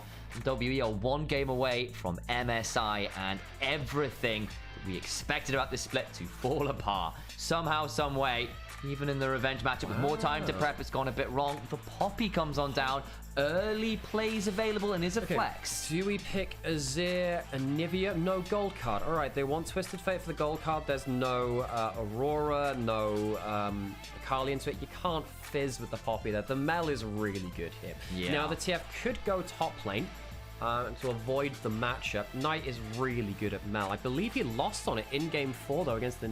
Oh, sorry, in game 3 in that series with the Nidalee backdoor, though, against W in the first round. So he's played this versus W and lost before. Now, if the TF goes top lane, that means the cube is very much not on a tank, though, and BLG are happy with that. Yeah, and again, it could be that the TF goes top, it could be that the Poppy goes top. There is some flex in those champions, even if we have generally seen that the Poppy these days tends to find more success in jungle. A little bit tricky to get the Poppy away into the game from support these days. We did see a little bit of Poppy into things like the Jax to mixed success, I think is the kind way of putting it. We are thinking about just picking a strong champion for top on 3, but it might just be a Caitlyn say, right, we want some prio bot to stop getting shoved under the turret. Okay. And they want counter pick for top lane, presumably, if they can help it. So Caitlyn gets locked in. You still have Lux, Morgana, Elise, Pyke. There are support options. You don't have to fret about getting double banned in support. WE, do they lock in... do they lock in a Nami? Do they lock in... I mean, I guess they could lock in something like Rek'Sai for cube, right? Or Renekton, just a safer blind pick. Now, if they do that, then they probably ban... They ban Gnar, presumably. Then what else is good into that? I mean, you don't need to care about the Ambassador now, because the Ambassador hates the Renekton matchup. You still ban the Gnar, though, to keep it safe. This does lock TF into mid lane, though. Yes, it does. Unless we've got some real weird TF support slash... It's back to the days of Kickers playing at jungle. There was actually, I think it was on playing a bit of TF support and solo queue earlier in the year, so technically in there. I just don't think you want to play that against a Caitlyn. And when we are coming into game 4 and 5 of Fearless, there's ever a chance for On to start doing some magic with things like the Camille's and the Onivias in support. Now is the time. W is setting up for a good level 1 though, Sam, which worries me. They have a gold card and they got a wallstone at level 1. I actually wonder if they just full send it on the level 1 against BLG and just try and get an early plan again. BLG need to be so hyper aware that there might be level 1 plan. To the point where I'm like, I might even give up bot lane prior for a Braum at this point to say, let's fight level 1. All right, you want to walk through, we can make a big play out of it. They banned the Jax and the Gnar away from Bin, so his split pushing carry options to the Renekton somewhat limited. Could Yorick here, but Bin's Yorick has been fine, but not exactly spectacular. He still gets pressure in a side lane because he's Bin, but it's not exactly what you call his best of all time. Lucian and Nami both banned away, so no Lucian Millia, no call to Nami. In terms of bot lane pressure now, well, Jin's gone, isn't it? So you have to think about something else. If you go Rosaya, you don't have the Rakan. I think you're running out of a couple of options. Talios Thresh. I mean, that loses pretty hard versus Caitlyn lanes. You can disengage from the Nefiri if you time it right, but you need to be away from Nefiri one-shot potential. My problem is the 2v2. And what do you do in terms of 2v2? The Caitlyn's really nasty here. If they go for the Aphelios, you can have your ult reflected back onto you by the Caitlyn. You get killed by the Nefiri a lot. It might be the Nautilus last pick. Now, with the Nautilus hanging out in the background, maybe BLG go for the Elise instead and just say, okay, you're not going to get, you know, the best, the better of the hook champions, and the Elise can at least survive that play. Can go Morgana for the spell shield, I suppose, but I think that's, well, yeah, maybe that's okay, actually, the Morgana, actually. Bin Zahen is pretty good, and it's not necessarily the worst draft for it. It has an okay matchup with the Renekton. You kind of lose gracefully and then scale into the game to be a much better carry later. And again, if we get to the point where everyone's burning their pick CC, the Zahen can win out those later fights. On thinking about bringing up his legendary Elise support, you called it out, would be very good in some of those potentially more volatile hook champions. It means that you're safer in lane. Now, the Kino method, Sam, is going Blitzcrank. The really fun thing is going Blitzcrank instead, because you have gold card into the Blitzcrank hook. So you have Nautilus, you want a hook champion. You want Thresh, you want Blitzcrank, you want Nautilus. One of the three. I would imagine it's probably Nautilus, but they might go for a different hook option shot altogether. I would imagine it's a it's a hook shot. Damn, instructions unclear. Locked in Camille. Last pick for WE. He's shrimping in his chair a little bit. It's not crab fishing though, or shellfish fishing of any kind. You're at least locked in. I think this is a better draft for BLG, Sam. Yes. I think that bot lane is a winning lane unless about an overperform. I think that the mid lane is a hard winning lane. And top lane for Bin, Zahen does lose into Cassandra, into the Renekton a little bit, but it's not by a big amount. When you go into an ad break, so you don't get ads during the game, And of course, now we need to see, can Monkey and Urha make something happen? This is the kind of composition that WE would play last year. They would play around Poppy, Nautilus, Snowball through permanently hooking across the map, getting the Poppy into combos as well. WE have a good level 1, a very good level 1. If BLG do not respect the early game, this game could go the way of all the others. Folks, I need you guys to make sure you understand exactly what is at stake here. Bilibili Gaming, the first stand champions, allegedly the best team in the world, have faced their kryptonite in WE twice and are on the verge of being eliminated in the lower bracket. For the first time since 2017 Worlds, WE might be going internationally. They were at the start of this split 0-16. 0-16 in game score. They had their team captain Monkey sign himself out because the team had lost faith in him. He had lost faith in himself. They weren't listening to the shot calls. They just dropped to top esports in the upper bracket, but they are on the verge here of knocking out BLG and making a historic run in the vein of people like Schalke 04. Let's get the vowels the right way around. In the vein of something like DRX at Worlds in 2022. Magic's in the air, folks. To the riff we go for potentially the final time today.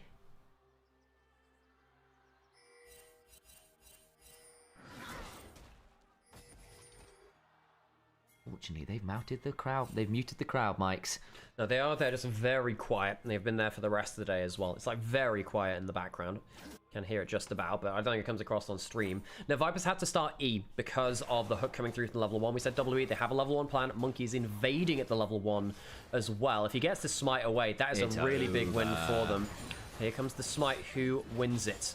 Be coming on down. It's Shun who gets it. Can now maybe run at Monkey, who doesn't have the W, doesn't want to overplay it. I think he does Krugs now and then red buff, because otherwise the world, but the Poppy sticks around and makes things spicy. Hook wide from Ura. Viper, of course, not the worst thing to have the E at the level 1 if you can get a good trade there with your headshot from the 90 caliber net, but it has to be carefully managed. Yeah, About doesn't really have an ability at level 1, as you said. Level 1 Aphelios just changes weapons at you aggressively. Haha, I've got something in my pocket. Doesn't do anything with it.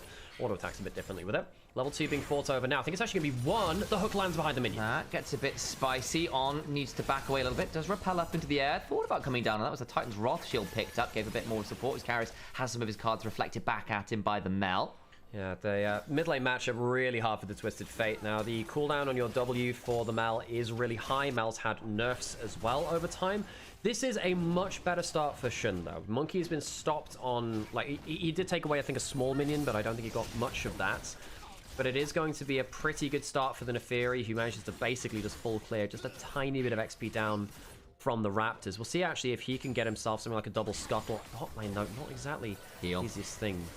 Was burned there by Ura to help dodge away with the Severum onslaught as well. Trying to see whether I remember all of my ability names for Aphelios. There's some pretty cool ones in there. Ooh, Raptor invade from Shun. If he can get a camp away from the Poppy, that's huge for him. He's got Smite again. Should be able to get this. I mean, Scuttles haven't spawned yet. He skipped his top side to go for this. Shun finally getting a better early game. He gets to play the aggression. He's not spotted Monkey yet. Where is he? He's on the red buff. They want to play this. Mel's got shoved, as of course does the Zarhead. This makes things very spicy for Monkey, of course, who doesn't have the red buff. So the damage trade is good here. Shun has the smite. This could get very spicy indeed. Do we want to keep playing this? Overcomes the Zion, but the Renekton's trading kind of well. Hook lands. That's onto the Caitlyn. Cleanse down. They're going to turn this around there pretty well. Up into the repel we go. On gets out to safety. There's the heal and the cleanse traded. Shun still trading here. Wants to give Monkey nothing in his own jungle. Okay, Shun being very ambitious here himself. Wants to make sure that Monkey doesn't get freebies at level 3. He's skipping his top camps now. What this does mean is that maybe he can look for a double scuttle. We'll see what he can get out of this. Krugs are going to go the way of Monkey. Shun has smite. I think he can take top scuttle smiteless maybe. Bot lane is getting quite worrying for me though, Sam. I think About and Ura are doing really well in the early levels. There's a cull in for the Aphelios. If the Aphelios can get a good first bag, this lane is already going so much better than you would have thought. Yeah. It's a slow Krugs from Monkey. Shun is going to go for his top side camps after that scuttle as well. He's still pretty happy after taking away the Raptors. Yeah, doesn't overforce into the Krugs, doesn't pull an owner. Too soon from yesterday. Oh, yeah. Oh, God, dude. Well, I mean, that's a big thing, right? I mean, the meta is about how much can you get out of early jungle. Now, LPL understands that. Kanavi very much understands that, right? And BLG, WE, that's been a lot of how this game has been played. So, LPL, we've definitely loved playing this style. Cube, Did stop Bin from walking into top jungle on the minimap. We didn't get to see a lot of that actually on our screens, but you can see on the minimap that he stopped Bin from walking over. Doing a pretty good job, though, has been of farming, getting ahead of the Renekton early. Good chunk there onto Knight with a little bit of a gold card. Bot side, Scuttlecrab is secured by Monkeys, but at least he gets something. The problem is, there's just all these camp respawns, and Monkey's just got a much better timer on, like, everything. In fact, I wonder whether he does his Raptors into enemy Raptors and looks to keep that play up. Depends which area of the map he wants to play around. We're getting to the point where we're getting pretty close to mid laners hitting level 6, which is very important because, of course, TF can start jumping at you from nowhere. Mel can start getting a lot more kill pressure onto that matchup as well. He is going for the Raptor invade because he's basically saying, look, we have the Mel, we want to play around mid priority, let's get that done. Good call out there, Sam. Of course, Nefiri wants to be ahead. Credit to Shun. I think he's been the second best jungler this series, Sam. I think he has been because Monkey's been so damn good. Even with, I think, the Wukong being pretty successful, does mean that actually, nope, Shun's been doing quite well in this one individually. Of course, Shun making the play on the other side of the map means Monkey goes, cool, I'm going to play around bot lane, and Viper and Mon go, oh, not again. Of course, Karis can pull down the ultimate too. They need to be careful. They need to walk away. Here comes TF. Okay, flash away from Viper does get out. That's a good trap. And now Karis with no mana could be in a bit of an interesting spot. Viper gets away, but again has to burn that summoner spell, and the Aphelios just gets a bit more gold than you would have liked. And BLG, they love playing towards the top side of the map, and WE have said, fine.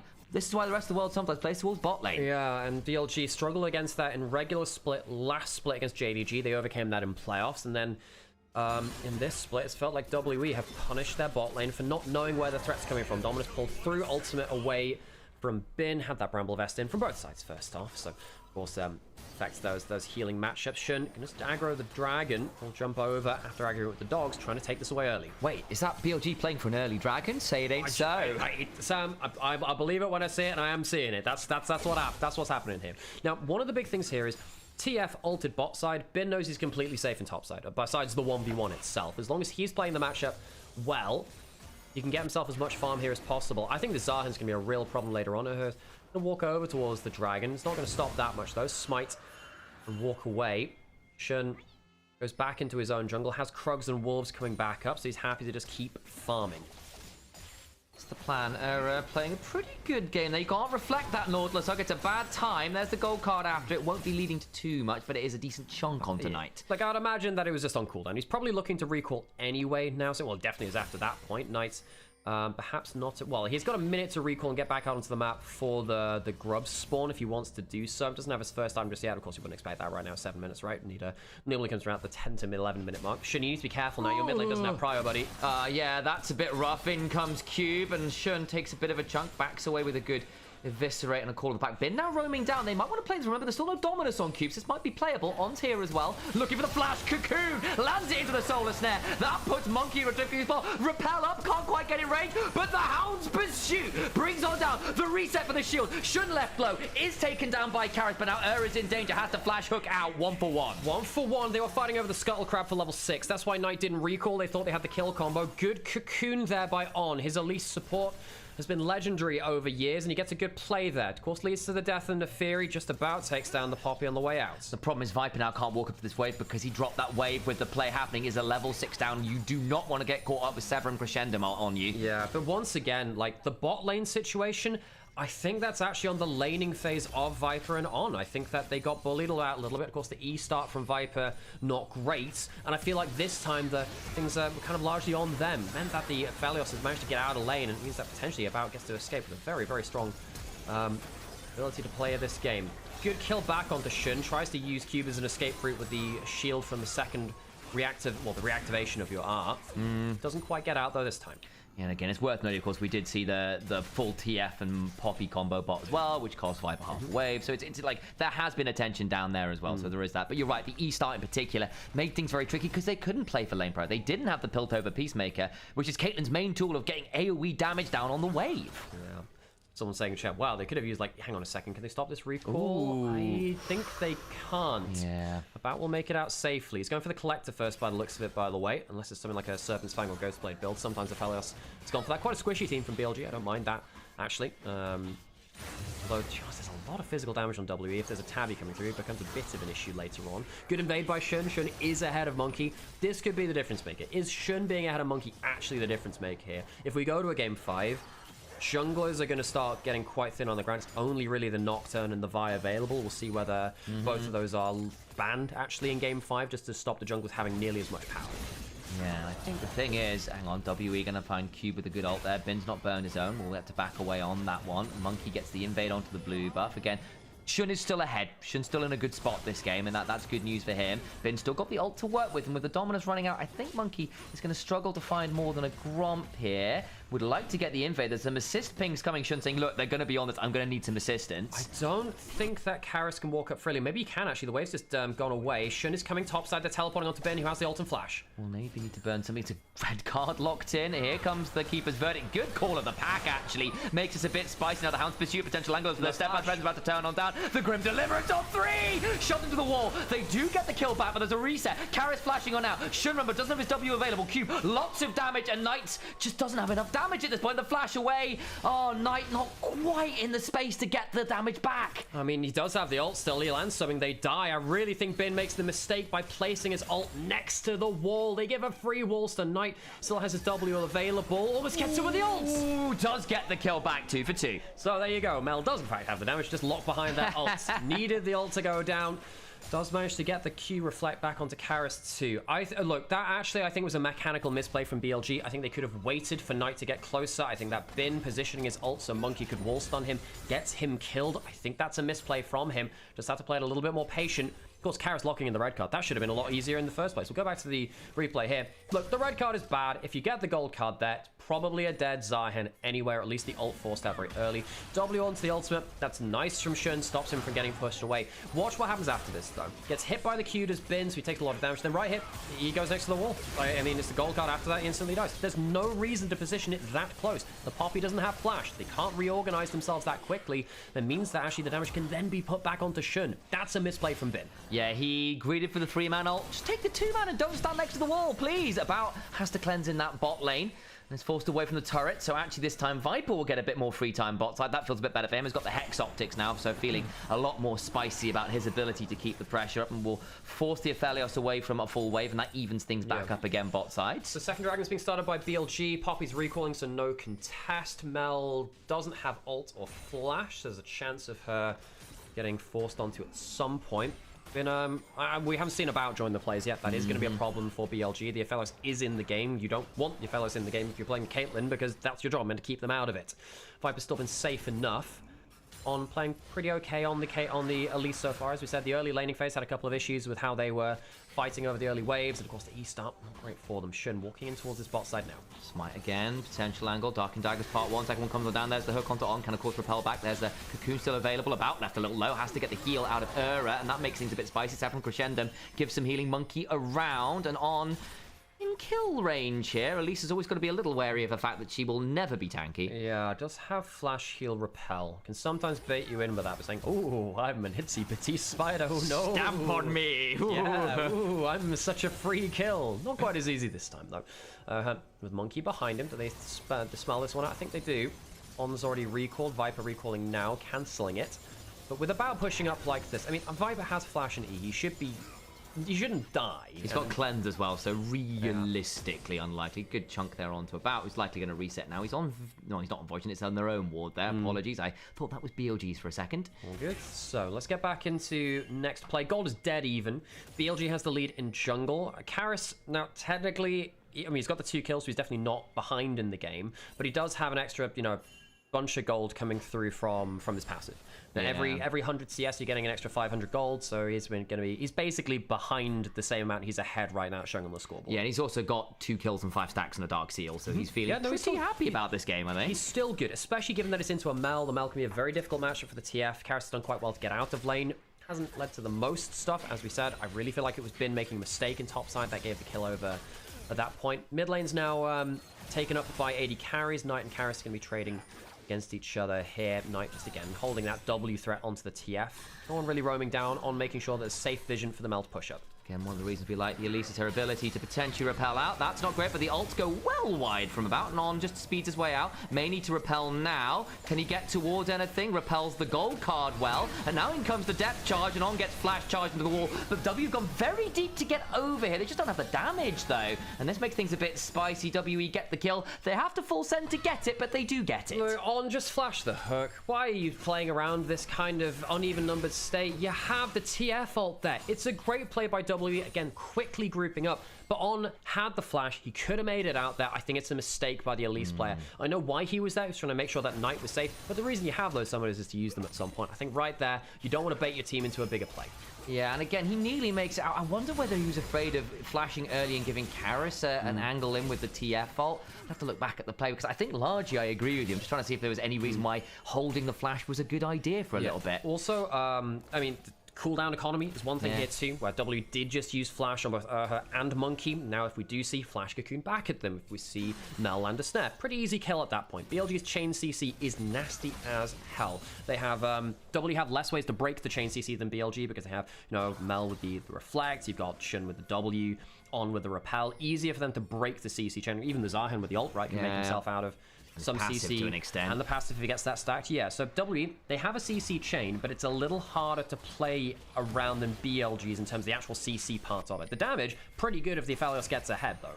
Herald coming on down, wards, and of course Caitlyn traps all down as well. We are going to get a potential contest over this. The front line from WE is stronger. Reminder, over comes Monkey. Looking for the Solus now wide. There's the pickup on the Herald. Bin now finds way on top of Monkey. There's a hook onto the Elise, who may need to flash now. Gets immediately one shot, and the front line problems we were just talking about get very spicy. Flash in from Bin. Grim deliverance onto 3, but they don't have the damage. Is going to try and hook out. Does he have the flash? No, he doesn't. But the Battle Herald from about is going to, or rather onto about, forces him to flash, and leaves well alone. 1-for-1, both supports fall. Yeah, goes down at the end of that. Didn't have that flash from the last play. Ults to try and get the wave clear, but no champion stands by it, so it's not quite as simple as that. The wave, the tower should go down now. Good play for BLG that will recoup the lost gold they had from the last play. And they'll get themselves an important turret to open up the map. And this time, for the first time this series, BLG are leading heavily in objectives. They've gotten the Herald, they've gotten the 2 early dragons, they've gotten the turret as well. Keep conflating my various objectives in my brain there, but either way, find themselves in a strong point of power there. The gold lead isn't spectacular, but that objective lead is a win condition in and of its own right. Okay, so go back to the replay of what happened here. You know, Monkey tries to go for a Hex Gate over. He actually just puts himself out of position. If he'd gotten an unexpected ult, would have been great. Doesn't end up getting it. The hook's good onto the Elise. I think he might have been able to... No, it's a full CC chain, in fairness. I think at that point, they'll flash the hook. Again, pretty similar to the last play when he died. He's keeping his summoners alive. Ben goes in for a huge damage trade. Forced the flash out of Cube, actually, as well. So both top laners down their flash from that play. I actually wonder if he could have flashed into the dragon, into the pit, but I suppose that would have gotten killed by Knight. That wasn't a problem, though. He ends up surviving. Tower goes down, though. Yeah, and again, we've now got Dragon up and some very key flashes down. No flash on Cube, no flash on or about. Shun gets cooked up briefly, but again, we've got 2 items onto this Neferi now. We are getting to the point where Shun with the reset's going to be really scary, and there's no pressure in mid lane because the turret's fallen. Yeah, Dragon is alive. BLG, they get this one. WE are in dire straits, and potentially we're looking at a game 5 at that point. That'd be Hextech Soul Point. The WE give it up. What's Summer economy's really crap. We've been talking about it. Yeah, how many key flashes down? Bin gets in the flash cocoon. Now it's used from On. Aggressively repels onto the sky. Monkey's dead. Ignited down. And Shun gets the bleed. Cube now in danger as well as the reset on the Hound's pursuit comes on in. Bin gets that one. And BLG use their summoners with a vengeance in this dragon fight. There we go. Much better play from the jungle support in this game. We were criticizing On's lack of flash earlier. Uses that aggressively there. Now Karis will get some alone time on top side, but it's going to be soul point for BLG. 2 kills, even with the tower going down in top side. BLG are happy with this. They're happy with it. They get a bunch of gold onto the Neferi again. Bin gets more gold as well. The Zahen is an incredibly good late game team fighter if he has flash and his ult available. WE, I think the early game needs to go well for them. We said that the whole series. It hasn't gone well for them here. BLG, credit to them. They managed to rally around Shun's Neferi. I think we're looking at a game 5 now, and we have to start thinking about that. WE, they haven't really won from behind against BLG from memory. Most of the time it's been the early stumble, but actually correct me if I'm wrong there, but most of the time... Maybe there's a Nidalee backdoor game that was a bit weird. But yeah, there's certainly not from a significant deficit if memory serves. We will get hydrated as well. Appreciate that. And again, folks, if you're enjoying what you're listening to here and what you're hearing here and seeing here, please think about dropping a like, follow, subscribe. Makes a difference too. As GW going for an invade into bot side. Wall stun. Oh, wonderful angle. There was no way On had an idea that was happening. They give the kill over the Aphelios as well. Nicely done there. They put the ward down as he got picked. That's what he was going to do. WE make a vision play. BLG, well, particularly On, has fallen down to vision plays like this against WE in the past. Now roaming onto Bin, no real threat there. Top lane turret's going down, so it'll be kill, camp takeaway for tower top side, but tower trader for bot side. That's a good play for WE. They're getting an extra kill gold, extra camps away. Shun is going to go into the enemy top side jungle, take away a Raptors potentially, so that I guess the camps somewhat equalized, still in favor of WE. Good play for Team WE though, not rolling over and giving up without a fight. I think they managed to hexgate in to get behind the play there. You can see what almost is like, I think they're going to be on these Raptors. I need to put a ward down, and they just catch him there. Again, it's an Elise problem. It will happen at least once or twice a game. It's nearly impossible not to because of how you are as a champion. I think that BLG, the litmus test for their success is so often On. On is the litmus test. If he's doing well, BLG feel very good. I think this series he's had a bit of a shaky one. I'm not going to say it's like his worst ever. I don't think it's the same as when On was playing in 24, 23 even. Of course, last year too, in big part. Well, no, last year was actually more stable, weirdly, for him, despite the overall failure of the team. On in this series has been better than his floor, the depths of his play has been in the past. He's a bit more resilient than he was. Doesn't mean he's having a great game, but at least it's not the game completely flying away from him. Yeah, he's made some good plays as well, of course, a couple pickups. Again, partly it's just Elise, but then again, if you're full sending as TF, Renekton, Nautilus onto the Elise, you're not doing it onto everyone else who's doing the damage. Jumping onto Q here. So they want to pull off the TF ult, they do. Where's it going on to? Try and potentially jump it on. There's a decent chunk back onto Viper. On with the rocket belt. Manages to save his AD carry. And Viper deletes the TF. And they kill Cube as well. The attempted punish on the rotation from BLG is swiftly turned back on its head. I think we found the damage that was missing from Viper in the last two games, Sam. He saved it for this one. Headshots Karis multiple times. Monkey's now going to have to deal with a Baron steal scenario. Does have flash. Does have ult. Might be able to make a hero play, but he's spotted around the back of the pit. The repel comes on down. Now Monkey's potentially in danger as he gets cocooned. Bin's there as well. The heroic charge. He gets into the pit. It is my fight. It is my fight. Flip, flip, flip. And it's won by Aphelios. What about the rest of the play? They've still got a lot of members in the pit. This is still going very, very wrong. They picked up the Baron. Aphelios about running away with the rest of BLG. Flash for the Solar Stare. They get the slow. They can't quite get the kill. Azura tries to trade his life for his AD carries. The pull back with the dreaded return. Karis is TP'd in. Now Bin's in danger. He goes down. Disaster for BLG. They get Monkey in their sights, but they don't realize how much in danger they are elsewhere. Monkey gets into the pit, and Aphelios steals the Baron. He's 3k ahead. Viper goes down, and they can push in. Oh my god, the narratives change oh so quickly. BLG behind. Minute till Dragon comes up. There's a Baron coming through. Knight does have his ult still. Can they find a play with Shun? I'm not sure about this. Character can just load up another gold card. What about it? We've got a minute till Dragon. It could still be Hex Soul. Things get spicy from there, and WE finds themselves the goalie. I need to see the replay. Oh what happened? God. So Viper gets ported onto. That's not bad. He has cleanse, gets the blast cone out to safety, gets a great set of traps onto Karis. On gets the kill there too. This is where things are going good. They turn onto the Baron. Then what happens after this? On tanks up the ultimate that comes through here. What happens after? Bin's out of the pit. Viper's in the pit. Everyone else comes around. Urhut lands the hook onto him. Viper has flash. Mate, it's the same as last game. You just got to use your flash. That is probably 3 games in late game scenarios where Viper needed to do something better. And I know we've talked about, the situations being hard to play. That one's not. And much like the Sivir play in the earlier game. I mean, you see how Daney's looking. Viper's just not using his flash in crucial moments. That could genuinely lose them the series, Sam. Genuinely. They've still got Hex Soul point to work with. And again, compared to those games, the fundamentals of objective stacking and other scenarios are better for BLG. That fumble isn't with that kind of additional fault lines running underneath it. This is recoverable in a way that perhaps some of those other ones won't have been. We come back to Dragon, we can play this again. Okay, Ben's coming around the flank. He didn't really get that much done last time. Shun on a flank as well. Good vision by WE. They have the last of the Baron. Urha's on the flank. Knight has good damage. BLG, though, I think they're panicking now. Dragon going lower and lower. Poppy ult charged up. Keeper's verdict does not land on the Elisa repels, but now she doesn't have that. They're going to take the Dragon away. That's Hex Soul. Oh boy, Ura left low. They'll pull down the Destiny Gate, but that moment of victory is swiftly snuffed out. Oh, WE, you'd done the hard bit. They'd done the hard bit, but they lose the Smite fight. Perhaps the Dragon started up a little too soon, and WE, they now face against Hex Soul. The Baron steal made us, like, lose our minds. Perhaps W, that could have been the game-winning play. Potentially looking for a play onto Knight now. We'll see. Maybe get onto someone important. On was left a little low. He's got to be a bit careful. He's trying to sit at the back here and threaten with the cocoon to peel for his team. Yeah, On walked into a turret there. That's why he's so low. Bin on the sideline. We should be able to pick this one up just fine again.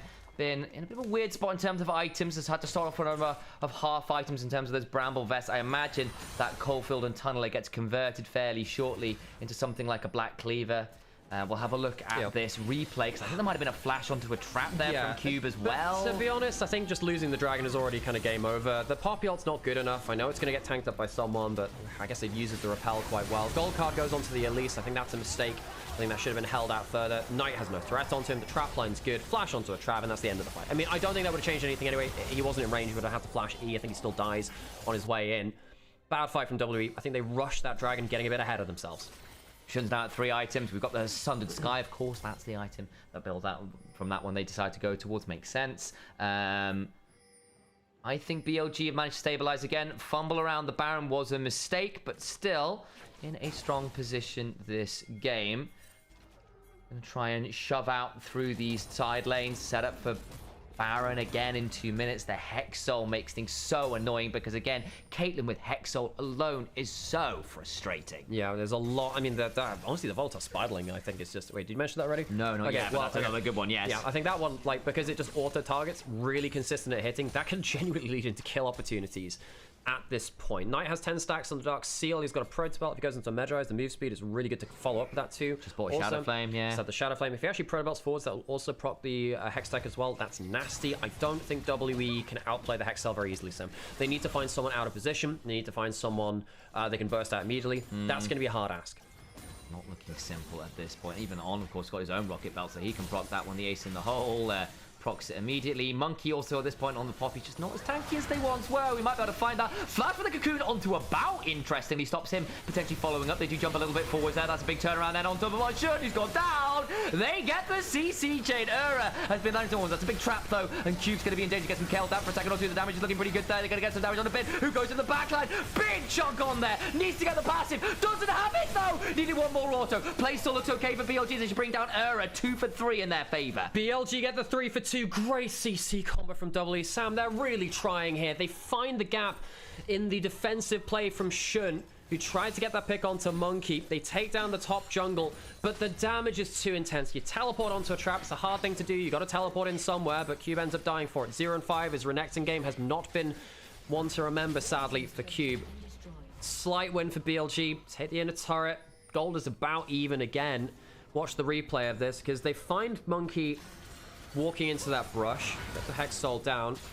It's not actually the best flash from Beyond. No one can follow up onto that. If you get down to Monkey, perhaps that would have been the difference. knows that the player's there. Fellows is in range with the Q, the moonshot from the Caliber, and then the ult afterwards. Crazy damage from him.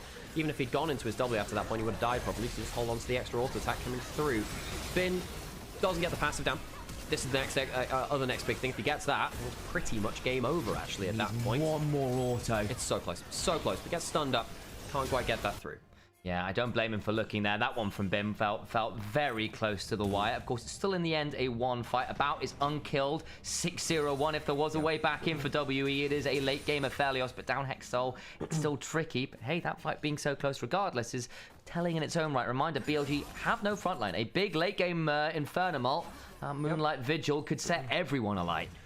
This series is not on about. It's not on him at all. He's 4 items, 4.5 in, 6-0-1, 4,000 gold up on Viper. He has been the better AD carry than Viper today, which is something which very few people who face off against Viper in a best of 5 can say. Baron's available, Elder in a minute and a half. W is still in this game. Cube on the flank, been spotting it out though. Does indeed again. Baron sponsored by Durex here in the LPL, and you know what? They might need some protection at this point because it is getting real close to the wire. Cube stopped on the flank, doesn't have flash anyway. It's getting quite tense here now, actually. Again, getting towards that point. Did get the stun.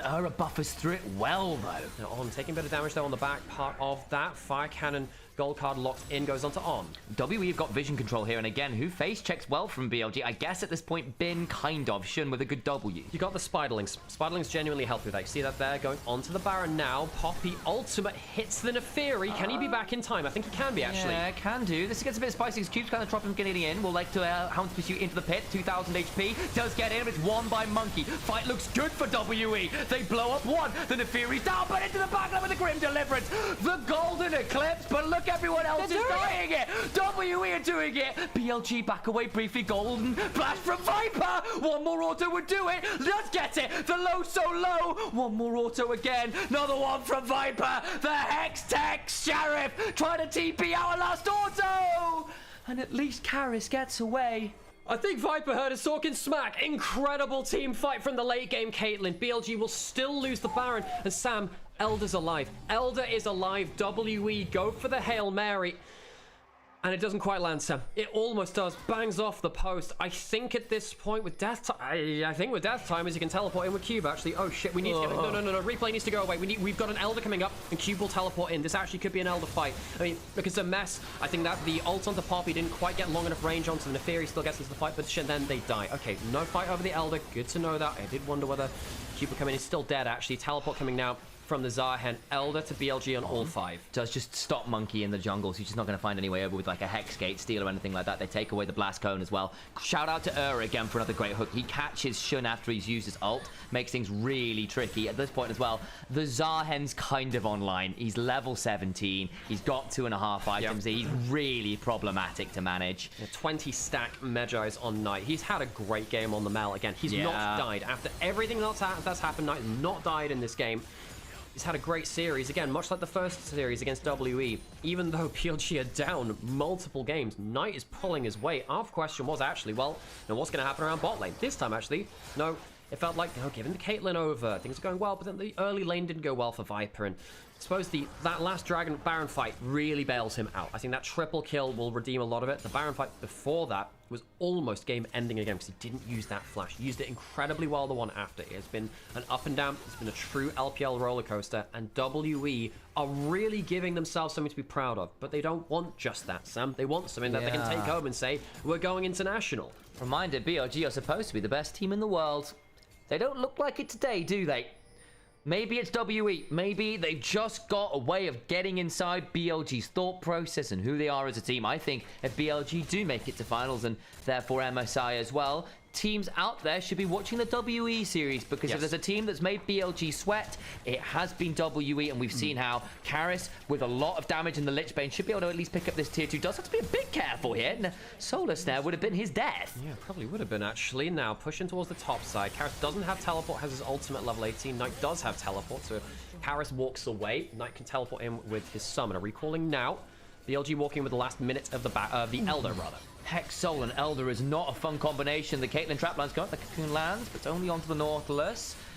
There's those little death bars. Karis does not enjoy the rapid fire autos. So then look at that. That was I believe that was the turret coming off of that. Viper loses all his HP to about single auto attacks. So trading long range auto for auto. BLG have a lot to be afraid of too.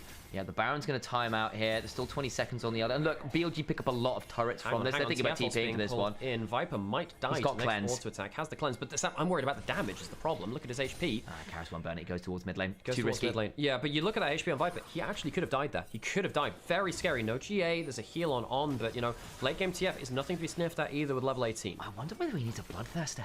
Viper, that or a GA. I actually wonder if GA is better. I think There's a couple AD damage. And in fact, speaking of Bloodthirsters, Bounce just picked his up. I mean, yeah, Bloodthirster is never a bad thing, but I think actually the one shot from I think the way that BLG randomly loses is a random one shot. I think it's a random one shot which causes the issues. Viper will, by control wards, doesn't get a component towards the next item just yet.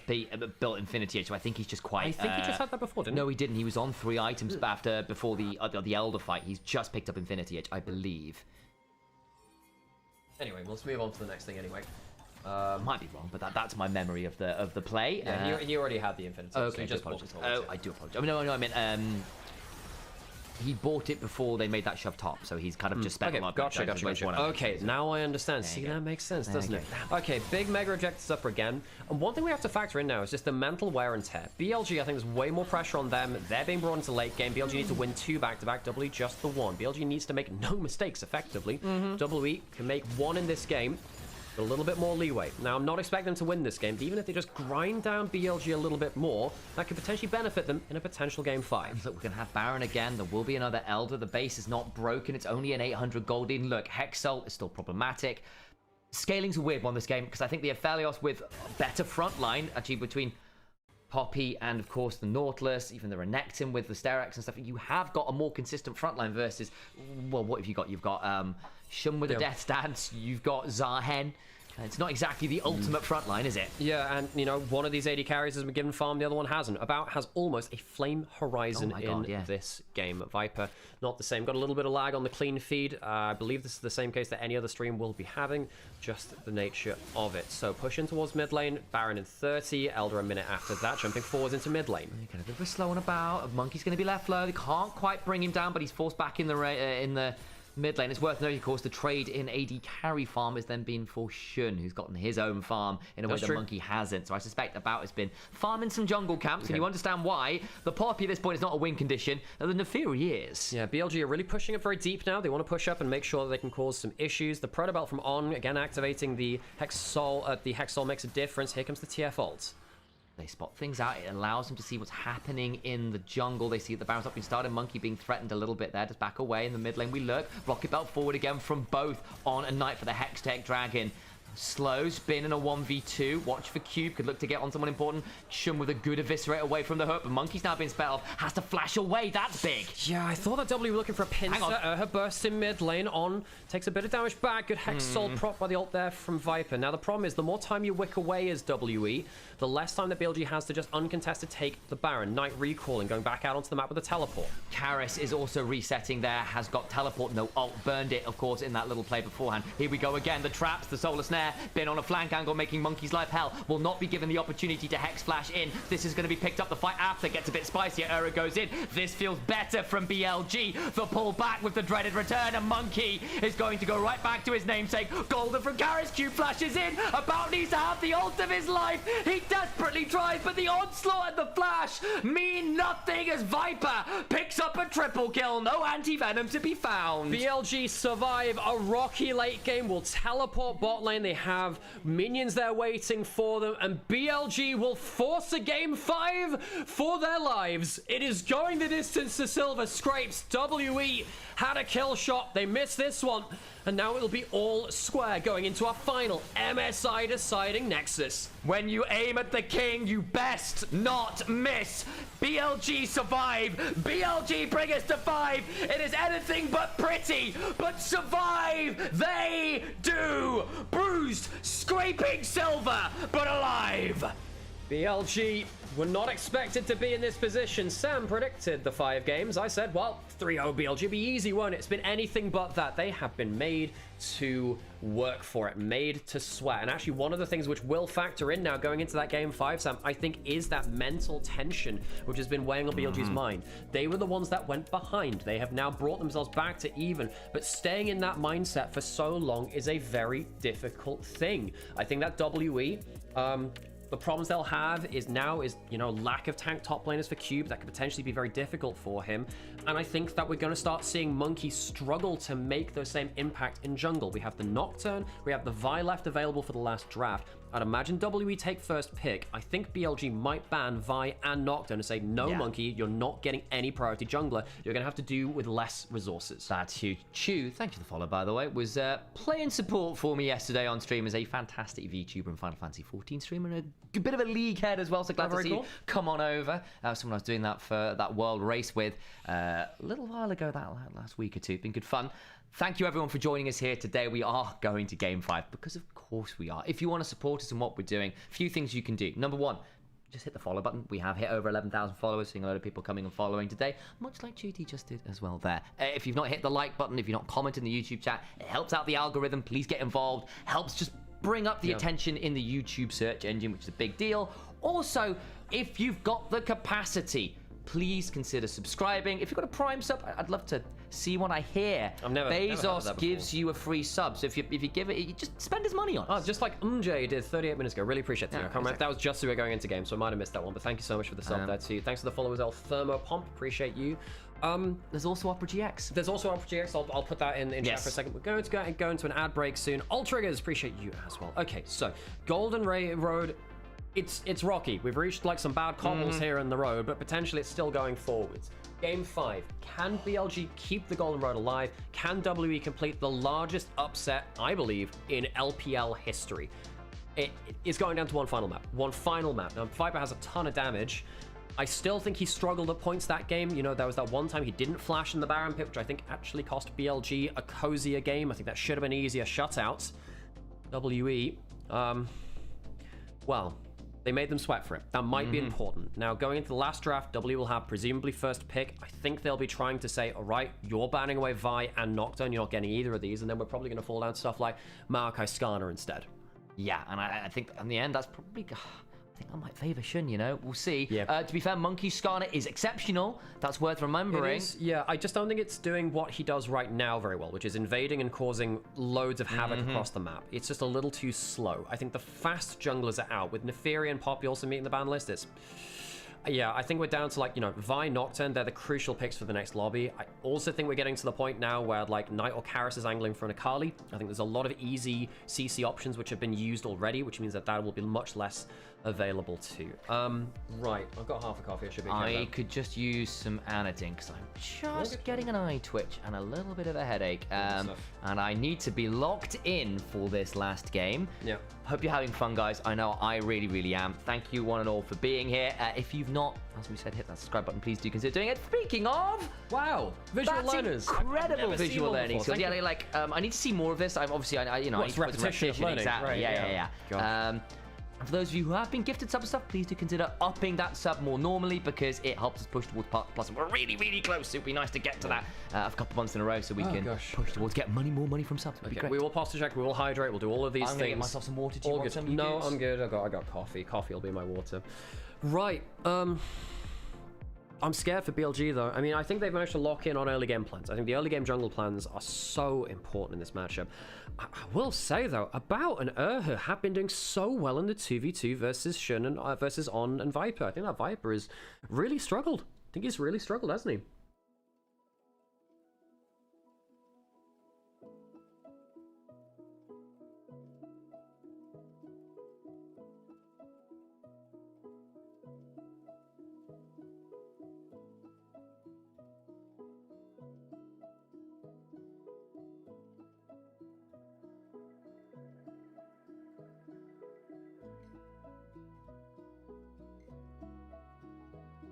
Okay, right, we're gonna go into an ad break. I guess we'll see the... Well, no, we'll see the player game first. See the player game first. Hey, Sam, can you get that?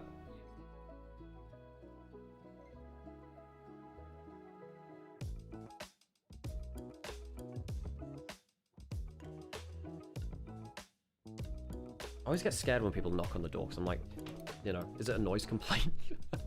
God, that was a good fight from Viper. That was a good fight from Viper. Got something from Mr. Monopoly. Oh right, yeah. Oh cool. Yeah. I got a thing from like his merch store. Very cool. Yeah, Mr. Monopoly is my favorite Halo 2 streamer, and yeah. Okay, I need to put some GX links in.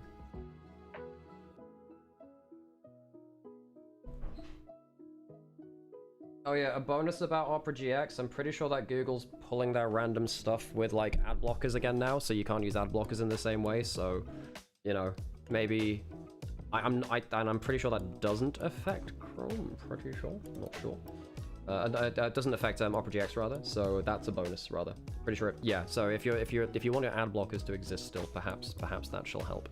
Rose to Pintulus. However, you know, Pintulus for you, I think that you should just disable your ad blockers anyway, because realistically, you're here as, you know, just a source of income for us. You know, like if you're not watching the adverts, yeah, I gotta send you to the mines. So it's either gonna be the ads or the mines, Pintulus. You know, you gotta make a choice here. Oh god, I gotta open this thing. I don't have a knife for it though. Did you see that clip about Antonio? Oh, Viper gets player of the game? He had that. I actually would not agree with that. I think he struggled a bit. Folks. I think the damage late game was pretty good, but he struggled in a lot of that game again. Didn't? Ooh, there we go. Yeah, hang on first. Let me show you this. So I got a mug from Mr. Monopoly. So I've got it like Mr. Monopoly is like we go again. Oh gosh. Yeah, I should probably wash that out first because it's just been in travel and stuff. But that's cool. I'll have to at him on Twitter or something. Oh. 1920 children are banned from the mines from safety. 2020 children play Minecraft. The children yearn for the mines. Exactly. That's what I'm saying.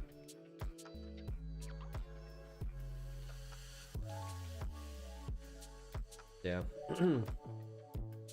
That clip was funny from Antonio? Yeah, it was. The whole like, wow, yeah, so I was like, she's having a hard time in uni, so like, yeah. It was like, yo, can you cover my lunch? And it's like, how much do you want? Like, well, no, they were like, oh, I want to pay you. I'm like, okay. Weirdness. It was like, oh, can I get like 10 quid to cover lunch? It's like, oh no, I don't have that much. Can I have 5? God, man. The nice thing about Twitch is that if you have browser with picture-in-picture, you can pull up the pip from the video corner and unmute it while muting the ad, which means that you can give Avron ad and still hear the stream and thread. I didn't know that, Benelka. That's good to know. That's good to know. They did just give Viper player of the game. I would have given it to either Shun or Knight. Probably Knight, because again, like, he was very safe and like very impactful. Permanent. He never put a foot wrong. Whereas Viper, you know, that Dragon fight, that Baron fight where he didn't flash almost cost them the game. That's why I wouldn't have given it to Viper, really. Yeah.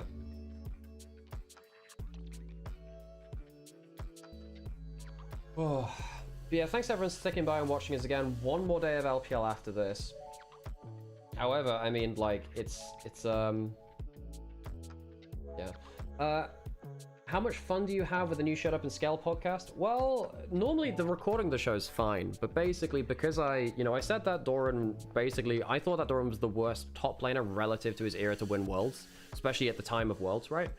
I've had some like hate mail and slurs thrown at me for that podcast now, so that's less fun because turns out parasocial freaks on social media are not particularly, you know, fun to deal with. I mean, I just block the crazies, right? I block the crazies. I don't give them the attention, but like, you know, I do see it occasionally, right? And I'm like, you know, at least entertain the argument, right? I made a well-reasoned argument. People just don't care about that though, and they just want to rage at people. So, yeah. Gosh. What is this? What do you need to be bin or keen or vice versa? Nani? Keen is the best top laner of all time? He's definitely on the short list. He's a very good top laner. I think he might be second best, maybe. I think I put the Shy then Keen in terms of all time. I think the Shy had higher peaks. It's like 2018, 2019. Oh my god, he was good. Even 23, he was good again, right? The entire chat at World Stream last year was bullying Doran for inting. I mean, the finals wasn't great, right? I mean, the Camille, he got ahead, and then he inted twice in really bad fashions, despite the fact that the game was kind of solved. Doran's my favorite player, but I'm mentally sane enough to know that some people don't like him. It's not that I don't like him. This is the thing. It's not that I don't like Doran. I actually like Doran as a player. But you have to understand, like, you have to be realistic about stuff, right? And my job isn't to just praise people I like. It's also to criticize people when it's apparent and valid to do so, you know? Yeah.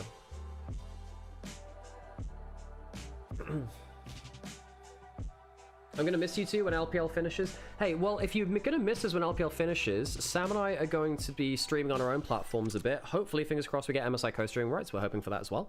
Yeah, no, I actually think Doran's a very interesting player. I think domestically that guy's great, but internationally, obviously, he's struggled a lot internationally, right, in the past. No, I like Doran as a player. That's not the problem. My thing is, I'm just saying that, you know, if you look at the way he was playing at Worlds when he won, I don't think he would have won Worlds in any other year because the level of top lane was so low in 2025. Perfect on the form that he was on, and Doran on the level he was on was the worst level of top lane I think a finals is seen in my memory. I don't think we've seen a level of top lane that low, but that's probably because the meta allowed it. Top lane just wasn't as important. So it meant that the good top laners couldn't do anything. You know, players like obviously Keen fell apart in that Worlds 2 a little bit, right? Well, no, he was actually okay in that last series. You know, players like Bin was really bad last year. The Shy was actually pretty good, but got knocked out early. I thought that, you know, Zeus was still pretty good, obviously. Yeah, so it's a nuanced thing, right? And large, rabid fan bases do not deal with nuance. Not very well. I mean, look, and for every one of the crazies, there are lovely people in there as well. You know, I've got a lot of friends who, a lot of people who come into chat who've watched me for my T1 VOD reviews, and you know, hey, hope you're still around. I need to get back to doing them at some point. I will do at some point. And I appreciate the people that can value the nuance. Because, yeah, you know, I'm an old school T1 fan. In fact, actually, let me show you once again. I'm an old school T1 fan. I have the mouse mat. This is back from the only had the 3. This was after like 2016, you know? Yeah, so like I would consider myself like an older fan of T1, and I think a lot of the newer people are a little bit too attached to players and don't allow them to have rightful criticism. You know, I don't think that I don't think a lot of these fans would have been able to stand what Wolf and Bengi went through back in the day, to be fair. I think that Wolf and Bengi were definitely put under that same kind of microscope, and this is nothing compared to that. You know, and again, like, you got to accept your players for what they are sometimes. Yeah, support them. And as a fan, you don't have to view it the same way as I do, because I have to do it as objective analysis as possible, you know? That's what I attempt to do. And sometimes I'll get that wrong, but I'm pretty happy to stand by and defend that Doran take, you know? The GOAT can't be getting solo killed by Wayward in his lowest point. Hey, Wayward is actually pretty good at peak. You guys are doing great. Thank you. Appreciate that. But yeah, anyway, appreciate you all in chat, because you know how to use nuance, folks. You guys know how to engage in faithfully in conversations, which perhaps you might be on the other side of, but you do know how to engage in that faithfully, you know?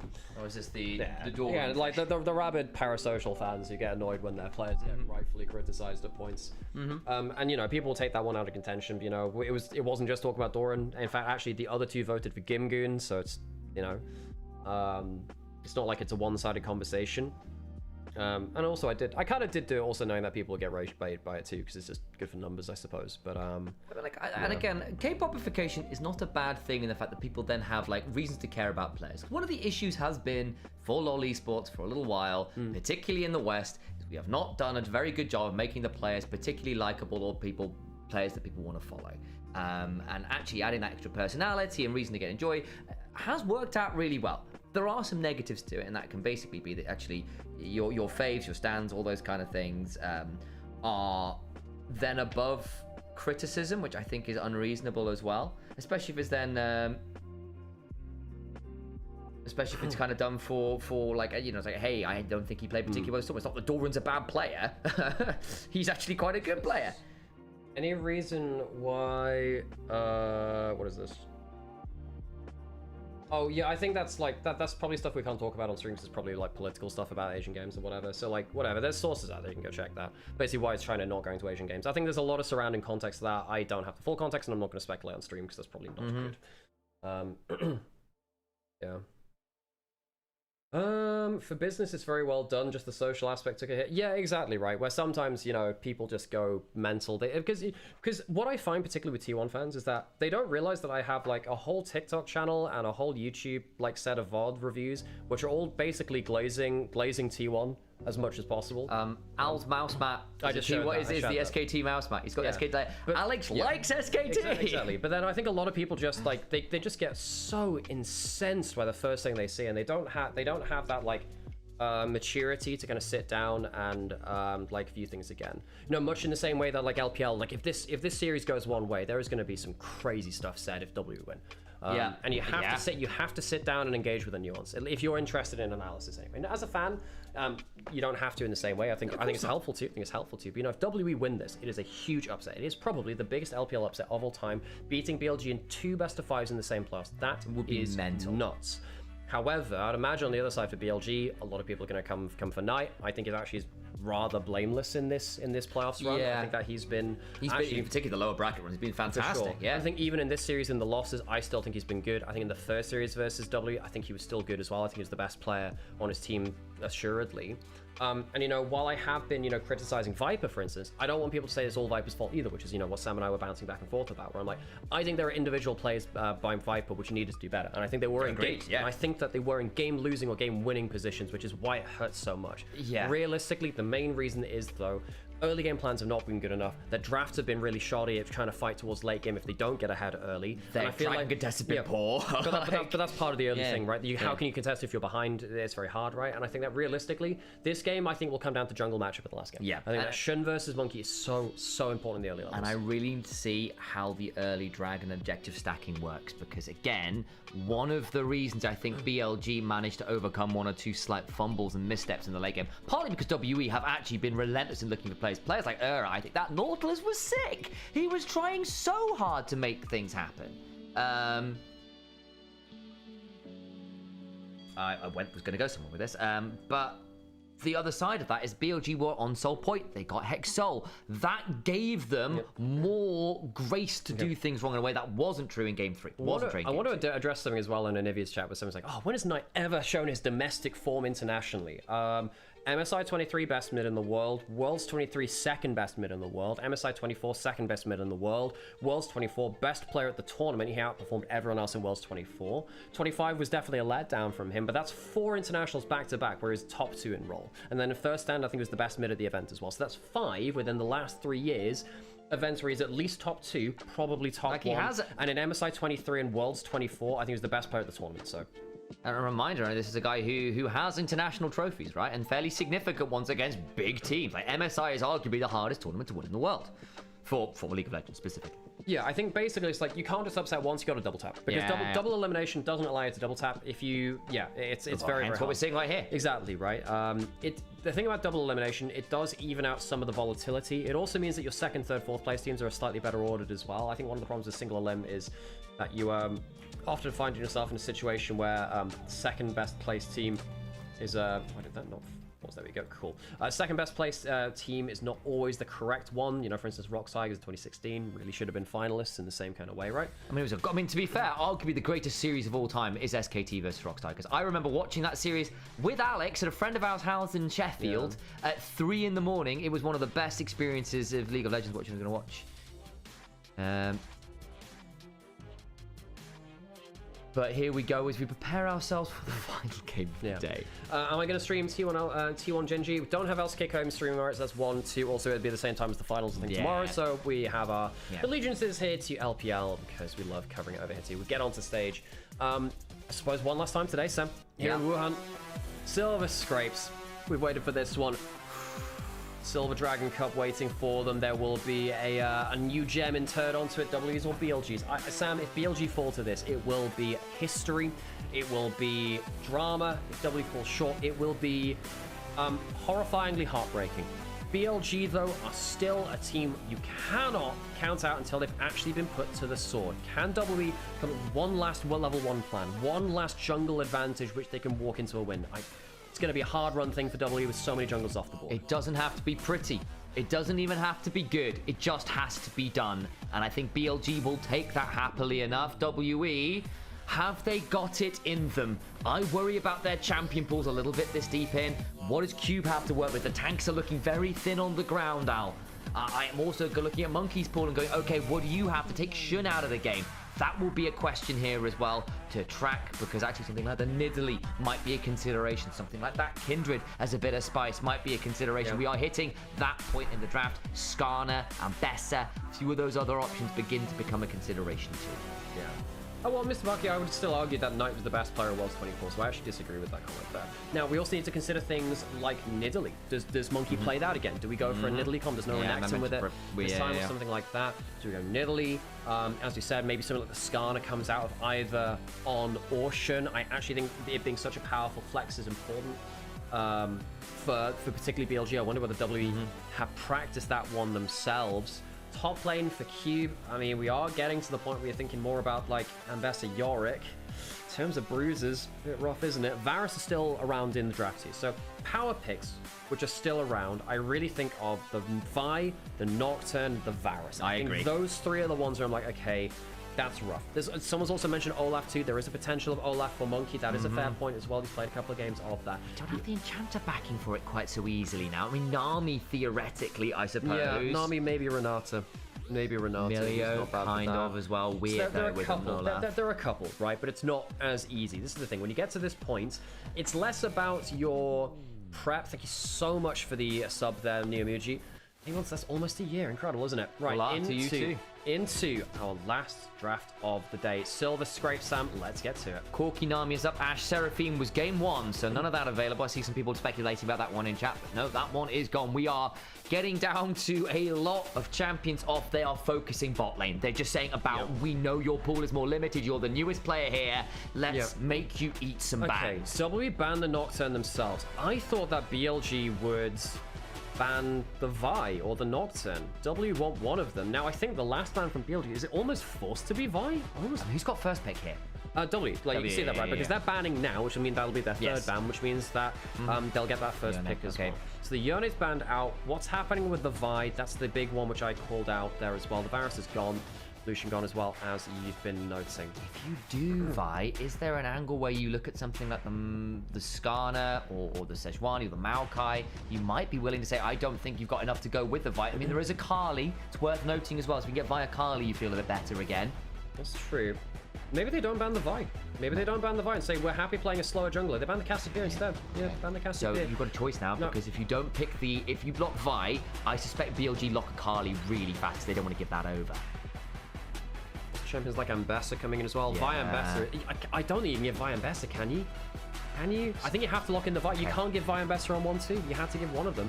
So now I think Bin might think Ambessa to take it away from the Vi. Can you give Karis a Kali? Karis a Kali in game 5? Well, could you go like Ambessa or Kali? That's what I'm wondering, on 1-2 from BLG. I think you need to take away something like that. They're thinking about the Corki Nami. They might prioritize bot lane instead, but you're giving some crucial combinations to W on top side of the map. This could be huge. Could be really dangerous. Bold. It's bold. Okay. Again, if you're looking for a clutch pick for Karis, Akali has got to be the top of the list. His Akali has been fantastic, even when he himself has been on poor runs of form. His Akali win rate across his career has been pretty spectacular. You go towards that Nami, you might think about Misfortune for lane pressure now. But W, so the question is, right, do W think they have to lock in a bot lane now or get completely turbo screwed in lane phase? Because if you don't lock it in, you've got to be on very limited options. They're discussing a lot of different things. Or do they just say, screw it, prime combos top side? They're locking the Zeri. Okay. Zeri Yumi. So they're going in towards a bot lane combo. The Zeri's in. It's a hyperscaler. Do they go for the Rel for the engage? Do they go for the Yumi for the enchanter value? They do go for the Yumi. Zeri Yumi in game 5. They're really trusting About and Sam. I think About's been the better AD carry in the series. So credit to him. They're putting a lot of pressure onto the young AD carry. Coming over from the LCK CL this year into WE. We didn't think much of him at first. He's gone to become on actually a very reliable person though for W. On the whole, had a slip up here and there, but who hasn't? BLG, do you lock in jungle now? Akali, there you go. They go for the Akali themselves. Partly Sam, because there's no CC support. If the Zeri or the Yumi get caught, Knight might just shred them and flay them alive.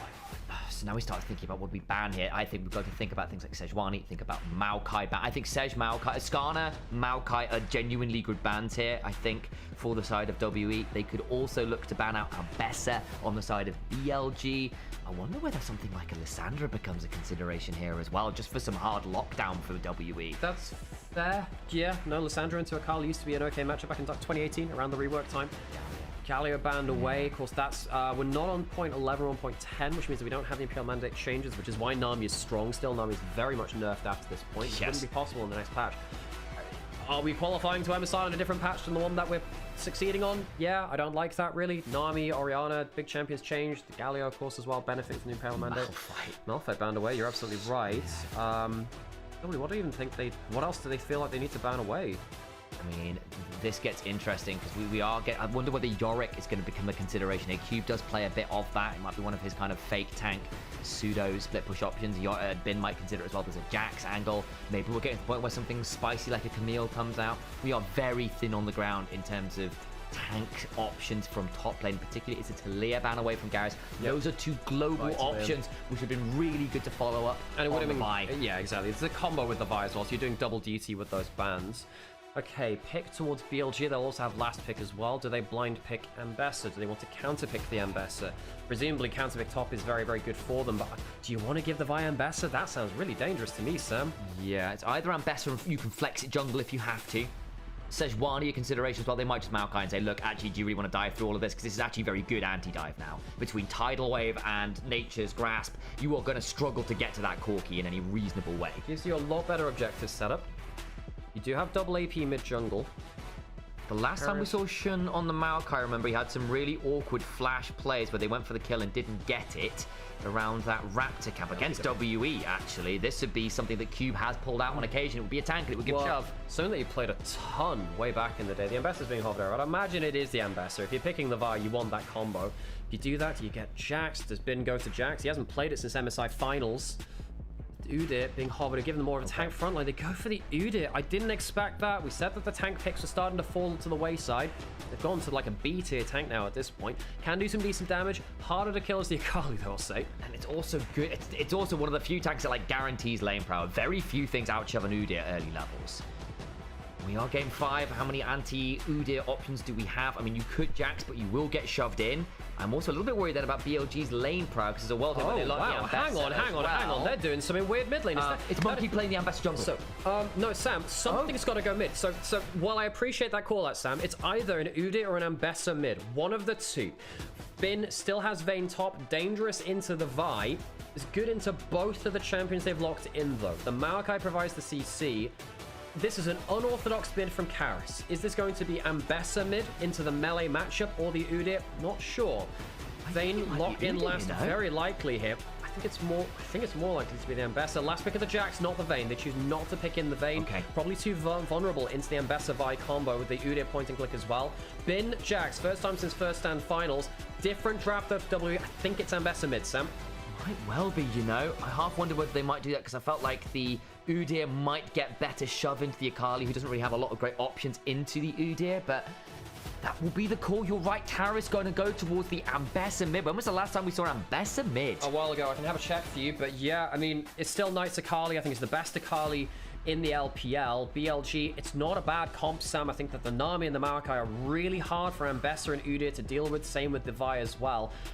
They need to have a good early game, though. Monkey's not going to be able to level 1 in the same way on the Vi. Can he still get a good flash gank in? If he gets a flash gank on bot lane, will Vi be able to swipe? Going with an ad break so we don't get ads. Forgot to run them in the last ad break. Oops, we forget about that sometimes because it's so stressful and so tense here. One game between us and our second seed at MSI and our second finalist. This game is not just for pride. The stakes are so huge. The golden road may end here. The upset may be realized alongside the dreams of international play from WE that have been dashed since 2017. They've fielded a budget roster against one of the most expensive in the world, and Sam, they've taken them to task 2 times over. BLG, though, not down, not out, wanting to continue forwards even then. One of these is the reigning international champion. The other was 0-16 in game score not so long ago. Not sure you'd necessarily be able to guess which from the gameplay over this series. It has been a fraught, fractured, and frantic set of games, and it is going to come down to this final roll of the dice. We head to the Rift for one final time.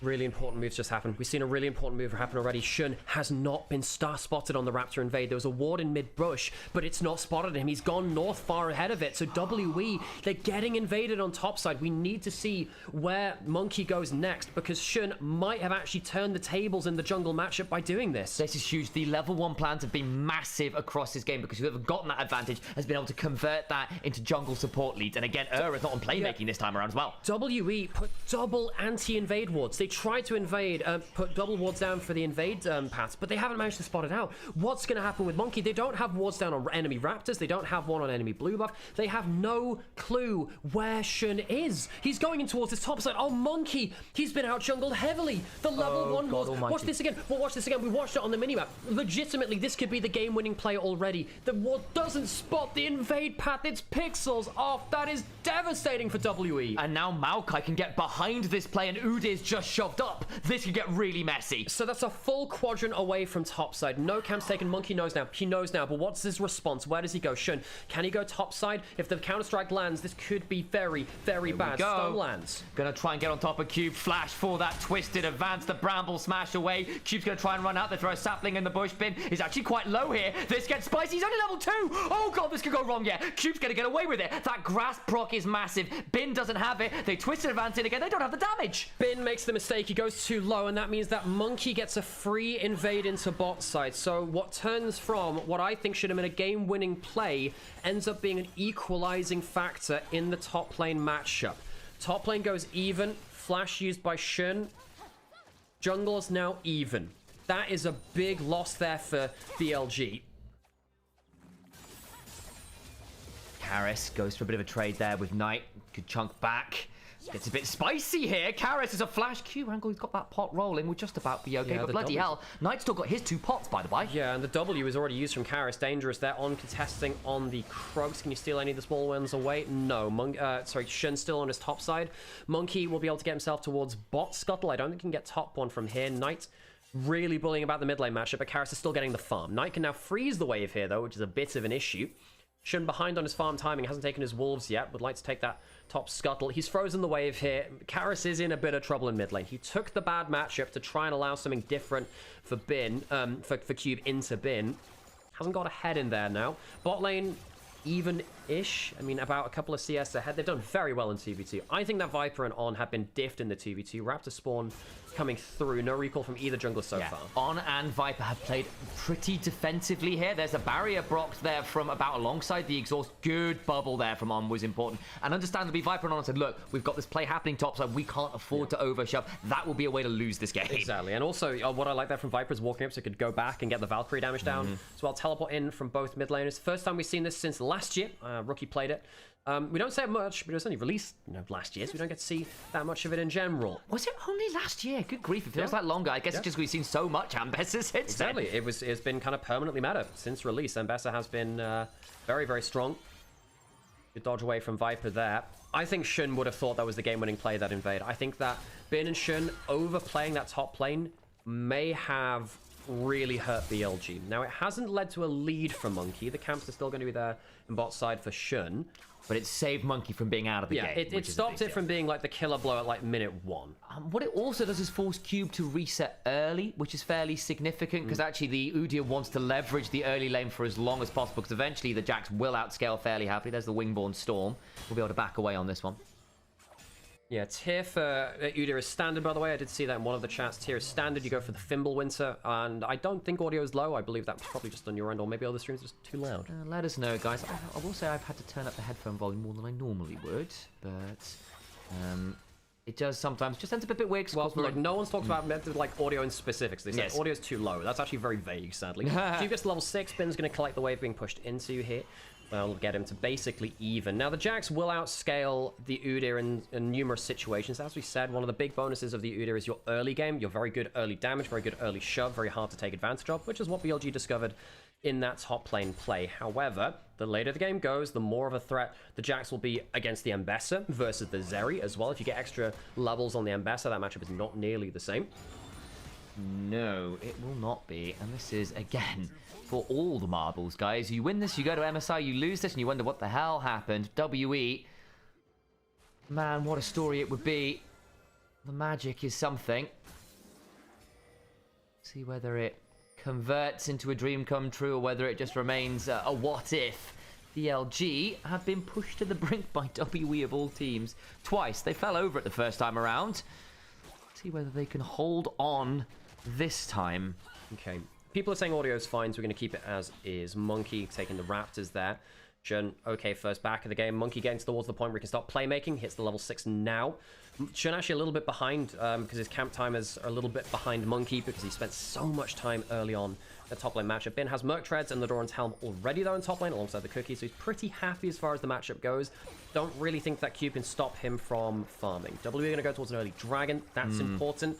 We've seen a lot of these games be determined by Soul later on. We have, and again, one of these things is I think the Vi and the Ambessa are going to have a very unfun time diving through Counter-Strike, Tidal Wave, Valkyrie, Maokai. Like, you have to pick your angle so well, or it gets very, very tricky. I think that's probably true of the Zeri Yuumi as well, where I expect a Mikhail's to be a very swift purchase from this Yuumi. Yeah, because it allows you to kind of have that cleanse for free just based on an item a little bit later on. Plate in mid lane, Knight 10 CS up. He's doing well into the Ambessa.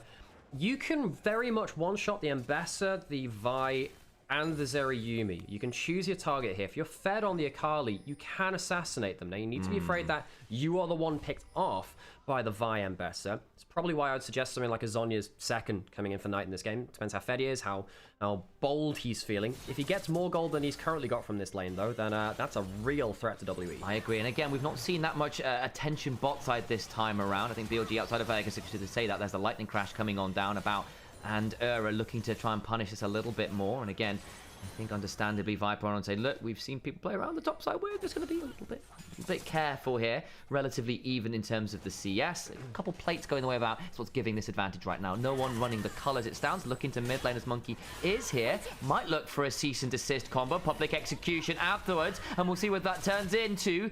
The full combo. It's not the cease and desist, it's to abstain. Should now coming down with the Nature's Grasp, flashing on top of a bow. That makes things spicy. Gonna get hit by the tidal wave after the exhausted shoot, but there's a bubble on about, and Ura will just about survive. Unfortunately, the cat person is dead in the dirt. Knight ends up surviving in mid lane as about can't do the same in bot. Both junglers make their big play at the same time with the level 6. It takes a flash from Shun, not from Monkey. Nice, need a little bit careful here. We'll be absorbing some pressure in mid lane. Karras does have the Q2. Don't think he quite kills. Quite close to it with the Q2 miss. Knight is safe. He is. Gets to stick around and reset. He's got his teleports to be able to come back in relatively happily. Monkey does pick up grubs here, so the early objectives as well. Again, going the way of WE. WE's early game has become a pretty impressive thing since their recovery in the early stages. On is here. They see Monkey around. Reminder, Monkey doesn't have his ultimate, so he can get a little bit spicy. They want to force a flash and do. Much better game from On much better in lane. Ends up getting that flash out of Monkey, and it means he can't steal the blue buff away. It's more farm he'd like to have, which he won't have. Now Shun been a little bit slow on the farm. Again, Shun is the LPL jungler that's most likely to drop farm to make something happen in a lane. He's tried to do that multiple times in this series. I don't think that's been the correct style of play on the whole. I think that when he played towards the Nephiri, he played for the farm, it worked out better against WE because you're taking away stuff from Monkey on the same way. Doing well at keep farming through this for now, but does need to keep abreast of the situation. Does not want to let Monkey get out of control if he steals too many camps away. And again, Monkey didn't get to steal camps there. Shun's got all his camps up to work with, so it should even up well enough. And again, the reason he's a little delayed taking these camps because he just made that big play bot right. He got all of the summoners out of bot lane. They got a kill onto a bow. That is important, to be fair. That is a big pickup. It is. Grubs over to WE. People in chat mentioning how good that is for Udyr and for Zeri. You can understand that for the Udyr, the Zeri. I don't think Shun's going to get that much value later into the game, but for now, all right. Bin didn't land that counter-strike, loses half his HP because he missed that. No one's coming to dive him, though. Should be able to pick up the wave, but I think that will mean, at least Harold, thank you so much for the sub there, by the way, 37 months. That's almost a year. But yeah, I think that will mean that Cube can get himself some grub damage on tower. 30 away from the funny number. I don't know what you could possibly be talking about, Harold. We'll see whether we get that in, 6 to 7 months. Yeah, well, I've got to keep tabs on these things. No. Every 6 to 7 months, of course. E-landing onto Karras. 10 CS lead still there and true for Knights. Heading towards Gunblade first, actually, not going towards the Rocket Belt. A little bit different there. Sometimes we hang on a second. Monkey's spotted going towards bot side. Has the ult backup available. Doesn't have the flash, though. On blew that earlier. Yeah, and of course, On, worth noting, has got the tidal wave. And one of the issues of... The reason we saw the Corki Nami priority, so we've seen the Vi. Vi hates diving Corki Nami. It is miserable. You go in by yourself so much because between the Valkyrie and the tidal wave, there's so much distance and time bore. It's very hard to get the follow. And the Maokai too. Yeah. Right. So Vi back in 22, when she first really became meta. 22 was the year that she kind of came up to the forefront again with stuff like the Vi Ahri with the Ahri rework. Vi was that diving champion that was so individually strong, but if you could just lock her down with a tidal wave and the bobble, and then the Markyle as well. It didn't matter that much because she was really strong. You never get to auto attack. Never. You get like an ult in, and then you immediately get CC'd into death. Monkey needs to be so careful here. He's a little bit behind in gold compared to Shun. Has the Liandry's first. That's definitely going to be notable damage. More first from Karis though to match up against both mid-jungle AP champions. Knight needs to be a little bit careful now because I do think he's not able to itemize as effectively against the Ambessa as she is versus her. Yeah, and a reminder, it's worth noting that the Zhonya's even later on from Jax is nearly a guarantee third these days, so we'll even get some value against the Jax. Yeah, for sure. Yeah, no, there's some fair play into that, of course. When you look at the Corki, mainly physical damage now. Going to change his stats over to that one. Dragon in 10 seconds. W took the first one. I think this is a key moment in the game. If W can somehow wrangle themselves a second dragon, I think they are so happy. Can they get there? Can they contest? There's a teleport coming from Bin. Cube no teleport on his own, so this will be a 4v4 at best. Couple important things. Monkey no flash, about no flash, and there are no cleanses. So I think fighting this as the Zeri Yumi would be pretty unhelpful. I'm actually getting a little bit tense this. I'm a little bit adrenaline. Right? I see like the objectives going down early. I'm like, okay, you're going even in dragons. I wonder if WE kind of need the dragon advantage. They've often won through soul threat in this series. Bubble lands. It's good damage onto this Zeri, actually. They got the Foss Bomb after as well. They're going to get the heal. And now actually Shun can maybe look for an ult across here. The Vi's coming on down. They want to think about this. Yeah, they see the Vine now. Even if they just get the reset, they're happy with that. If they can get a play, get a wave into turret, there's still money lost by the Zeri. Tried to hop on there and actually couldn't quite make his way back home. Great bubble there, though, on. Starting to turn up in this game 5. Not the easiest series from him. I don't think it's like a full-on off series. I don't think we've seen as much of that this split, but still, worth calling it out in the game 5. And sometimes I think we go to say, well, BLG are playing badly without saying, hey, and Monkey have played a mean series. They have been really, really good. There's the Mikhails. That's a big buy now. Cube's going to continue to get the shove. Udyr always able to get these early advantages. The problem is whether they stick later on. One of the reasons we stopped seeing the Udyr was the early shove and priority became a little bit meaningless later on. It's like, well, what does Udyr provide from 15 minutes on? Looking to scuttle top side. Cube, yeah, no, he's getting the value for now, but that won't last for forever. Viper gets the Triforce in right now. Knight still trading very well versus Karis. Actually, last we checked, doing very well at dodging stuff like the Q2s right there. You know, strong trade. Even with the more first item, not an easy matchup. Akali is really good at bullying about, well, pretty much any melee champion in the game. About's going to get some more time bot. Corki had to reset, and understandably so. Was for Trinity Force. Loves that item. But About gets another couple plates again. The Grubs have been very helpful for getting some value from that. And again, with everyone else going on those resets, they do get some work done there. Okay, I'm going to sweep out some wards. Everyone take a deep breath. I think we're getting our big fights coming soon. Getting towards one item. Monkey has the first item spotted here, though. Viper gets sped up by the Nami. Now needs to potentially back away. The bubble force the back step, and that should likely be the end of the play. Lightning crash down, flash heal on. So what's Shun doing? He's coming down bot side now. Now ultimate from the Zeri. Does have the Mikhail's cleanse. Zeri is a very ult-dependent champion for her damage, so won't really be able to fight in the same way. Shun just kind of playing for the slow roll now, just clearing through vision here, not making a big counterplay elsewhere. Choosing discretion is the better part of valor. I guess they could do. Monkey still has flash and ult. This is still quite dangerous, Sam. Yeah, okay, that was one by the side of the Vice. Got the Yumi on top of her. I was going to say the Nami. That's the wrong kind of animal. It is a cat and not a fish. Oh, teleport angle behind. This could get spicy. Valkyrie's going to Valkyrie away. Vipe's going to Valkyrie away, and they flash, try and get in range for the season. Couldn't. Monkey gets in range for that flash. There's a good teleport in time from Knight. Of course, didn't know that Monkey wouldn't be able to get in range. That is really not what they needed. Walking into vision now. Knight needs to be careful. It gets spicy. Does manage to shuriken flip away. The Nature's Grasp is perhaps a little more than needed, but they don't full send, and Cube's going to keep shoving, and the Grub's value from WE is looking fairly good here. Say that, but it's still 1,000 gold advantage for BLG. Thereabouts. I mean, Viper got the kill, got a plate in bot side. Knight still alive in mid lane. Monkey missing that flash ult. Just pixels out of range. Could be the game changer, couldn't it? Now that his flash for Dragon now as well, actually. Yeah, that could be really important. Knight's going to clean up the rest of this wave, and Cube doesn't actually feel confident enough to walk up towards him. The Gunblade and the Pen Shoes completed. Knight is really looking to one-shot people. Karis will get the bot lane turret first, so again, the Grub's working well for WE. That is a bonus for the objectives they took earlier. Shun not able to defend those turrets in the same way. He's also down about 20 CS as well. Herald's coming up. If they can use that to break down those turrets and go even in structures, that'll be a big bonus for them. Just keep an eye on where our ultimate timers are at. Again, Shun did burn his Nature's Grasp in that bot lane briefly. Bin will take away that red buff, Make sure that's on cooldown. Cube's roaming on in, and BLG may be forced to back away. Nature's Grasp is a long ways off and should kind of ends up in a tricky spot. He's just going to go down there. It's really nice from WWE way on the backside. Jungler for jungler as Knight found his own angle in. On needs to potentially get out, gets popped up into the air by the blast code, but in comes Bin. They've got the exhaust. The public execution is wide. Viper trading with Cube on the other side. They go to the bot lane. Viper flashes away. They still haven't killed the Corki. Perfect execution beats public, and now Karis is in danger. BLG win the play despite Shun's early death. BLG solo lanes roar into life in the final game. You gave Knight Akali, you best have a plan for it. They all in on the Maokai, but that's not the Jax, it's not the Akali. Even Viper lives to the end of the fight. There's just too many people with too much damage to clear up a fight.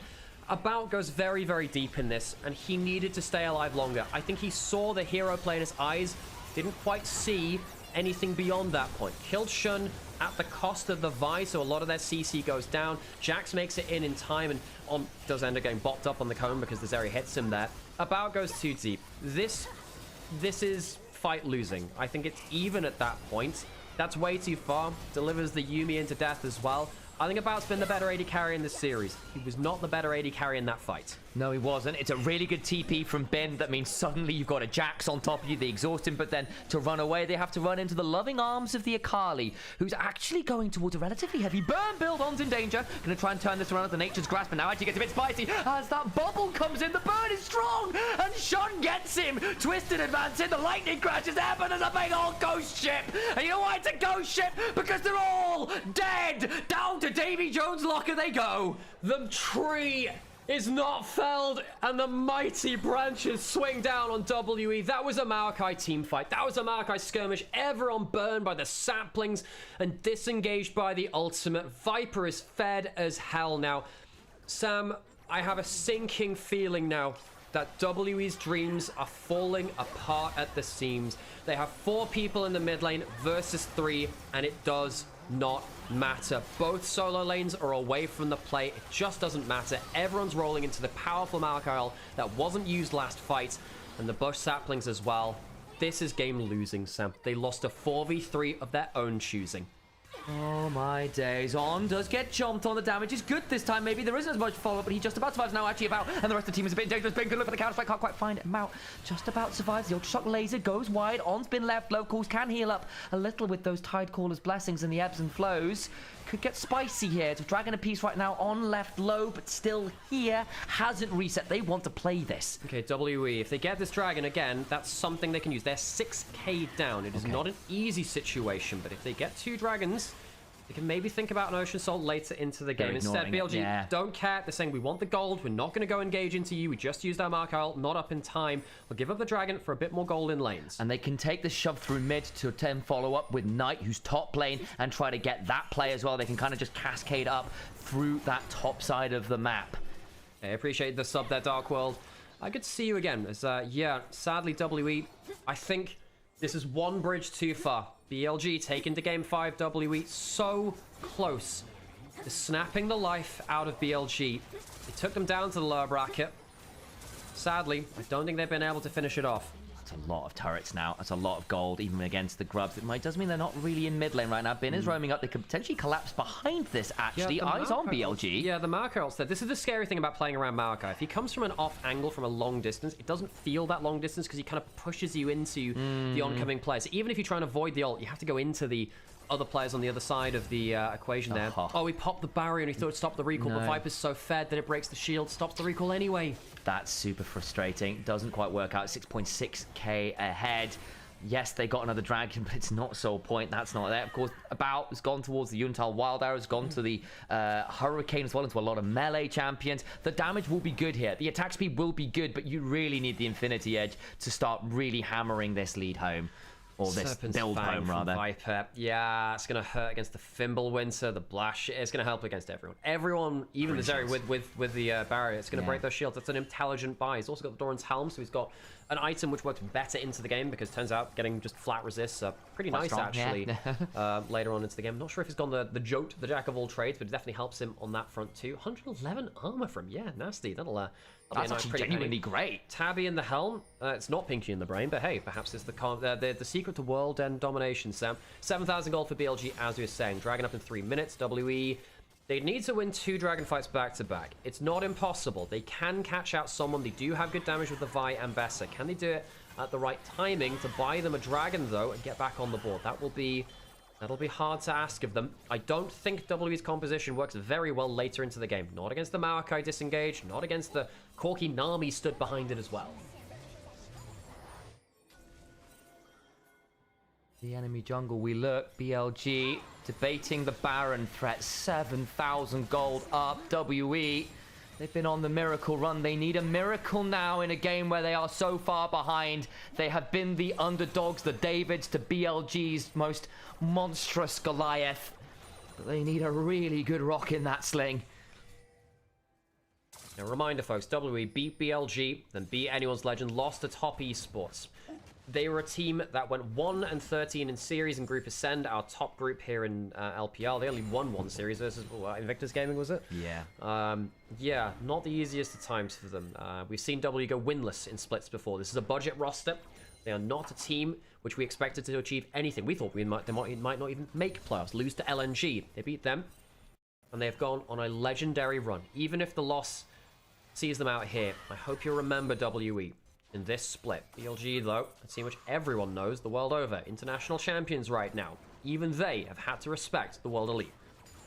2 items for Ben, 2.5, and like, it's gone for the Rift Maker second. I know we were calling out that mask in there. It's gone towards a lot of sustain at this point between Rift Maker and the Gunblade. I can understand it this game. It's going to get to be a bit of a frenetic one. That literal bit of extra sustain is good. Into the Herald we go. Viper gets dunked on. Maybe that's the miracle. Viper alive for a second, not too long, but he's about to go down. They've killed off the Corki. On flashes out. Maybe the turn around like a blade for the counter strike though. They get in the backline and Knight is there. Oh, you're on a miracle run. But reminder, you're up against Myths. The Midas touch. The golden left hand claims more. Viper right-click misclicks the Herald, which almost loses his team the team fight. Legitimately, Viper clicks onto the Herald after it clicked onto the tower.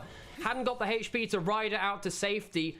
And it's only the solo lanes which bail them out again. Knight goes Super Saiyan on the Akali he has made myths and legends about himself on. That was close, Sam. That was far too close. We'll watch this again, because the Herald goes into the turret, kills the turret, and it means you can hop into it again. Viper misclicks. He kills this already, gets hit with the dismount, and very nearly throws the game. That, I actually cannot believe the number of individual misplays which Viper's had in this series. Like, that is almost, that is unacceptable, man. I mean, it's one click and it's doomed, but you don't expect that here. The E lands over the wall, ends up somehow tagging onto a bow. If that doesn't land, I actually think WE can stabilize just a little bit more. Maybe give a threat around the dragon. Knight hits the clutch. He doesn't even need to flash, Sam. That's the real sting.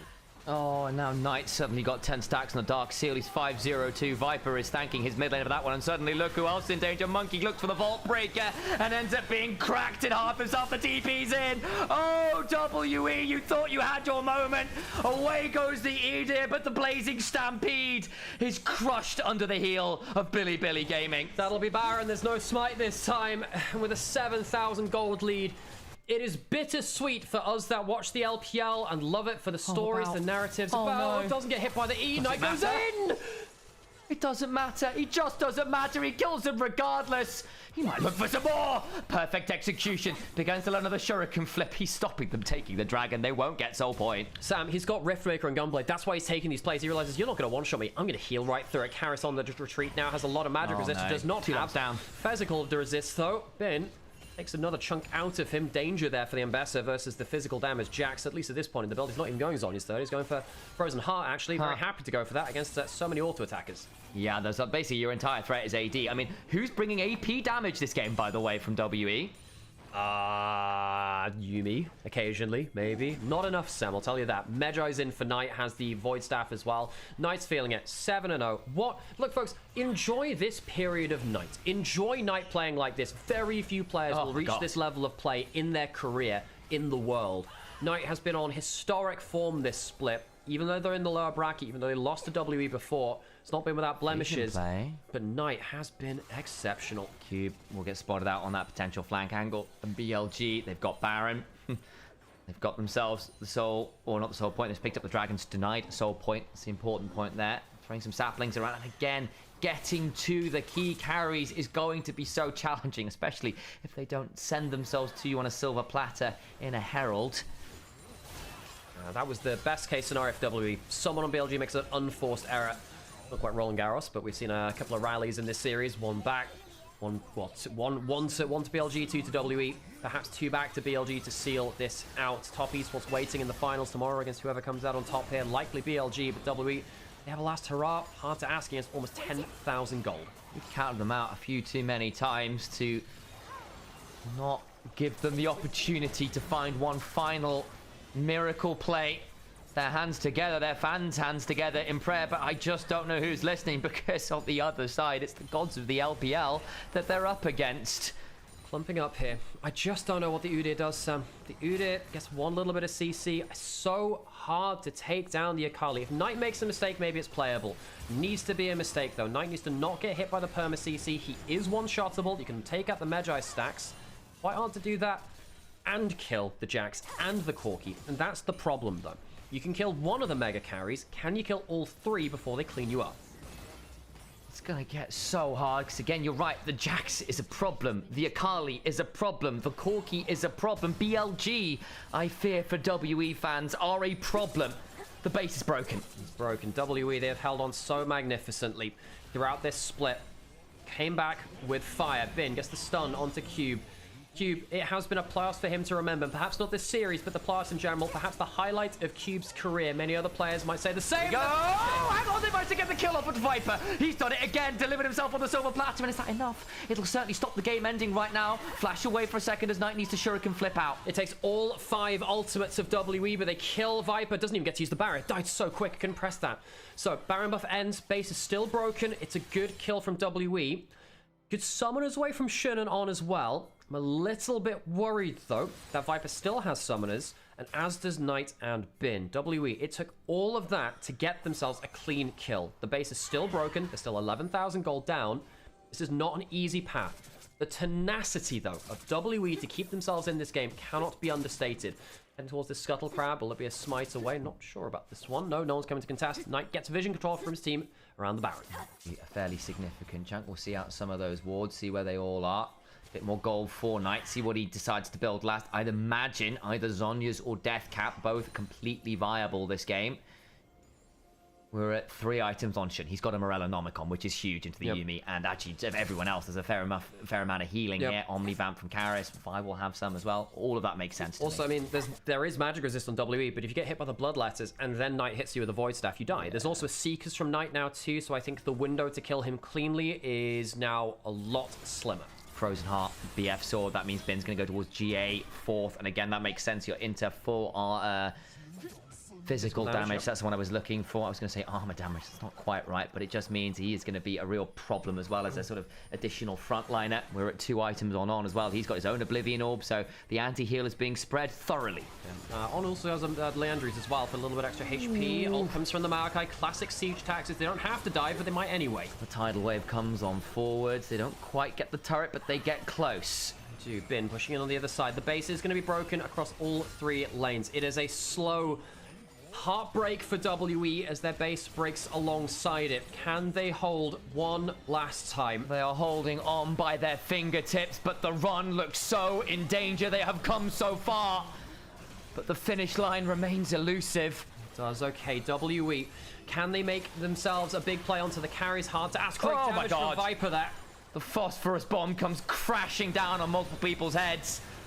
About left low. He needs the team fight of his life. Yeah, okay, so Baron's in a minute, Dragons in 30 seconds. BLG, you want to end it here, though. Even if they don't, they've got objectives to fall back onto. Viper hitting the Nexus turrets, forcing WE to make a decision. They don't have the Vibe Flash. It's so hard to engage without that. 10 games these two teams have played over playoffs. WE on the precipice of an MSI performance, but Bilibili Gaming, the international champions, are just refusing to go down, and WE have got 2 turrets between them and heartbreak. Okay, WE have defender's advantage. They're going to heal up from the base, try and keep themselves topped up. Bin sees the Yuumi head towards him. WE trying to find those gaps in the formation. Still no flash on the Vi that is on Ambessa. However, as we said, Viper still has Flash and Barrier. Much harder to pick him off this time than the last couple. Oh boy, you're praying for miracles, but look at the other team. They're devils dressed in white, blue, and pink. They have been the boogeymen of the LPL. They've been international boogeymen. WE have got to bring down that Dark Knight one way or another alongside the rest of BLG. Baron's alive, Dragon's alive. There are objective bounties for W now because they're 11,000 gold down. However, with 3 inhibitors down, I think the top one was broken a while ago, so I think that's pretty close to being... in fact, we can see them there. 20 seconds until that respawns. Good on... If you look on the bottom left, you can see that there. So, WE going to give up the Dragon. I think they're going to try and get vision around the Baron if possible, but I'm not really sure how much they can leave the base because now with, one Nexus turret down, Bin or Knight will be able to end the game. They will be able to kill that with a backdoor. They don't have teleport on Knight, but they do on Bin. WE have kept Ambessa in the base. BLG can go for a backdoor and perhaps take a game through that style, the way WE did just in them in the first round. He's on a flanking action, mounted up on the horse. This cavalry charge could be deadly indeed. He sees them resetting, doesn't get the shuriken flip. Scary stuff, WE. Trying to get as much provision as possible. BLG would be happy with a Baron bait. Jax is actually teleporting into the play. WE realized, look, we can't go for this. If they teleport to the base, series is over, we die. Knight was trying to judge the movement of a bounce there. Didn't realize he'd stop and recall in that place. Was trying to track the move for speed. Didn't hit the E because of it.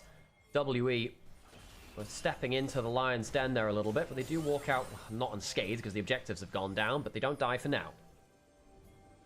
At this point, WE, I don't even know what you do. You pray that About manages to pop off with his items. He needs a free team fight. Ult onto Monkey. Where's the follow-up? Not there. Not there. A little bit too antsy from that. Bin going forwards. Does get a couple ults out. Bin now might be a little bit jumped on. Just get over the wall there with the leap strike onto his own ward. Okay, Akali's on the top side looking for a flank there. W have the Vi flash. That is crucial. If someone gets within Q flash rate. Here we go! There goes Monkey. They're on top of Knight. Goes gold for the turnaround with the bubble. The Aqua Prison comes on through. Viper kills Tube. Should survive, but About. Hang on. He's exhausted. Bin onto the backside. They've killed the Zeri. The dream is dying. And WE weep, wail, gnash their teeth, but the miracle is not coming. They are back into the desert. 40 nights and 40 days of BLG will go to MSI. They'll go to LPL finals and murder the dream of WE. Slit their throats in Game 5. BLG's golden road will continue, but not without a detour to the lower bracket. They will play top esports in the finals tomorrow, but most importantly, BLG will be at MSI. They will qualify for the 4th time in a row. They've qualified for every single one since 2023. WE were heartbreakingly short. Hair's breadth away from international competition. Stand proud, WE. You were strong. Knocking BLG down to the lower bracket and 5 games in the semi-finals. They will not make MSI. They will not make finals. But they have a place in our hearts for a truly legendary run. They danced the dance with BLG and took them as far as it possibly could go. All 10 games across playoffs. They beat them the first time around, but when it matters, just heartbreakingly short. A team that was 0-16 in games had their captain step away. It was collapsing around their ears. Went through every barrier in front of them and were a game away from MSI. You feel for them, you do. But Bilibili Gaming, for all that WE proved slightly their kryptonite, more than slightly, were their kryptonite, bringing down this great beast of legend in the LPL is no easy feat, and now it is down to top esports to topple them. I think my player of the game might be Bin. It's probably Knight. It's between the solo laners. They saved that game twice over. Player of the series, clearly Knight for me, though. I think he was good in every single game of this series, even in the 2 losses on the Aurora and the Annie. I thought he was pulling his weight. BLG leave limping from this series. Holds up the 6th there. Well, I mean, I'm trying to think if that's for titles or finals appearances. How many series? How many series has they been through at this point? There's one more to go. Good question. Gosh, difficult series for BLG. I don't think they should leave happy from that series. I think there was a lot that was exposed. I think that clearly, the way you get ahead of BLG is by getting ahead with a jungler that just keeps forcing plays. Now, folks, if you've enjoyed this finals, if you enjoy semi-finals rather, if you enjoyed watching this series, and you want to keep following up with those, we have our own socials. You can keep following these channels as well. It does help us, you know, trying to be independent, make our way in the esports world while broadcast work is quite hard to come by. If you've enjoyed what you're listening to, please think about dropping a like, follow, subscribe, or even donating or downloading Opera GX, which is a free way to support us as well. It's a gaming browser, you'll really enjoy it, and if you don't enjoy it, at least give it a try. It does make a big difference to us as well. Great day of games today, Sam. Yeah. Now, I think that over the course of today, we talked about we went back and forth, a lot of conversations, which I really appreciate you holding up your end of the argument, because I think the nuance is important here. If you walk away from this series, it's very hard to walk away with clean-cut takeaways. I mean, obviously you can talk about, like, Knight I still think was very good. Yeah. However, I think you can talk about Viper struggled in some key unforced errors. I mean, some of them were forced errors, but I think that the flash, the unused flash on the Sivir and the Caitlyn games were very difficult. It very nearly lost them the series. The click onto the Herald in mid lane very nearly lost them a one game there too. There's a simple mechanical misplays, which I'm worried for. I hope that Viper can recover them, because that will not fly internationally or even in the finals tomorrow. I agree. I think there's also been some conversations about whether BLG can afford to be so greedy in giving up those early objectives, especially if then the leads that they get in their solo lanes in trade aren't winning you big gold leads, because actually BLG in games 2 and 3 did their usual game plan, gave up those objectives, but didn't get gold leads from their solo leads in terms of holistically for the game. And it put Viper out to dry, and Shunanon were taken out of the game and really didn't get to keep playing the way we are so used to them being. And that, I think, is a potential blueprint to making BLG sweat. There will be conversations to be had, make no mistakes about it, from BLG, yes, internally, but for the rest of the teams looking at this squad and wondering, I wonder, can we replicate WE's very near success? Because actually, in the grand scheme of things, they went 5-5 with BLG. Yeah.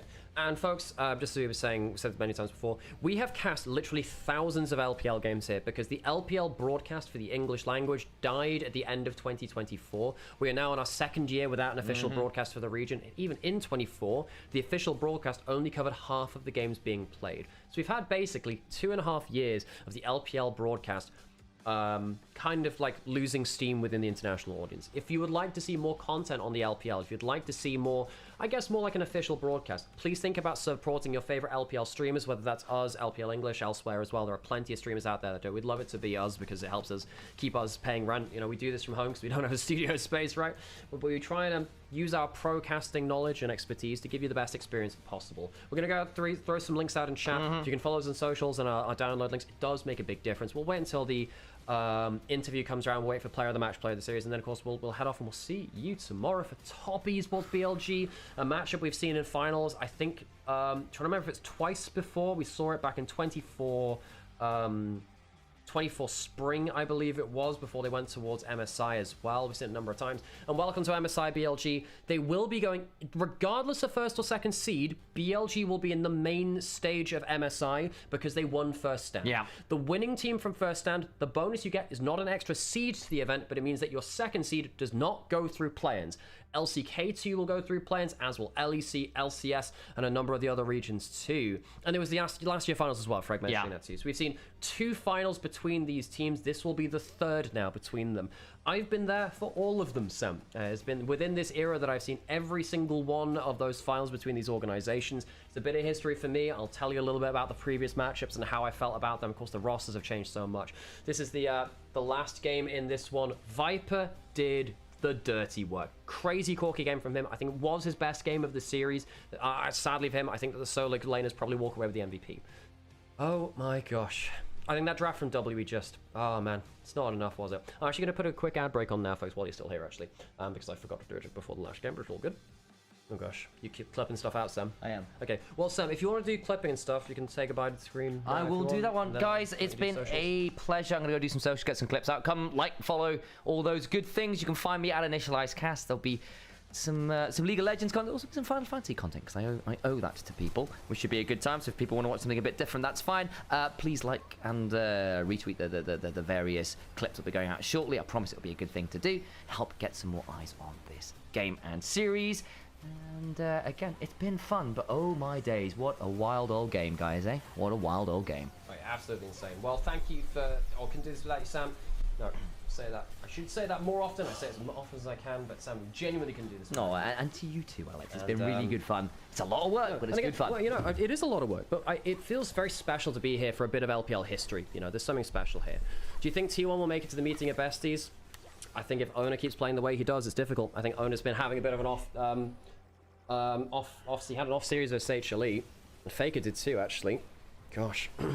Binjax has been defeated. I mean, I think that he has, like, if you look towards the, like, World's 24 semis and finals, his Jax was not nearly as good as it was in quarterfinals before. And I think that you look at 2025, and it definitely was behind the curve comparative to where it was before. Is Onivia just Nymaera and Initialise combined? No, Onivia is a restream. Onivia, we don't own the channel, we just restream onto here because Onivia doesn't do live streams otherwise. Oh my god, that E is crucial, man. That E, how does that hit? Can you explain the MSI format to me with play-in and stuff and what teams are in play-in? So basically the second seed from every region besides the LPL will be in play-ins, and they will play in a I'm trying to remember if it's a single elimination bracket to become the last team into MSI main stage. Now, MSI main stage, let me check on this actually, overview. Yeah, so the play-ins is effectively, it is an let me check. I think it's a 4-team, yeah, it's a 4-team elimination, single elimination bracket between Korea, EU, APAC, and LCS's second seeds. So they'll be playing in a single elim, and they'll make their way through to one team making it through to MSI main bracket. The main bracket is a 1, 2, 3, 4, 5, 6, 7, 8. That will be a 8-team double elimination bracket.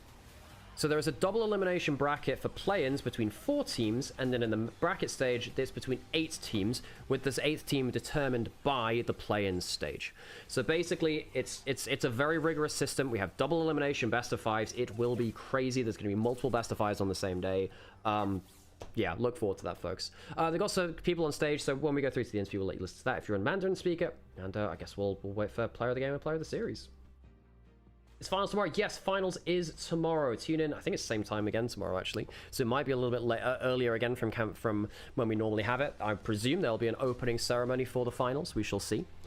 Getting pretty close towards that finals. That's that interview now, and I'm trying to see who's on stage. I can't quite tell about this. I think that's Shun and Bin on stage. I could be wrong though. Is that Shun and Bin? Well, anyway, we'll see pretty soon. Trying to guess by the heights. Although if it should have been, wouldn't it be stood the other way around? Huh. BLG will step it up at MSI. They kind of have to, They kind of have to. Kind of have to. I don't believe in this version of BLG at all. Hey, thank you so much for Beastly for the Prime. Makes a big difference. It's got ourselves our finals into you. We'll let Mandarin speakers listen to that. I hope they have the microphones here. They haven't got the microphones here. Okay, well, that's annoying. So they don't actually have the finals interview for the clean feed. What I can try and do is I can go into the LPL mainstream. Hang on, one sec. I can, hang on, one sec. I think I can change it. I can change this. I can just go through the LPL in general. I can go through to the LPL mainstream. Where's LPL? Where are you? Where are you? There we go.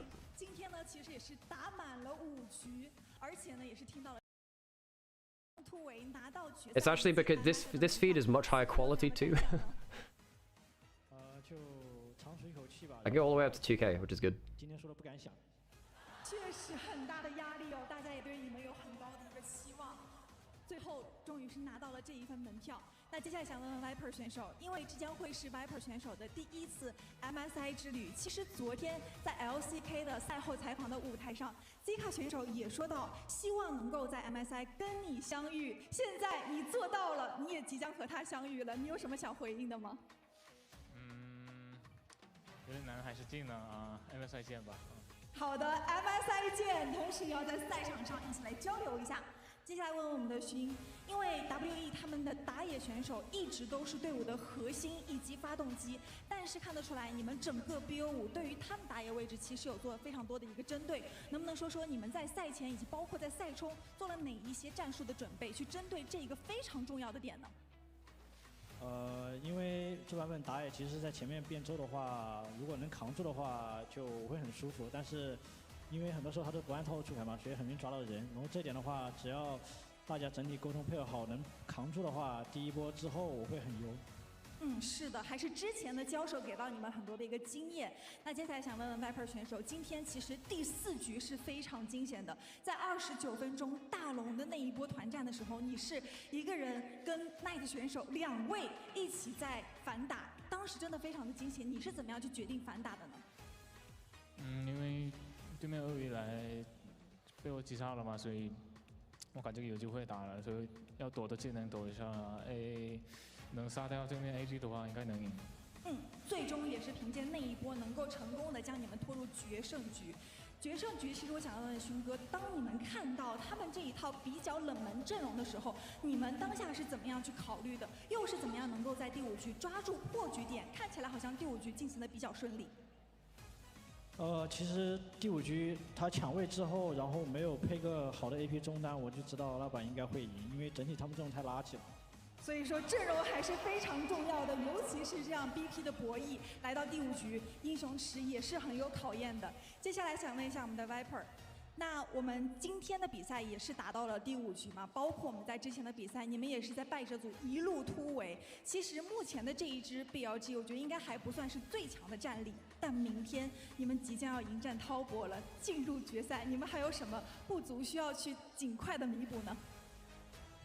因为比赛大家都比较稳定嘛，所以我们也要那种会一直出现的那种失误要改一下，然后打了很多把，好像5、6把吧，所以我们要好好休息，明天要加油。养精蓄锐，也一同期待明天的这场决赛了。最后一个问题，其实来到我们今天的这个现场，能够感受到我们现场粉丝是非常热情的，是不是？刚刚我们的这一场决胜局之前，也看到了星河，也听到了战歌。我想知道2位在进入决赛之前，听到这样的战歌，包括看到所有的人为你们呐喊、为你们加油助威，内心是什么样的感受？此刻有什么想对他们说的吗？就特别开心吧，然后看到这么多人为我们助威，然后内心也非常的有力量。我觉得今天能拿下也少不了大家的助威。再一次感谢各位的支持，你们给到了他们能量。那 Viper 选手呢？非常感谢吧，因为第3把打完之后，有可能是觉得就今天就不好赢，这种可能是有这种想法嘛，但还是大家都相信我们，然后我们也相信自己了，所以我们能赢的。再一次掌声送给2位，我相信他们会一直陪伴你们，一直走下去。那同样的，也再次恭喜你们进入到决赛。那接下来呢，我们即将进入到的是决赛的发布会环节。我们先把画面交给评论席。Well, thank you for that interview. I guess we'll be hearing the thingy about the so we're actually on the official LPL feed now, so they'll actually have Chinese in the background. Wait, where's he gone? They've lost one. Where's he gone? Oh my gosh. But yeah, does it matter between first and second seed? It matters for Pride, it matters for the Golden Road for BLG, and the titles. It technically matters for championship points later through the year, because that will, if you fail in finals, there's a chance that you, lose points from the, you lose points for regional finals tomorrow. So it does matter quite a lot for top esports, I think, actually. Oh yeah, technically it matters for EWC, I guess. Yeah. Yeah, I guess I guess if you lose, you don't go to EWC, because I don't think either of these teams qualified without it. Not that I've been tracking that much, really. Let me have a look-see on championship points. Oh, the champion points. Because, as it stands, Top Esports only got 10 points from Split 1 in terms of championship points. If they win tomorrow, they get 110. Minimum 80. Nicest player of the game. Absurdly good game from him on the Akali. He was really, really good. He was really, really good. I mean, what a ridiculous series. I actually don't think Knight has had a bad game in this playoffs. I think there have been ones which have been mid. I don't think he's had a bad game in this playoffs. Can you think of a bad game that Knight's had? I don't think he has. At worst, I'm he's gone even or mid. Yeah. I think that in the losing games, he still looked good. Yeah, there's the Annie game in this series. I wouldn't say was bad, right? But it was just hey, those flash plays didn't work. Yeah, and the thing is that I don't even disagree agree with him making this play. He gets player of the series. Oh my god. The Ahri game, one of the best I've seen this year. I think that the Mel was crucial in late game. The Akali was exceptional. Then the Annie, yeah, was curtailed a little bit in that. The Aurora actually got very snowballed as well. The Annie and the Akali, even in the losses, look good. Crazy KDA. 13 KDA across 5 games. Great kill participation, great damage, great everything, really. Okay, so we've had our player of the games, player of the series, players of everything. We're gonna raid you over to someone now. Thank you so much for watching us, and join us tomorrow for LPL finals. Appreciate each and every one of you sticking by us and enjoying the show. We wouldn't do this without you folks. Thanks for following. Okay, let's see who's online. Let's have a look-see. 这把就是上路的兵哥是完全被放羊的，然后你会发现，即使下路一直在被压多层压切，但是打野和中单也是尽可能去靠下，对吧？去控下半区的资源。我感觉睡醒了，4-5知道开始控小龙了。试完之后都知道打下半区了。